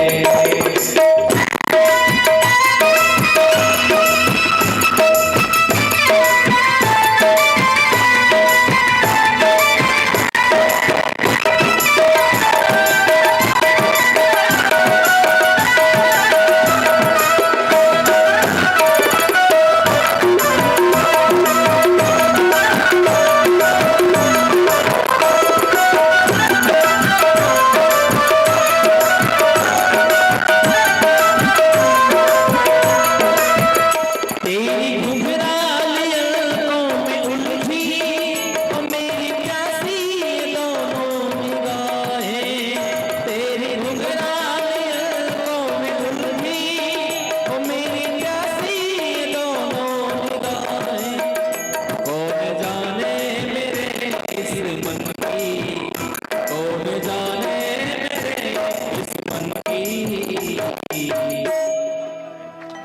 एक बार बोलिए ना, राधे राधे। हो जगह भी समझ आ रही है, जगह भी समझ आ रही है, न जाने क्यों याद आ रही है, न जाने क्यों याद आ रही है, ओ न जाने क्यों याद आ रही है, न जाने क्यों याद आ रही है, ओ न जाने क्यों याद आ रही है, न जाने क्यों याद आ रही है। जय जय श्री राधे, जय जय श्री राधे, जय जय श्री राधे श्याम। प्रेम से बोलो भक्तवत्सल भगवान की जय, भागवत महापुराण की जय। उत्पत्ति स्थिति लय हेतवोऽस्य कल्पा, सत्त्वाद्या प्रकृति गुणा यदि चक्षया स्मनः, यद्रूपं ध्रुवमकृतं यदेक आत्मनो, नानाधात्मकथासु हवेद तस्य वत्सः। और इस प्रकार ध्रुव जी महाराज 36,000 वर्ष तक अकंटक राज कर लेने के पश्चात 3 ऐसे जीवात्माएं हैं। एक ध्रुव ऋषि, ध्रुव जी महाराज 12 वर्ष की समय बची हुई थी उनकी। उस समय एक यक्ष के द्वारा उनके छोटे भाई का शिकार खेलने के बहाने उनका वध हो गया, और जिससे ध्रुव जी अत्यंत क्रोधातुर हो गए। उन्होंने नाना प्रकार के अस्त्र शस्त्रों से वो सुसज्जित होकर के यक्षों के ऊपर में आक्रमण कर दिए। निरीह यक्षों का वो वध करने लग गए। जैसे ही मनु महाराज को इसकी सूचना मिली, तुरंत वहां प्रकट हुए और उन्होंने समझाया कि पुत्र, भगवान को प्राप्त कर लेने के बाद इस प्रकार के तुमको क्रोधातुर नहीं होना चाहिए।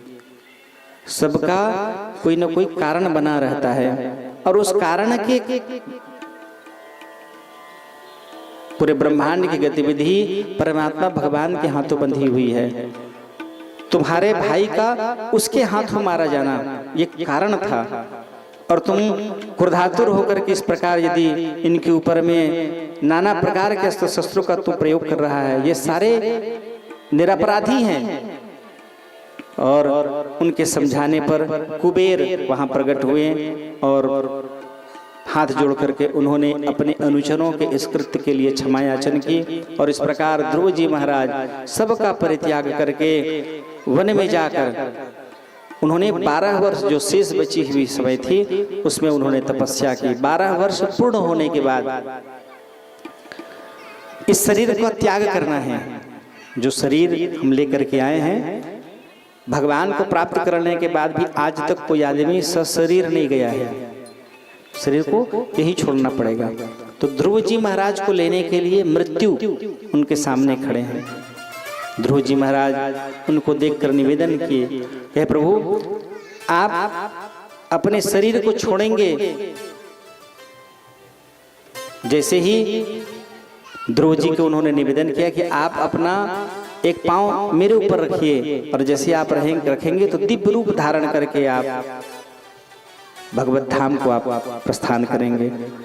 ध्रुव जी महाराज मृत्यु के आग्रह पर उनके शीश पर पांव रखे और जैसे उन्होंने पांव रखा, दूसरा पांव उठाया, ये शरीर ही निढाल हो गया और दिव्य शरीर धारण करके वो भगवत धाम को प्राप्त हुए, जहाँ पहले से ही उनके माता पिता उनकी प्रतीक्षा कर रहे हैं। देवताओं के द्वारा पूजित होकर के ध्रुव जी महाराज वहां पर स्थापित हुए। प्रेम से बोलो भक्त वत्सल भगवान की जय। परीक्षित जी ने फिर निवेदन किया कि प्रभु,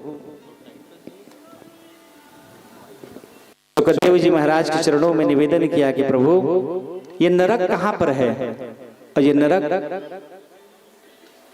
कैसे, किन कर्मों को करने वाले जीवात्माओं को वहां पहुंचना पड़ता है। नरक यही ब्रह्मांड में है कि और कहीं पर उसका स्थान बना हुआ है। सुखदेव जी महाराज ने कहा कि नैऋत्य, पूरब, पश्चिम, उत्तर, दक्षिण 4 दिशा है और 4 विदिशा है, ईशान, आग्नेय, नैऋत्य और वायव्य।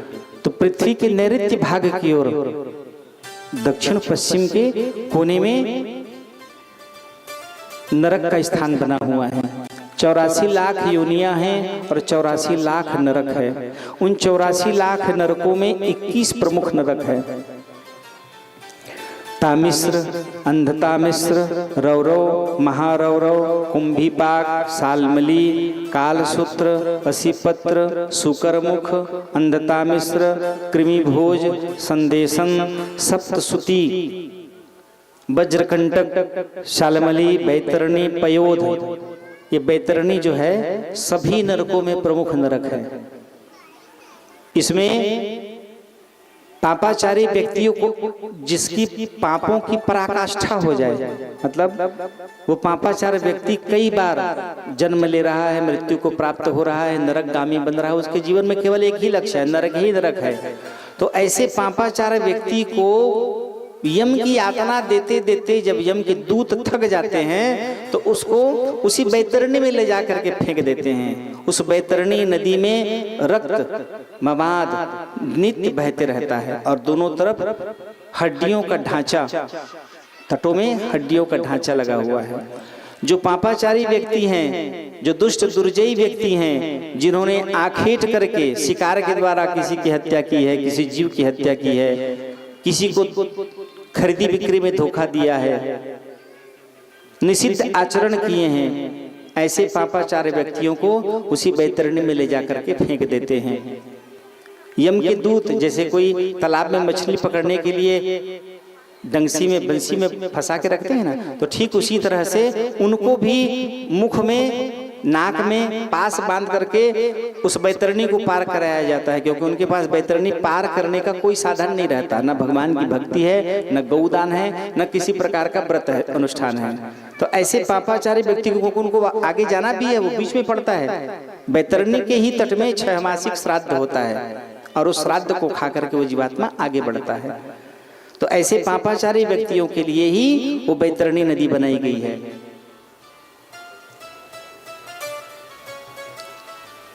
परीक्षित ने पूछा कि कौन से पाप कर्म करने वाला व्यक्ति को किन पापों की सजा के लिए उन नरकों में जाना पड़ता है। अंधता मिश्र, तामिश्र, अंधता मिश्र और रौरव, ये 3 ऐसे प्रमुख पुरुष को संग अपराध किए रहते हैं। उस अपराध के लिए इन तीनों नरकों में जाना पड़ता है। और पति पत्नी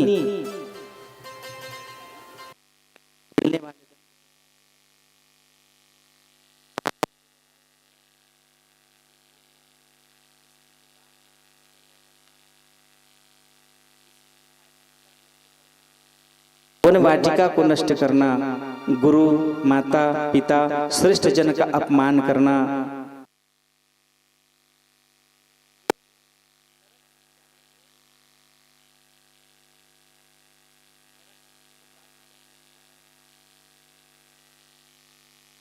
आत्माओं की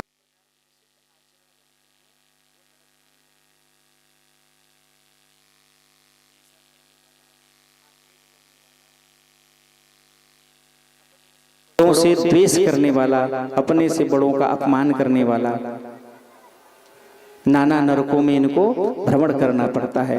84 लाख नरकों में भ्रमण करते हुए वो जीवात्मा अंतिम में जब शुद्ध होता है, पाप पुण्य जब बराबर होते हैं, तब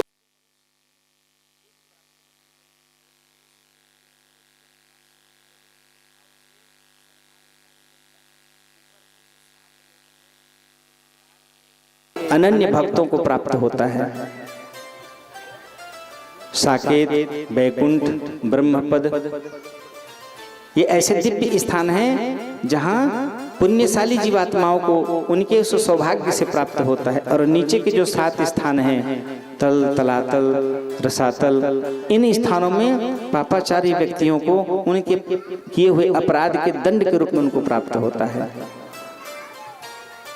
तो जीवात्मा 7 लोक ऊपर है, 3 लोक 14 भुवन हैं। उन 14 भुवन में जैसे जैसे मनुष्य का जैसा कर्म रहता है उसके अनुसार उनको भ्रमण करना पड़ता है।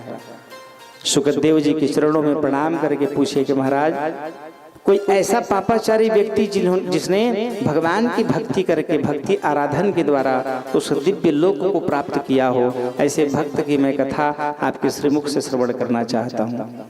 अति प्रसन्न होकर के सुखदेव जी महाराज बता रहे हैं कि परीक्षित, भगवान का अनन्य भक्त सभी प्रकार के शास्त्रों में निपुण, वेद पुराण शास्त्रों में निपुण। सुखदेव जी कहे कि मैं रोज की कथा में तुमको एक ही बात बता रहा हूं कि संजात संजायते कामा, कामा क्रोधो विजायते। जैसे व्यक्तियों की तुम संगति करोगे, तुम्हारी मन चित्त वृत्ति भी वैसी ही हो जाएगी। इसलिए यदि संगत करना है तो सात्विक जनों की संगत करो, दुर्जनों को दूर से ही परित्याग कर दो। ऐसे व्यक्ति कब तुमको नरकगामी बना दे, कब तुम्हारी चित्त वृत्ति बदल जाए। तो इसलिए पापाचारी व्यक्तियों को दूर से ही त्याग दो। एक अजामिल नाम का ब्राह्मण, जो सभी प्रकार के शास्त्रों में पारंगत, माता पिता की सेवा करने वाला, एक दिन वाटिका में गया और वहां निषिद्ध आचरणी 2 स्त्री पुरुष, उनको कामातुर देख करके इसका भी मन मति बदल गया और वो उसको अपनी पत्नी का परित्याग करके उसको अपनी पत्नी बना करके उसने उसके हाव भाव में ये इतना मग्न हो गया कि उसको अपनी पत्नी बना करके लेके आ गया। घर के लोग समझाए, लेकिन उसको जो धुन सवार था, एक ही पल में शास्त्री व्यक्ति, शास्त्र अध्ययन में लीन व्यक्ति, देखो एक ही पल में उसकी मति गति कैसे बदल गई, बिगड़ गई, और उसने सबका परित्याग कर दिया और उस उल्टा स्त्री के वो संग ले लिया। उसका जीवन पूरा कलंकमयी हो गया।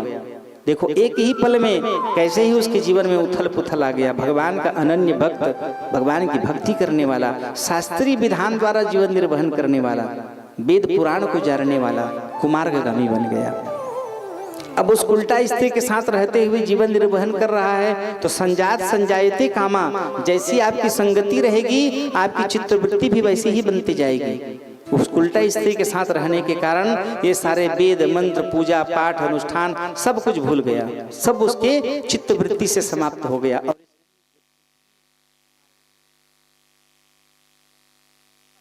अर्जन के लिए तो कुछ न कुछ चाहिए, तो ये आखेट करने लगा, शिकार करने लगा, लोगों की हत्याएं करने लगा।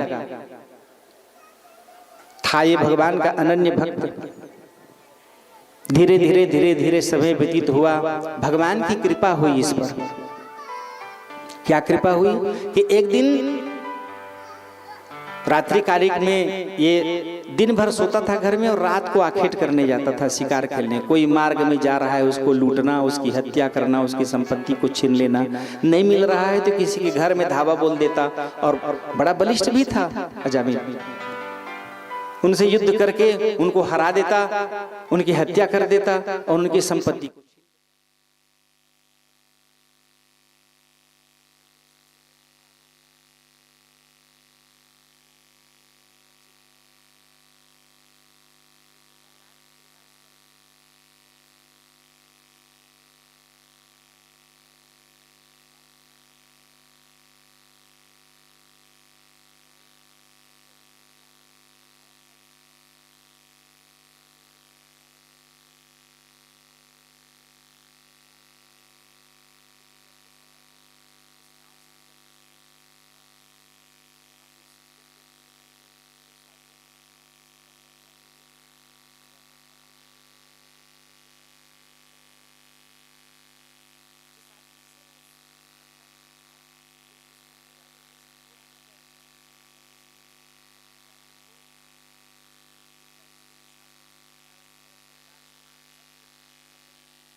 पुरानी दुश्मनी के कारण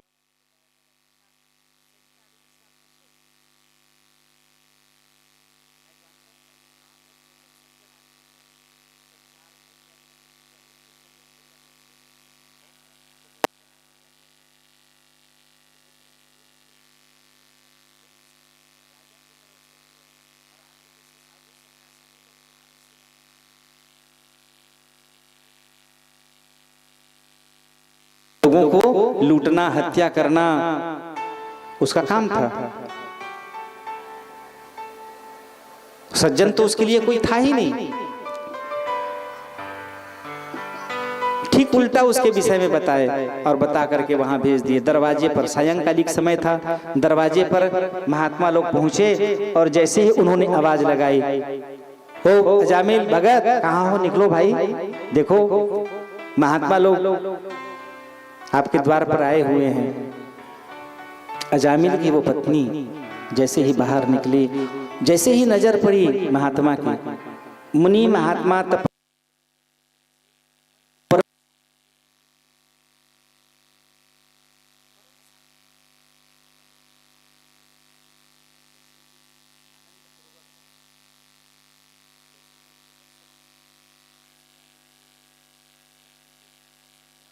बड़ी प्रसन्न हो गई और प्रसन्न होकर के उन्होंने बुलाया, सिंहासन दिए, बिठाए और बिठाकर आदर पूर्वक, कैसे महाराज बताइए कैसे आना हुआ। अरे कहे हम लोग अयोध्या के लिए प्रस्थान कर रहे हैं तो विचार किए कि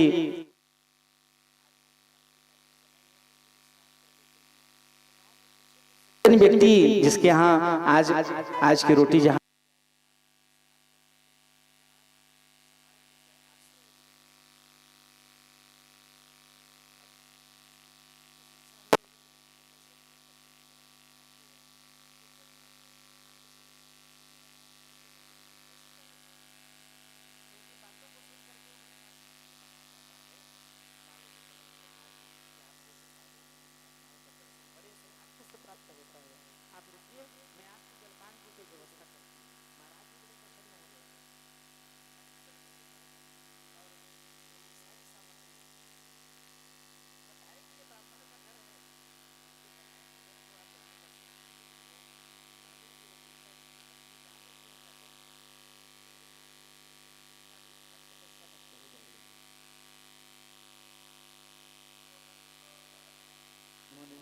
किया कि महाराज आज आप ही भोजन बना लीजिए और आपके द्वारा बनाए हुए भोजन को पहले आप प्रसादी ग्रहण करिए और उसके पश्चात आप हमको दीजिएगा। उसको प्रसादी के रूप में हम लोग आप जैसे तपस्वी के द्वारा बनाए हुए भोजन को हम लोग ग्रहण करेंगे। बात को महात्मा जी भी स्वीकार कर लिए। दूध, घी, आटा, सब्जी बढ़िया प्रकार से उनको प्राप्त हुआ और बढ़िया आनंदित होकर के वो भोजन बनाए। अभी कुछ दिन पहले वैज्ञानिक लोग परीक्षण किए हैं 2 तरह का भोजन बना करके। एक भोजन को वेद के मंत्रों के द्वारा लगातार वेद के मंत्र सुनाए गए और उस भोजन को पकाया गया, और एक तरफ ऐसा भोजन बनाया गया जिसमें निषिद्ध भोजन कहा जाए। उसमें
की कृपा हुई भाई, आपके गांव के नगर से गुजर रहे थे तो भगवान की प्रेरणा हुई, आपके यहाँ भोजन के लिए आ गए। अब अयोध्या जा रहे हैं दर्शन के लिए तो कुछ दक्षिणा प्रसादी दे दीजिए। भगवान के चरणों में, आपके तरफ से भगवान के चरणों में समर्पित कर देंगे उस दक्षिणा को। अजामिल बैठा और बैठ के कहे, आप जानते हो मैं तो जिस टाइम से मुझे पता चला है, जिस समय से कि मेरे घर में आप लोग आए हो, तो मैं वो सोच रहा हूँ कि किस आदमी के पता बताने पर तुम यहाँ पहुंचे हो। मैं मन ही मन उस आदमी को खोज रहा हूँ। कैसे? तो कहे आप जान नहीं रहे हो भाई, अजामिल मतलब समझ रहे हो, 10 कोस में मेरे नाम से लोग कांपते हैं, उसके घर में आप ऐसे चले आए। कौन आदमी आखिर आपको बताया है? महात्मा ने कहा कि भैया आपकी इतनी प्रशंसा किया है वो आदमी अब ये विचार कर रहा है, झगड़ा तो मेरा सब लोगों के साथ में है, गांव में मेरे से किसी से पड़ती नहीं है, तो कौन मेरा पता एड्रेस बताया है इसको? ये मन ही मन विचार कर रहा है। महात्मा जी कहे कि बाबू तुम्हारी इतनी प्रशंसा की है कि तुम साधु मुनि महात्माओं की सेवा करने वाले। अरे कहे मैं कोई महात्मा की सेवा करने वाला नहीं हूँ। अच्छा हुआ मेरे से मिलने से पहले यहाँ मिल गए आप। पहले अगर मिले रहते ना तो बताता मैं अजामिल कौन है। निकाल के दिखाया अपने तलवार खड्ग को, बाण को, कहे देख रहे हो इसी से मेरा जीवन चलता है। अब मैं आप ही के जैसे लोगों को ना निपटाते हुए आता हूँ, लूट लाट के उनके संपत्ति को लेकर के। अच्छा हुआ आप मिले नहीं मेरे को, हजारों हत्या का केस चल रहा है मेरे ऊपर। अब महात्मा भी सन्न रह गए। क्यों? क्योंकि ऐसे पापाचारी दुर्जयी व्यक्ति के लाए हुए अन्न को खाने से मेरा भी जीवन का जो पुण्य है वो नष्ट हो गया। ये पापाचारी व्यक्ति है, लूट खसोट करके हत्या करके धन लेकर के आया है, उसको मैं भी ग्रहण किया हूं, तो मैं भी वो पाप का भागी बना ना। बड़ा चिंतातुर हो गया। अब क्या करना चाहिए? और वो भी अंतिम समय आया है, भगवान अयोध्या जा रहा हूं, अब वहां से मेरे को कहीं नहीं जाना है, मैं भगवान के ही शरणागति वहां जा करके अपने आप को समर्पित कर दूंगा। मेरा अंतिम समय आया है, कुछ दूर बचा है। अब ऐसे समय में न मेरे पास तप है न तपस्या है, मैं करूं क्या? विष्णु पुराण की बात उसको याद आई। विष्णु पुराण में वर्णन है, एक दिन नारद जी महाराज बैकुंठ गए और बैकुंठ के द्वार पर ही जय विजय ने उनको मना कर दिया, कहे आप वापस जाइए। क्यों? तो कहे आपका पुण्य समाप्त हो गया, यहीं तक का आपका पुण्य था, आप भगवान का दर्शन नहीं कर सकते। नारद जी विचलित हो गए, देवगुरु बृहस्पति के पास गए। बृहस्पति ने उनको बताया कि किसी एक जीवात्मा को आप अपने जीवन में प्रेरित कर दीजिए, बैकुंठ का आवागमन निरंतर आपके जीवन में चलते रहेगा। नारद जी प्रसन्न हुए और 3 लोगों को उन्होंने प्रेरित किया कि भगवत धाम यदि प्राप्त करना है, जीवन को सुखमयी बनाना है, तो गंगा त्रिवेणी में स्नान करिए, जीवन को निर्माल्य बनाइए, भगवान की भक्ति ग्रहण करिए। और उनको प्रेरित करने के कारण नारद जी महाराज को आज भी अकंटक कोई बिना रोक टोक के वो बैकुंठ जाते रहते हैं। ये बात महात्मा जी को वहीं पर याद आ गई और उन्होंने निवेदन किया कि भगत मेरी बात का तुम बुरा मान गए, मैं दक्षिणा का मतलब पैसा से नहीं, मैं क्या करूंगा पैसा लेकर के। महात्मा बहुत विचारवान थे और विचार करके उन्होंने प्रेरित किया, मैं ये चाह रहा हूँ, तुम जो कर रहे हो अपनी जगह है, मैं केवल एक चाह रहा हूँ कि तुम्हारी पत्नी गर्भवती है, कुछ दिन बाद उसको संतान की प्राप्ति होगी। मेरी दक्षिणा केवल ये है कि तुम अपने उस बालक का नाम नारायण रख देना। नारद जैसे ही उन्होंने कहा कि उसका नाम नारायण रख देना, उसकी बात को मान करके हाँ ठीक है मैं रख दूंगा। नहीं, मैं जान रहा हूँ तू जो अपना परिचय दिया है, लोगों को हत्या करने वाले हो तुम, लूटने वाले हो, तो जो जिस प्रकार से तुमने अपना परिचय दिया है, निश्चित ही यहाँ से जाने के बाद तुम भूल जाओगे।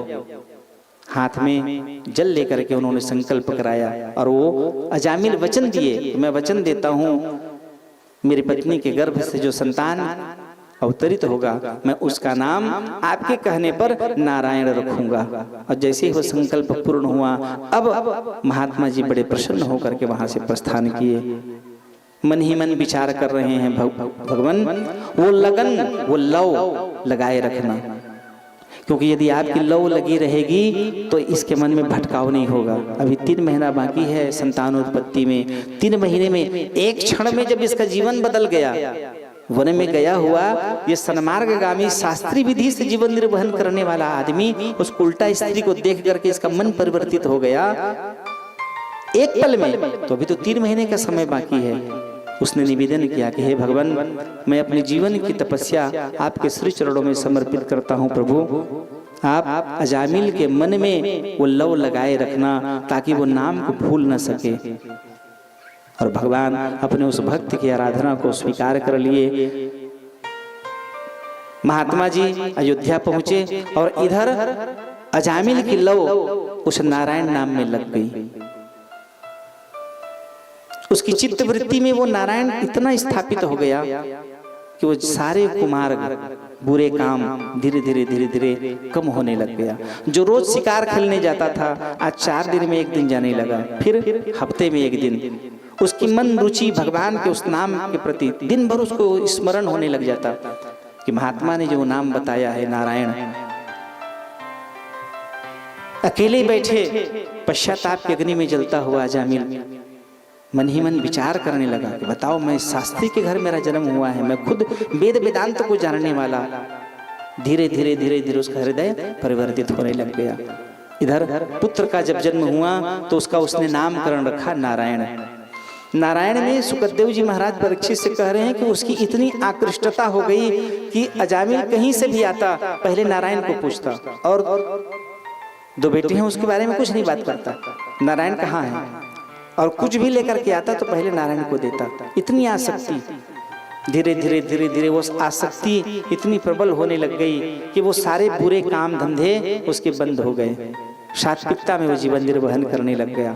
एक दिन उसके जीवन में ऐसे आया कि उसको बीमारी ने घेर लिया। उसकी आयु 100 वर्ष की थी, लेकिन 88 वर्ष में ही उसके शरीर में बीमारी ने प्रवेश कर लिया। अब ऐसे लगा कि वो बचेगा नहीं। खाट में लेटे हुए मनन चिंतन कर रहा है। पश्चाताप की अग्नि में जलते हुए पापाचार्य व्यक्ति का भी हृदय, आंखों से जब विरल अश्रु की धाराएं निकलती है तो उसके जीवन के किए हुए पाप ताप सैने नष्ट होने लग जाते हैं। कब? जब वो आत्मचिंतन करता है, जब किए हुए अपराध के लिए वो मानसिक पश्चाताप करता है। उस पश्चाताप की अग्नि में जलते हुए अजामिल हृदय में नारायण के प्रति वह प्रेम भाव बना हुआ है। समय व्यतीत हुआ। अब 88 वर्ष की ही आयु में चिंतातुर अवस्था में अजामिल पड़ा है और उसको लेने के लिए यमराज के दूत पहुंचे। जैसे ही उनका पहुंचना हुआ, काक कृष्टो, पुराण में वर्णन है, उनका काला रूप रहता है कौवे के समान। उर्ध केशो, उनका केश ऊपर की ओर उठा हुआ रहता है और दांत कटकटाते हुए। उनके नाखून आयुध के समान रहते हैं, उनको कोई शस्त्र की आवश्यकता नहीं रहती, इतने उनके पैने नाखून रहते हैं। और जैसे ही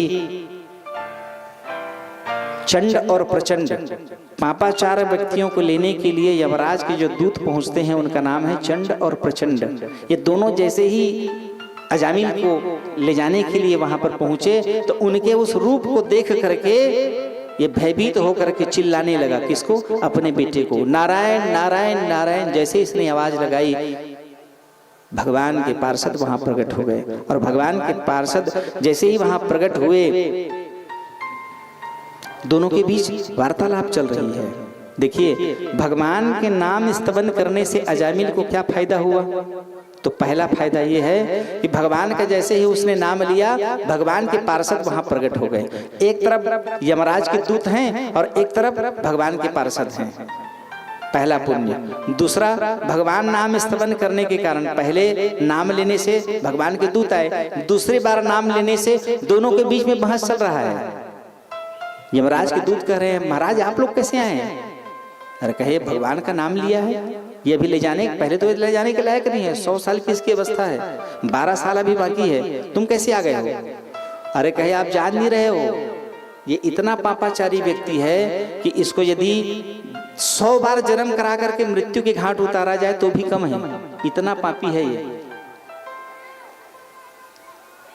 क्योंकि ये ब्राह्मण होकर के ऐसे अधमी अधर्म पूर्वक इसने अपना जीवन निर्वहन किया है कि सैकड़ों बार जन्म लेकर के मृत्यु इनको सजा देने पर भी कम रहेगा, इतना पापाचारी है ये।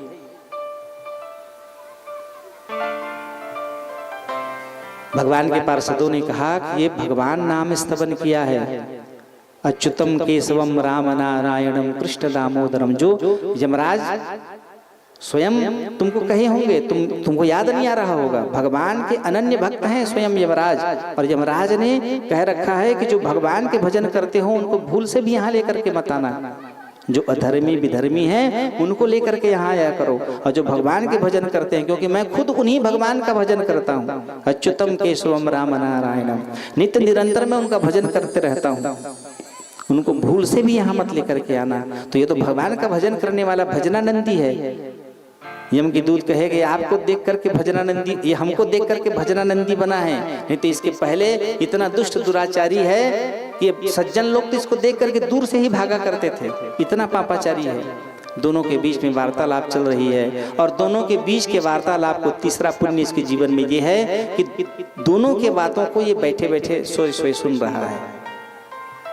एक पापी सिद्ध करना चाहता है और एक इसको भगवान का भक्त सिद्ध करना चाहता है। दोनों की बातों को सुन करके आंखों से अविरल अश्रु की धाराएं बह रही हैं। अजामिल विचार कर रहा है, मरते समय एक मैंने जो निष्ठा से उसके नाम लिया है भगवान की, जिसके कारण भगवान की देखो मेरे जीवन में क्या कृपा है।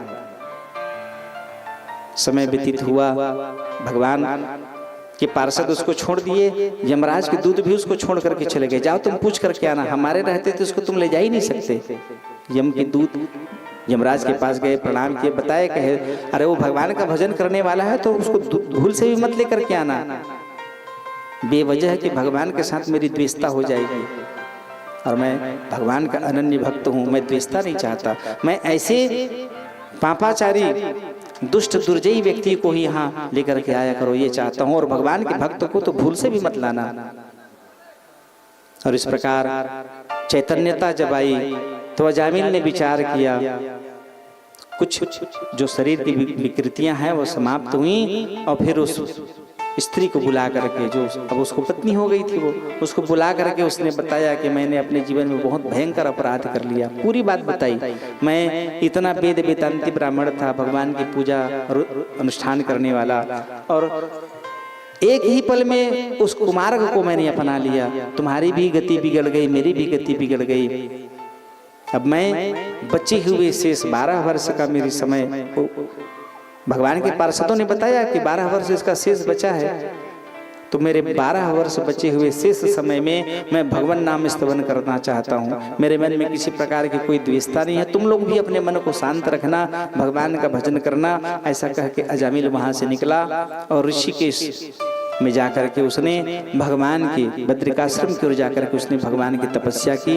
12 वर्ष पूर्ण हो लेने के पश्चात वही भगवान का पार्षद फिर अजामिल को लेने के लिए आया, और जैसे ही उनकी प्राकटिता हुई, प्रणाम करके देह का वहीं परित्याग करके दिव्य रूप धारण करके अजामिल भगवत धाम को प्राप्त हुआ। प्रेम से बोलो भक्तवत्सल भगवान की जय। एक भजन कर दे, बोलिए श्री वृंदावन बिहारी लाल की जय। नहीं आ गए, आ गए। चलिए, मंगलमयी यह कथा का दर्शन हम आप सबने लिया है। खूब आज के इस आयोजन के लिए एक बार ताली बजा दीजिए खूब मीठा मीठा। और कल चतुर्थ दिवस होगा, और चतुर्थ दिवस में हम और आप सभी यह मंगलमयी कथा दर्शन लाभ हम आप सब लेंगे। तो आप सभी से निवेदन है, एक बार खूब खूब दोनों हाथ पसार के बोलिएगा राधे राधे। चलिए अपने अपने स्थानों में सब खड़े हो जाएं, और खड़े होकर के खूब मस्ती के साथ, खूब आनंद और उत्साह के साथ ठुमका लगाएं, डांस करें। और कल भगवान का जन्म होगा तो आप खूब पीले पीले वस्त्रों के साथ पधारें, और कल भगवान की मंगलमयी जन्मोत्सव आप सब मनाएंगे। तो आइए आप और हम सभी पावन यह मंगलमयी यह कथा विश्राम आज हो रहा है और कल पुनः ठीक 1 बजे अपनी पावन उपस्थिति देंगे। आइए एक भजन में खूब आनंद के साथ।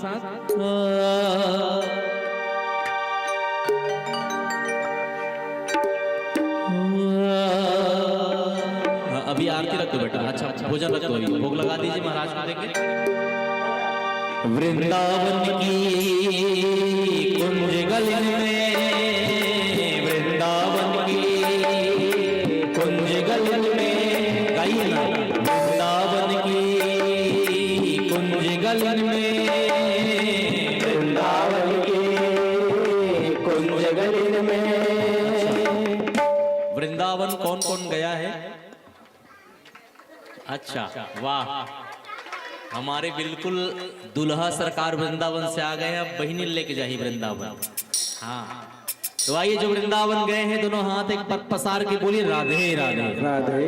और जो वृंदावन नहीं गए हैं, संतोष भैया ने ये जगह को ही वृंदावन बना दिया है, कोई खेद की बात नहीं। तो ये वृंदावन है साक्षात बिहारी जी जहाँ विराजते हैं, इसलिए सब गा लीजिए निकले।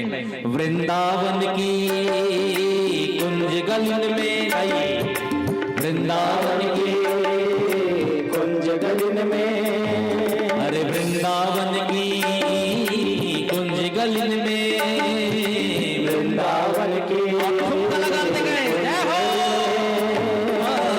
खुशबू बिहारी की आती है वृंदावन की कुंज गलिन में, खुशबू बिहारी की आती है मन समा के मदहोश बना के, मन समा के मदहोश बना के, दर में बिहारी आती है वृंदावन की कुंज गलिन में, वृंदावन की कुंज गलिन में, खुशबू बिहारी आती है वृंदावन की कुंज गलिन में, खुशबू बिहारी आती है। ऐसे ठुमका लगाते जय हो।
ऐसी सुगंध छाई है चमकोरी, ऐसी सुगंध छाई है चमकोरी, रसिकों को खींच लाती बांध प्रेम डोरी, रसिकों को खींच लाती बांध प्रेम डोरी, जब जग बुलाए महके दिल में समाए, जग को बुलाए महके दिल में समाए, प्रेमियों मन को भाती है वृंदावन की कुंज गलिन में, वृंदावन की कुंज गलिन में, खुशबू बिहारी आती है वृंदावन की।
पुष्प पुष्प में हर कली कली में, पुष्प पुष्प में हर कली कली में दिव्य सुगंध बन जाती है वृंदावन की, पुण्यगल में वृंदावन की, पुण्यगल में खुशबू प्यारी की आती है वृंदावन की। और एक लाइन आप सब बोलेंगे, दोनों हाथ पसार लीजिए ऐसे, और एक लाइन सब भगवान नाम संकीर्तन कहेंगे। क्या राधा राधा राधा श्री राधा राधा राधा श्री राधा राधा राधा श्री मेरे श्री राधा राधा राधा राधा श्री राधा राधा राधा श्री राधा राधा राधा श्री मेरे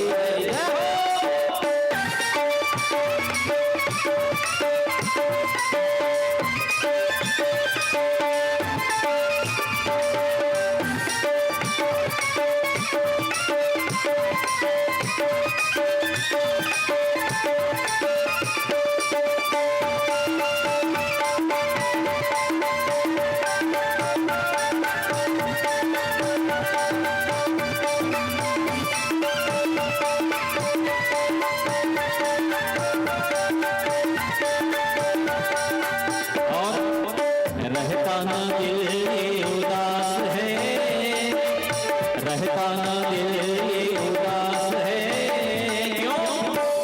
और जो उदास रहना नहीं चाहते, एक बार दोनों हाथ पसार के बोलिए ना राधे राधे, और खूब खूब का लगाते हैं अंतिम भाव। रहता ना दिल उदास है, रहता ना दिल उदास है, बाकी बिहारी मेरे पास है, रहता ना दिल उदास है, रहता ना दिल उदास है, बाकी बिहारी मेरे पास है, रहता ना दिल उदास है, बाकी बिहारी मेरे पास है।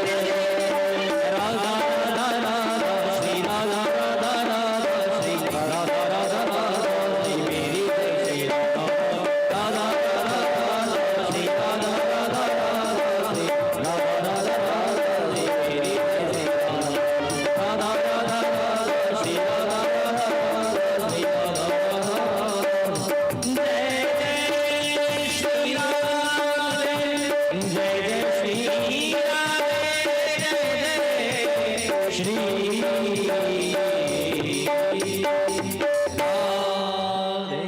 बोली राधा रानी सरकार की। तो कल ठीक 1 बजे यहाँ पधारें और पीले पीले वस्त्रों के साथ पधारें। कल ठाकुर जी को पीला पसंद है, बढ़िया। तो कल जन्मोत्सव में हम आप सभी पीले वस्त्रों के साथ मीठे मीठे मंगल भजनों के साथ खूब खूब आनंद और उत्साह के साथ अपनी पावन उपस्थिति यहाँ तक आप सब देंगे। आइए मंगलमय आरती, आरती के बाद आप सब प्रसाद पाइएगा। बोली बांके बिहारी लाल की जय।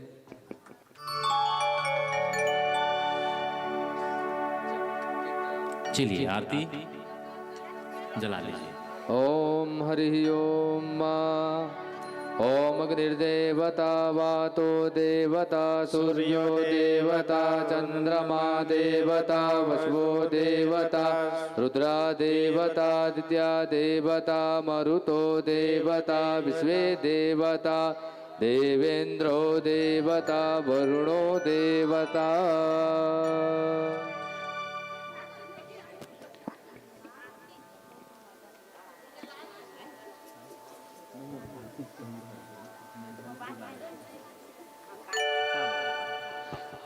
कैलाश भाई, कल बिटिया राजनंदनी का जन्मदिन है, तो अग्रिम बधाई राजनंदनी को अवतरण दिवस की। और कल मधुसूदन बांके बिहारी के जन्मोत्सव के साथ आपका भी जन्मोत्सव मनाया जाएगा। बिल्कुल, बिल्कुल। और बढ़िया अच्छा वाला केक ले आवे, है ना। बोलिए श्रीमद्भागवत महापुराण की जय। आरती उतारो अपने भागवत भागवत भगवान की आरती उतारो, आरती उतारो अपने भागवत भगवान की आरती उतारो, आरती उतारो अपने भागवत भगवान की आरती उतारो। भागवत भगवान की आरती उतारो। कृष्ण शब्द है अर्थ है राधा, कृष्ण शब्द है अर्थ है राधा, नित्य अनादि अनंत जगाधा, नित्य अनादि अनंत राधा, लीला रस अनंत राधा, लीला रस अनंत राधा, रास रस सुधा बाधा, रास रस सुधा बाधा। सागर में लहरे ऐसी, सागर में लहरे ऐसी, लहरों में सागर जैसी, लहरों में सागर जैसी, ऐसे सरल छवि है श्याम श्याम की। आरती उतारो अपने भागवत भगवान की आरती उतारो। राधा कृष्ण है कृष्ण है राधा, राधा कृष्ण है कृष्ण है राधा, एक प्राण दो रूप बाधा, एक प्राण दो रूप बाधा। नाम मंगल मूल नसार, नाम मंगल मूल राजा, शिवताप हर जन मन भावन, शिवताप हर जन मन भावन। जय हो मथुरा धाम की, जय गोकुल के श्याम की, जय हो मथुरा धाम की, जय गोकुल के श्याम की। ऐसे सरल छवि है श्याम श्याम की। हरि उतारो अपने भागवत भगवान की आरती उतारो। निगम कल्पतर की छाया में, निगम कल्पतर की छाया में, आए हैं हम हाथ पसारे, आए हैं हम हाथ पसारे। सुख शून्य हृदय में हम सब, सुखे शून्य हृदय में हम सब। करे याचना कर तुम्हारे, करे याचना कर तुम्हारे। दे दो अब जीवन की शांति, दे दो अब जीवन की शांति। मिट जाए सब जीव की भ्रांति, मिट जाए सब जीव की भ्रांति। जीवन में रसधार रहे भागवत पुराण की आरती उतारो अपने भागवत भगवान की आरती उतारो। त्वमेव माता च पिता त्वमेव, त्वमेव बन्धुश्च सखा त्वमेव, त्वमेव प्रिया द्रविणं त्वमेव, त्वमेव सर्वं मम देव देवा। कर्पूरगौरं करुणावतारं, संसारसारं भुजगेन्द्रहारं, सदा वसन्तं हृदयारविन्दे, भवं भवानी सहितं नमामि। गुरु ब्रह्मा गुरु विष्णु गुरुदेवो महेश्वरा, गुरु साक्षात् परब्रह्म तस्मै श्री गुरुवे नमः। हरे राम हरे राम, राम राम हरे हरे, हरे कृष्णा हरे कृष्णा, कृष्ण कृष्णा हरे हरे, हरे राम हरे राम,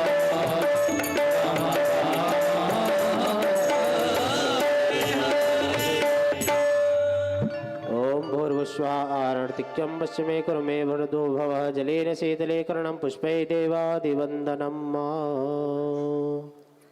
तनु प्रदक्षिणा लगा लेंगे अपने अपने स्थान में। ईश्वरी का आरती देते। ओम जे तीर्थानि प्रचरन्ति शिखा हस्तानि खङ्गिणः ते खागुंशस्त्रयो जनेव धर्वाणि तन्मसि यानि कानि च पापानि जन्मान्तरकृतानि च तानि सर्वाणि विनश्यन्तो प्रदक्षिणायां पदे पदे दक्षिणां समर्पयामि। सद्गुरु चरण कमलेभ्यो नमः, कुल देवताभ्यो नमः, इष्ट देवताभ्यो नमः, मातृपितृ चरण कमलेभ्यो नमः, आवाहित प्राण प्रदर्शित सर्वदेवी देवताभ्यो नमः। आरार्तिक्यं समर्पयामि।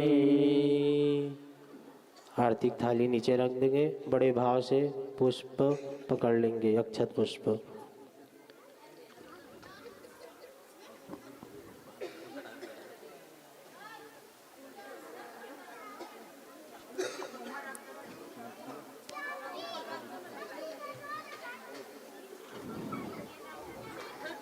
हरि ओम मा जगिये न जगिया माया यजन्त देवास्तानि धर्माणि प्रथमान्यं सन्ना देहनाकं महिमानः सचन्द्र यत्र पूर्वे साध्या सन्ति देवाः।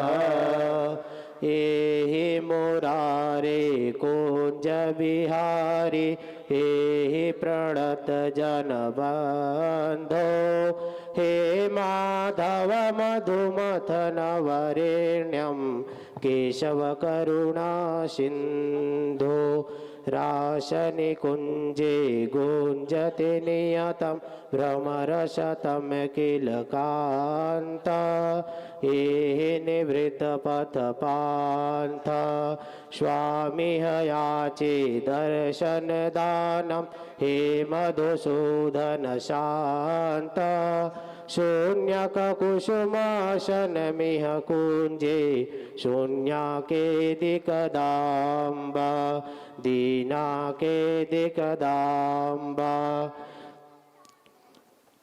नाना सुगंधि पुष्पाणि यथा कालोद्भवानि च पुष्पांजलिर्मया दत्त गृहाणां परमेश्वर।